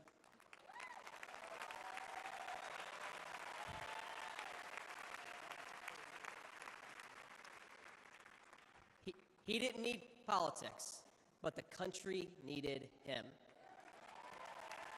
Did it? Now, prior to running for president, he was one of the most successful businessmen in the world. He had everything anyone could ever want in a life. And yet, instead of choosing the easy path, he chose to endure abuse, slander, and persecution. And he did it because he loved this country.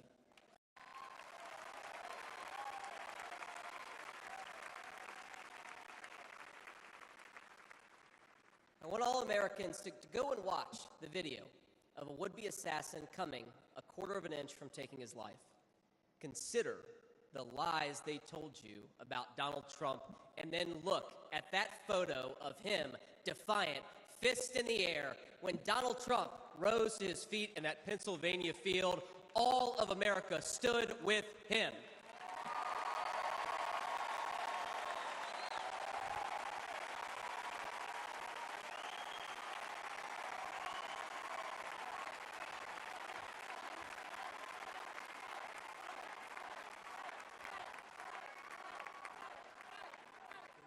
And what did he call us to do for our country?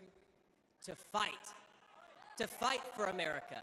Even in his most perilous moment, we were on his mind. His instinct was for us, for our country. To call us to something higher, to something greater. To once again be citizens who ask what our country needs of us. Now consider what they said. They said he was a tyrant. They said he must be stopped at all costs. But how did he respond? He called for national unity, for national calm, literally right after an assassin nearly took his life.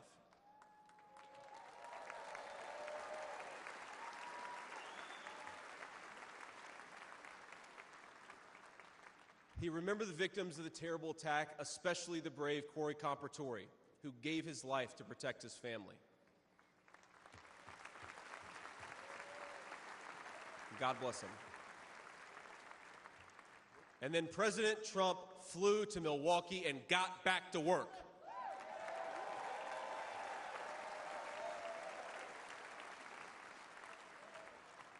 Now that's the man I've gotten to know personally over the last few years. He is tough, and he is, but he cares about people.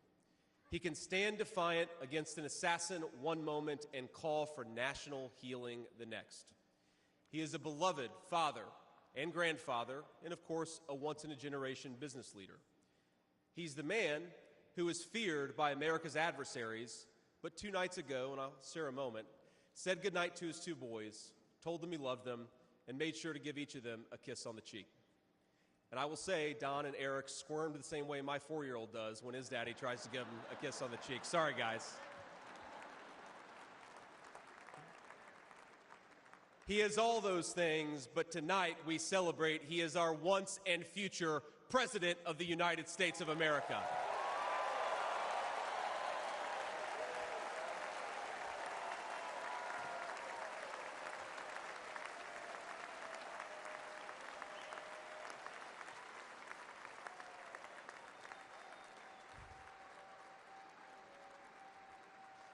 Now,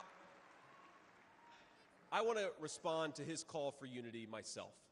We have a big tent in this party on everything from national security to economic policy. But my message to you, my fellow Republicans, is we love this country and we are united to win.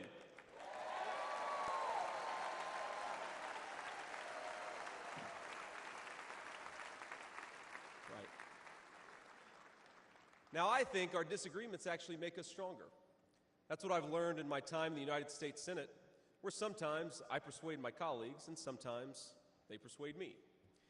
And my message to my fellow Americans, those watching from across the country, is shouldn't we be governed by a party that is unafraid to debate ideas and come to the best solution?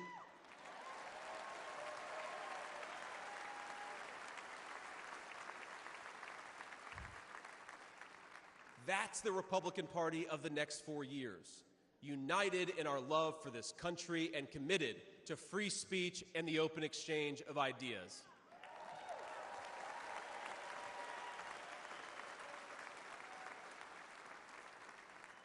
And so tonight, Mr. Chairman, I stand here humbled, and I'm overwhelmed with gratitude to say I officially accept your nomination to be Vice President of the United States of America.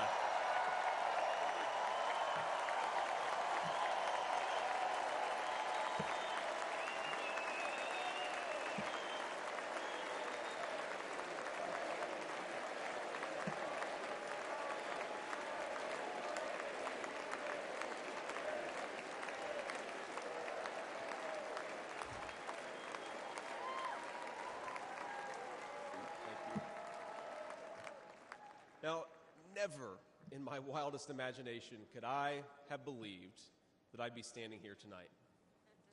I grew up in Middletown, Ohio. A small town where people spoke their minds, built with their hands, and loved their God, their family, their community, and their country with their whole hearts. But it was also a place that had been cast aside and forgotten by America's ruling class in Washington. When I was in the 4th grade, a career politician by the name of Joe Biden supported NAFTA, a bad trade deal that sent countless good jobs to Mexico.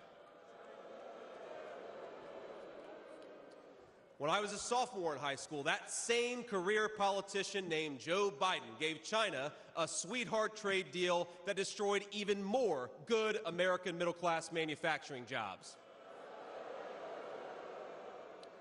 When I was a senior in high school, that same Joe Biden supported the disastrous invasion of Iraq, and at each step of the way, in small towns like mine in Ohio or next door in Pennsylvania or Michigan, in states all across our country, jobs were sent overseas and our children were sent to war. And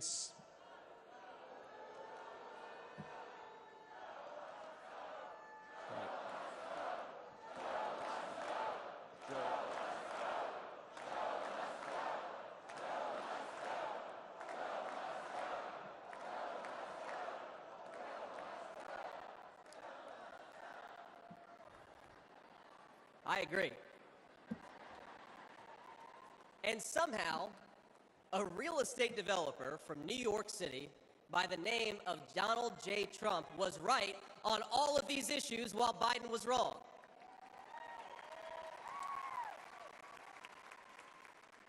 President Trump knew even then that we needed leaders who would put America first.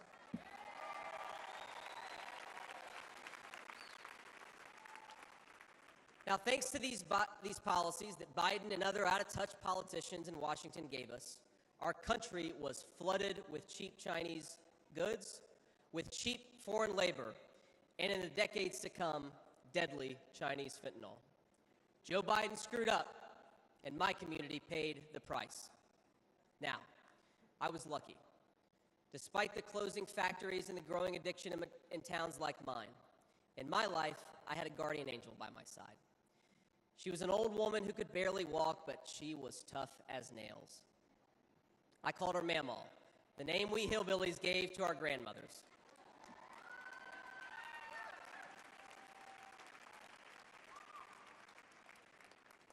Mamaw raised me as my mother struggled with addiction. Mamaw was in so many ways a woman of contradiction. She loved the Lord, ladies and gentlemen. She was a woman of very deep Christian faith.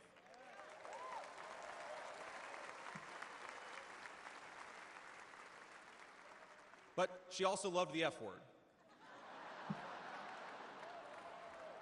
I'm not kidding. She could make a sailor blush.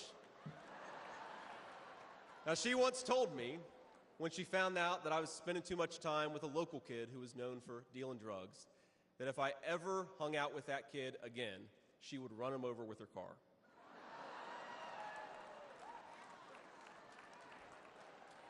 That's true. And she said, JD, no one will ever find out about it.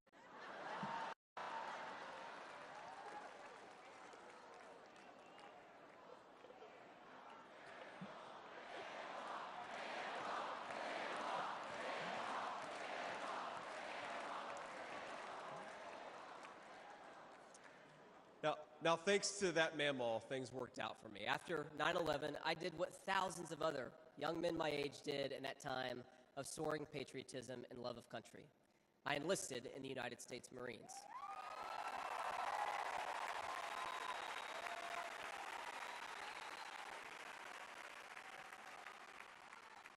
Semper Fi to my fellow Marines. Now, I left the Marines after 4 years and went to the Ohio State University.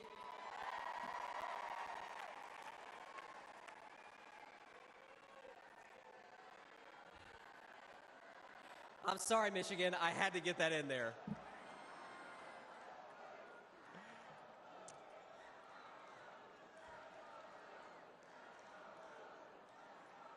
Come on, come on. We've had enough political violence. Now, after Ohio State, I went to Yale Law School, where I met my beautiful wife. And then I started businesses to create jobs in the kind of places that I grew up in. Now, my work taught me that there is still so much talent and grit in the American heartland. There really is.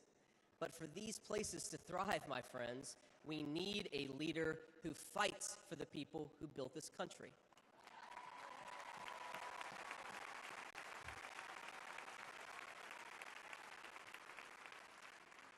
We need a leader who's not in the pocket of big business, but answers to the working man, union and non-union alike.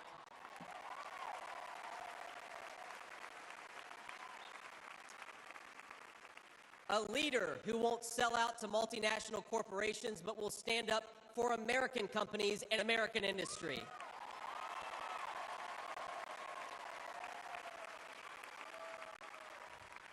A leader who rejects Joe Biden and Kamala Harris's Green New scam and fights to bring back our great American factories. We need President Donald J. Trump.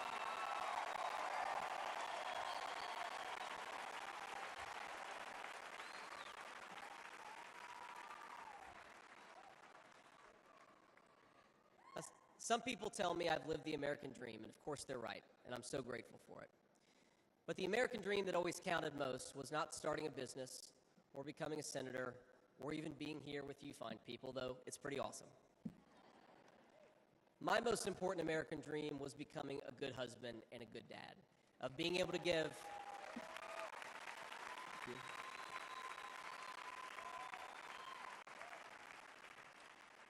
I wanted to give my kids the things that I didn't have when I was growing up, and that's the accomplishment that I'm proudest of. That tonight, I'm joined by my beautiful wife, Usha, an incredible lawyer and a better mom, and our three beautiful kids, Ewan, who's 7, Vivek, who's 4, and Mirabelle, who's 2. Now, they're back at the hotel, and kids, if you're watching, Daddy loves you very much, but get your butts in bed. It's 10 o'clock. But, my friends, things did not work out well for a lot of kids I grew up with. Every now and then, I will get a call from a relative back home who asks, "Did you know so-and-so?" And I'll remember a face from years ago, and then I'll hear, "They died of an overdose." As always, America's ruling class wrote the checks. Communities like mine paid the price. For decades, that divide between the few with their power and comfort in Washington and the rest of us only widened. From Iraq to Afghanistan, from the financial crisis to the Great Recession, from open borders to stagnating wages, the people who govern this country have failed and failed again.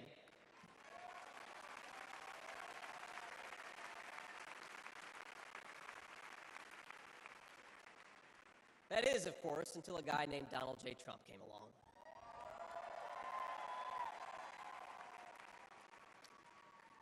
President Trump represents America's last best hope to restore what, if lost, may never be found again. A country where a working-class boy born far from the halls of power can stand on this stage as the next Vice President of the United States of America.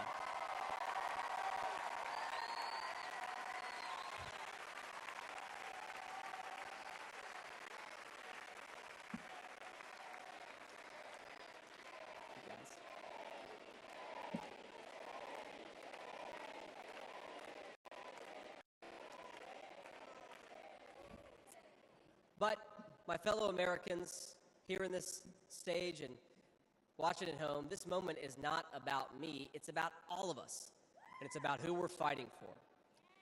It's about the auto worker in Michigan wondering why out-of-touch politicians are destroying their jobs. It's about the factory worker in Wisconsin who makes things with their hands and is proud of American craftsmanship.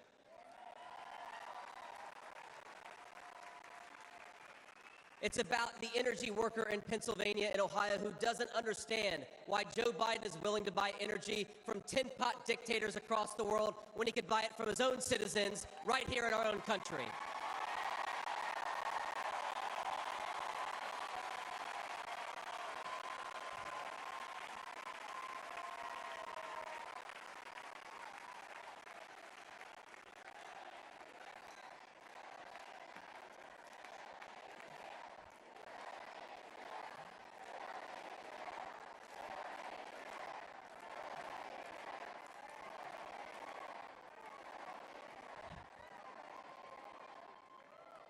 You guys are a great crowd. Wow. And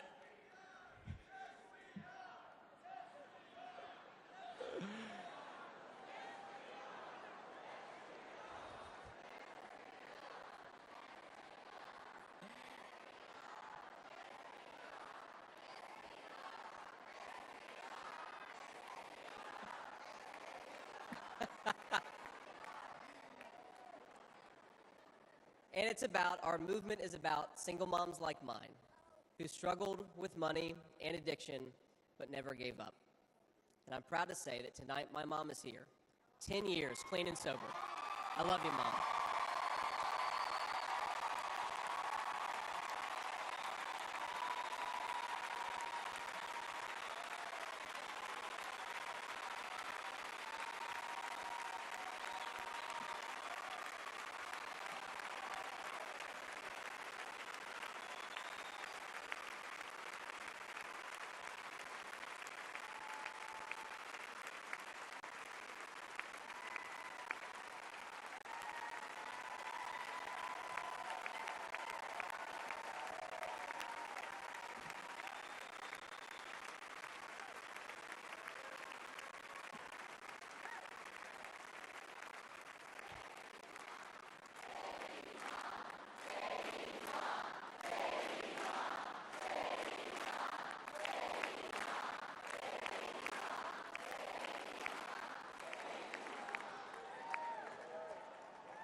And you know, Mom, I was thinking, it'll be 10 years officially in January of 2025, and if President Trump's okay with it, let's have the celebration in the White House.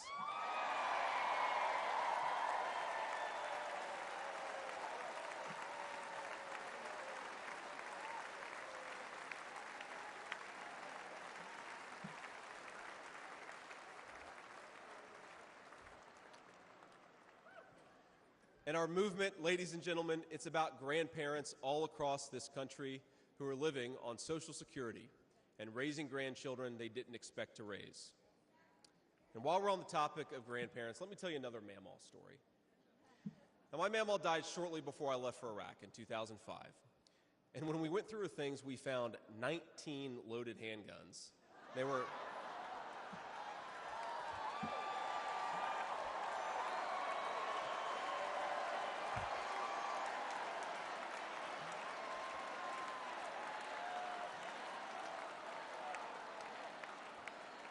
Now, the thing is, her house, under her bed, in her closet, in the silverware drawer. And we wondered what was going on, and it occurred to us that towards the end of her life, Mamaw couldn't get around so well. And so this frail old woman made sure that no matter where she was within arm's length of whatever she needed to protect her family. That's who we fight for. That's American spirit.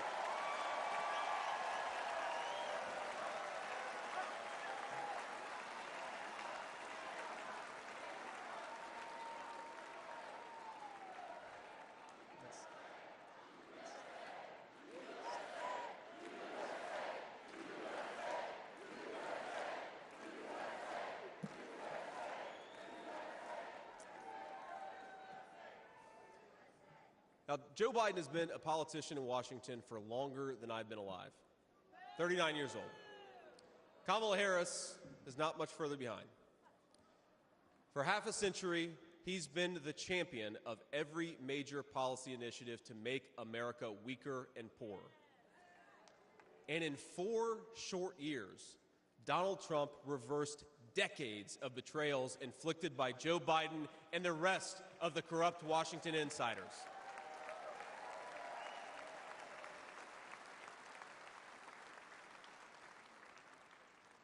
He created the greatest economy in history for workers. Really was amazing. There's this chart that shows worker wages, and they stagnated for pretty much my entire life until President Donald J. Trump came along. Workers' wages went through the roof.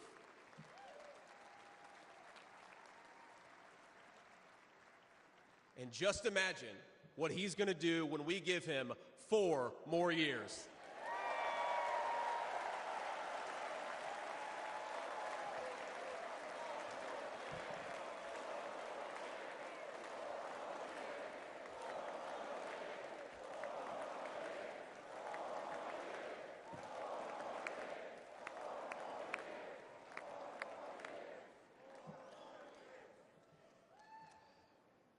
Months ago, I heard some young family member observe that their parents' generation, the baby boomers, could afford to buy a home when they first entered the workforce. But I don't know, this person observed, if I'll ever be able to afford a home. The absurd cost of housing is the result of so many failures, and it reveals so much about what's broken in Washington. I can tell you exactly how it happened. Wall Street barons crashed the economy, and American builders went out of business. As tradesmen scrambled for jobs, houses stopped being built. The lack of good jobs, of course, led to stagnant wages. And then the Democrats flooded this country with millions of illegal aliens. So citizens had to compete with people who shouldn't even be here for precious housing. Joe Biden's inflation crisis, my friends, is really an affordability crisis. And many of the people that I grew up with can't afford to pay more for groceries, more for gas, more for rent, and that's exactly what Joe Biden's economy has given them.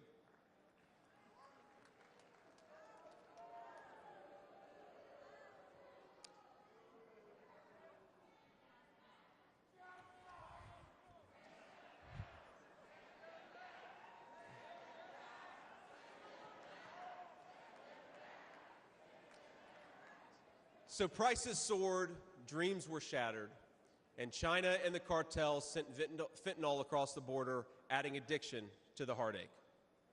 But ladies and gentlemen, that is not the end of our story. We've heard about villains and their victims. I've talked a lot about that, but let me tell you about the future.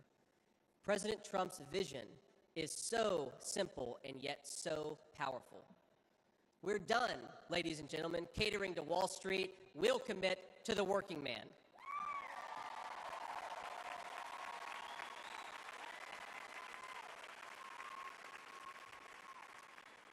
We're done importing foreign labor. We're going to fight for American citizens and their good jobs and their good wages.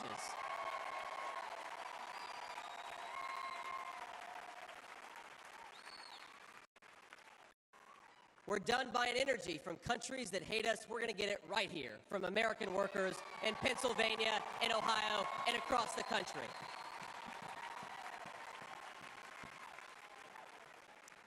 We're done sacrificing supply chains to unlimited global trade, and we're going to stamp more and more products with that beautiful label, Made in the USA.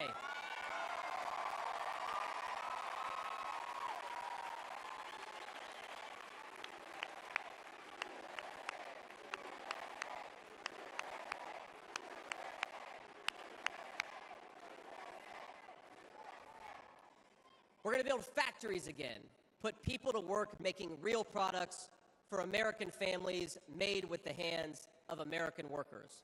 Together, We will protect the wages of American workers and stop the Chinese Communist Party from building their middle class on the backs of American citizens.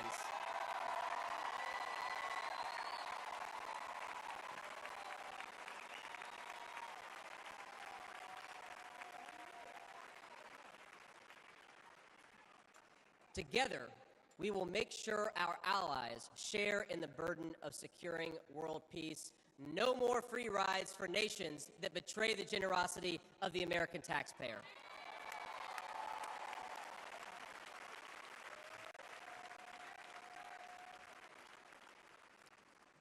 Together, we will send our kids to war only when we must.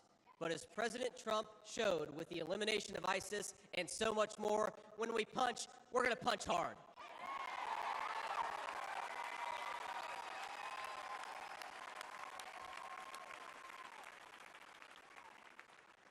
Together, we will put the citizens of America first, whatever the color of their skin. We will, in short, make America great again.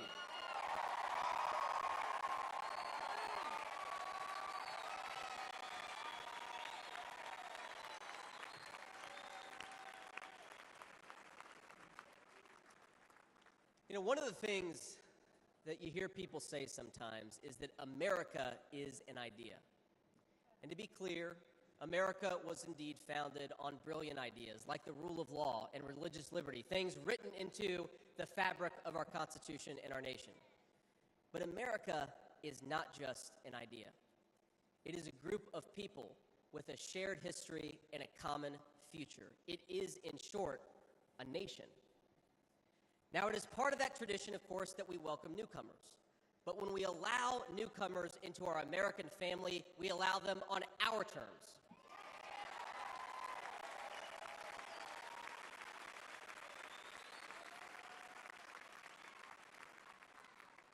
That's the way we preserve the continuity of this project from 250 years past to hopefully 250 years in the future.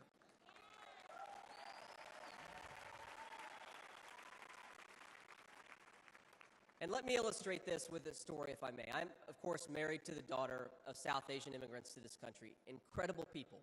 People who genuinely have enriched this country in so many ways. And, of course, I'm biased because I love my wife and her family, but it's true. Now, when I proposed to my wife, we were in law school, and I said, honey, I come with $120,000 worth of law school debt and a cemetery plot on a mountainside in eastern Kentucky.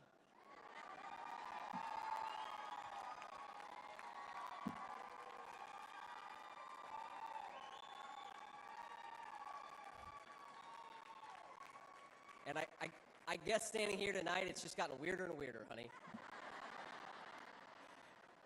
But that's what she was getting. Now, that cemetery plot in eastern Kentucky is near my family's ancestral home. And like a lot of people, we came from the mountains of Appalachia into the factories of Ohio, Pennsylvania, Michigan, and Wisconsin.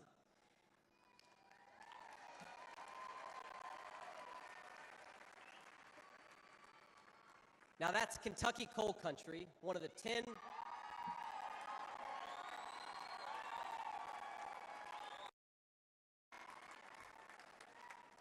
Now, it's one of the 10 poorest counties in the entire United States of America. They're very hardworking people, and they're very good people. They're the kind of people who would give you the shirt off their back even if they can't afford enough to eat. And our media calls them privileged and looks down on them. But they love this country, not only because it's a good idea, but because in their bones they know that this is their home. And it will be their children's home, and they would die fighting to protect it.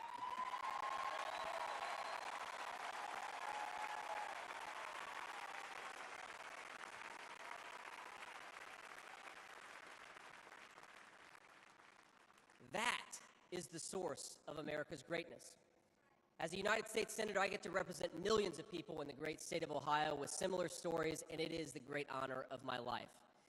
Now, in that cemetery, there are people who were born around the time of the Civil War. And if, as I hope, my wife and I are eventually laid to rest there, and our kids follow us, there will be 7 generations just in that small mountain cemetery plot in eastern Kentucky. 7 generations of people who have fought for this country, who have built this country, who have made things in this country, and who would fight and die to protect this country if they were asked to.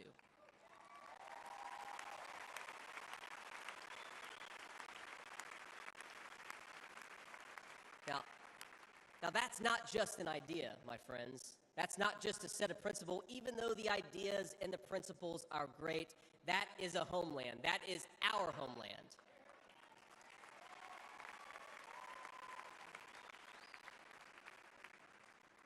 People will not fight for abstractions, but they will fight for their home.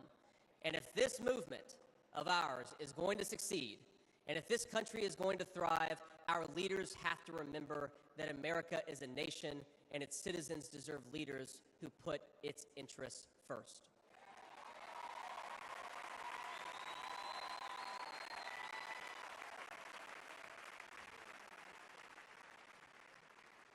Now, we won't agree on every issue, of course, not even in this room. We may disagree from time to time about how best to reinvigorate American industry and renew American family. That's fine. In fact, it's more than fine. It's good. But never forget that the reason why this United Republican Party exists, why we do this, why we care about those great ideas and that great history, is that we want this nation to thrive for centuries to come.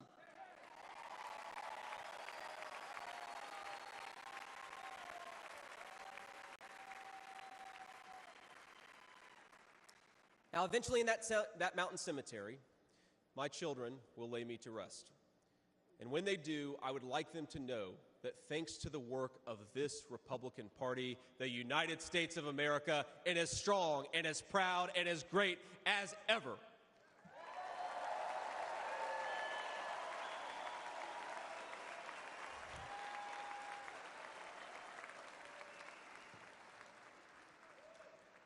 That is who we serve, my friends. That is who we fight for. And the only thing that we need to do right now, the most important thing that we can do for those people, for that American nation that we all love, is to re-elect Donald J. Trump, President of the United States.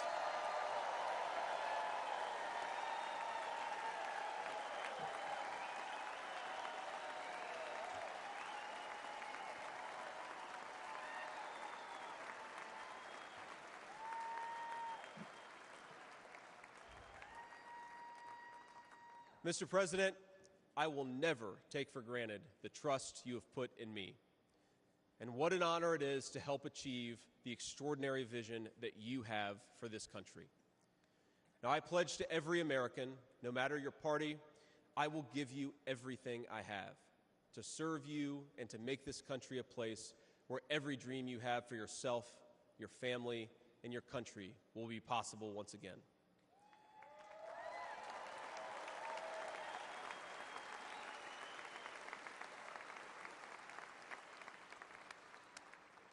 And I promise you one more thing.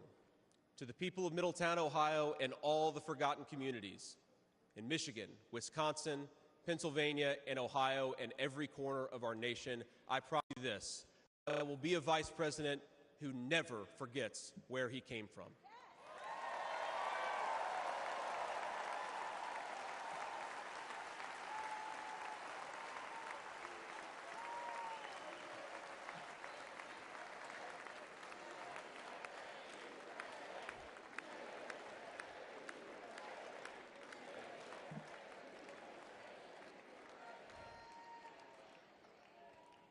And every single day for the next 4 years, when I walk into that White House to help President Trump, I will be doing it for you, for your family, for your future, and for this great country. Thank you. God bless all of you, and God bless our great country.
Ladies and gentlemen, please welcome back the chairman of the Republican National Committee, Michael Whatley of North Carolina.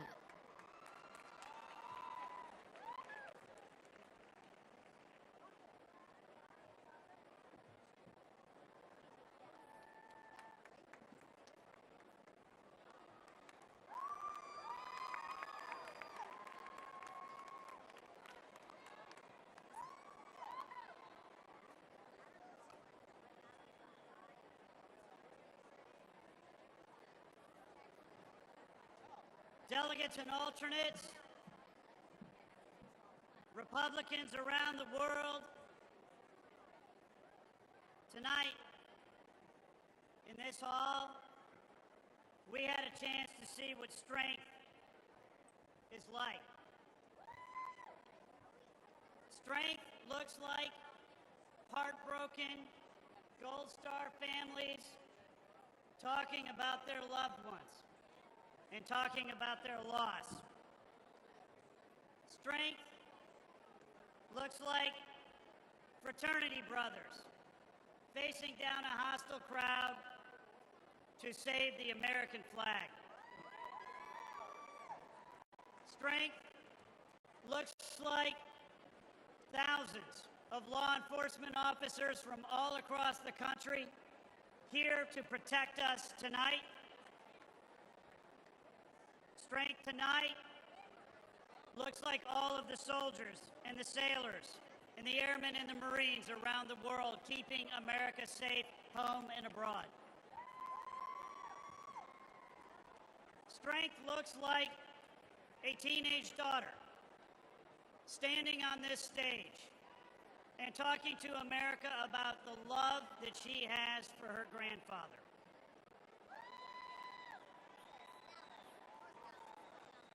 Strength looks like a kid born in rural Appalachia who put himself through school and answered a call to service when America needed him and joined the Marines, and has answered another call to serve as our next vice president.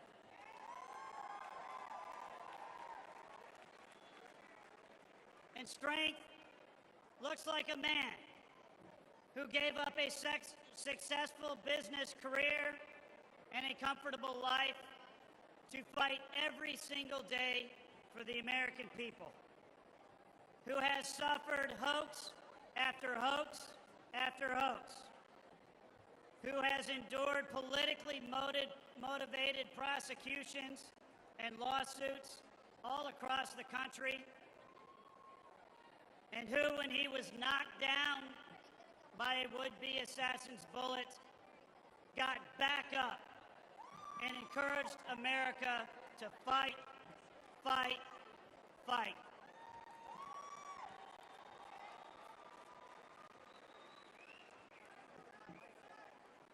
Ladies and gentlemen, we know what strength looks like, and we know that America is a nation of inherent strength. And we, as a nation of inherent strength, are going to be strong again.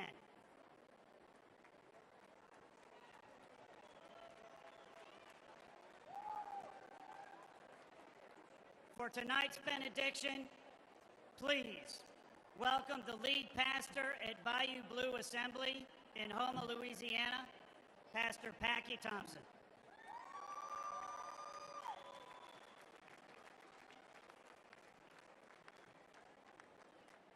Well, hello, Milwaukee. I bring you greetings from the great state of Louisiana, from my church, Bayou Blue Assembly of God in Houma, Louisiana, and from the small town I grew up in Jena, Louisiana. I am proud to be with all of you here tonight for this historic convention, and I thank my Lord and Savior Jesus Christ for his blessings. I would like to thank the RNC for allowing me to be here. And I would like to thank President Trump for all that he has done for our country. I want you to know, sir, that you are loved and respected in my state of Louisiana.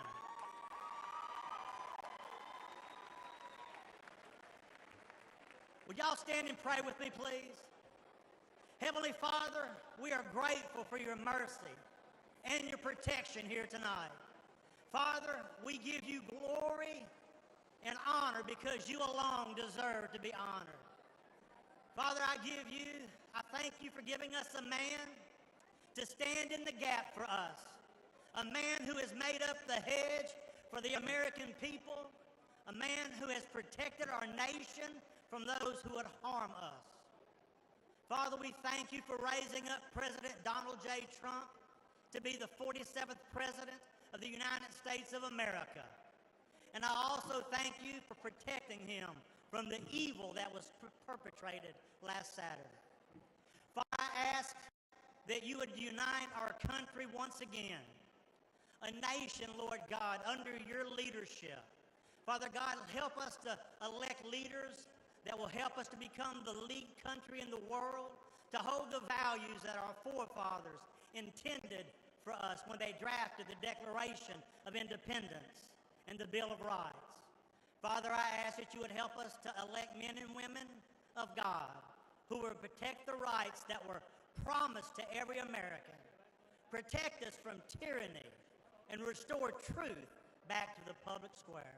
Father, I pray for the Donald J. Trump and J.D. Vance tonight, that you would give them grace, strength, and wisdom to guide our country once again. And Father God, help make America great. Once again, I ask it in Jesus' name. And everybody said, amen. Yes.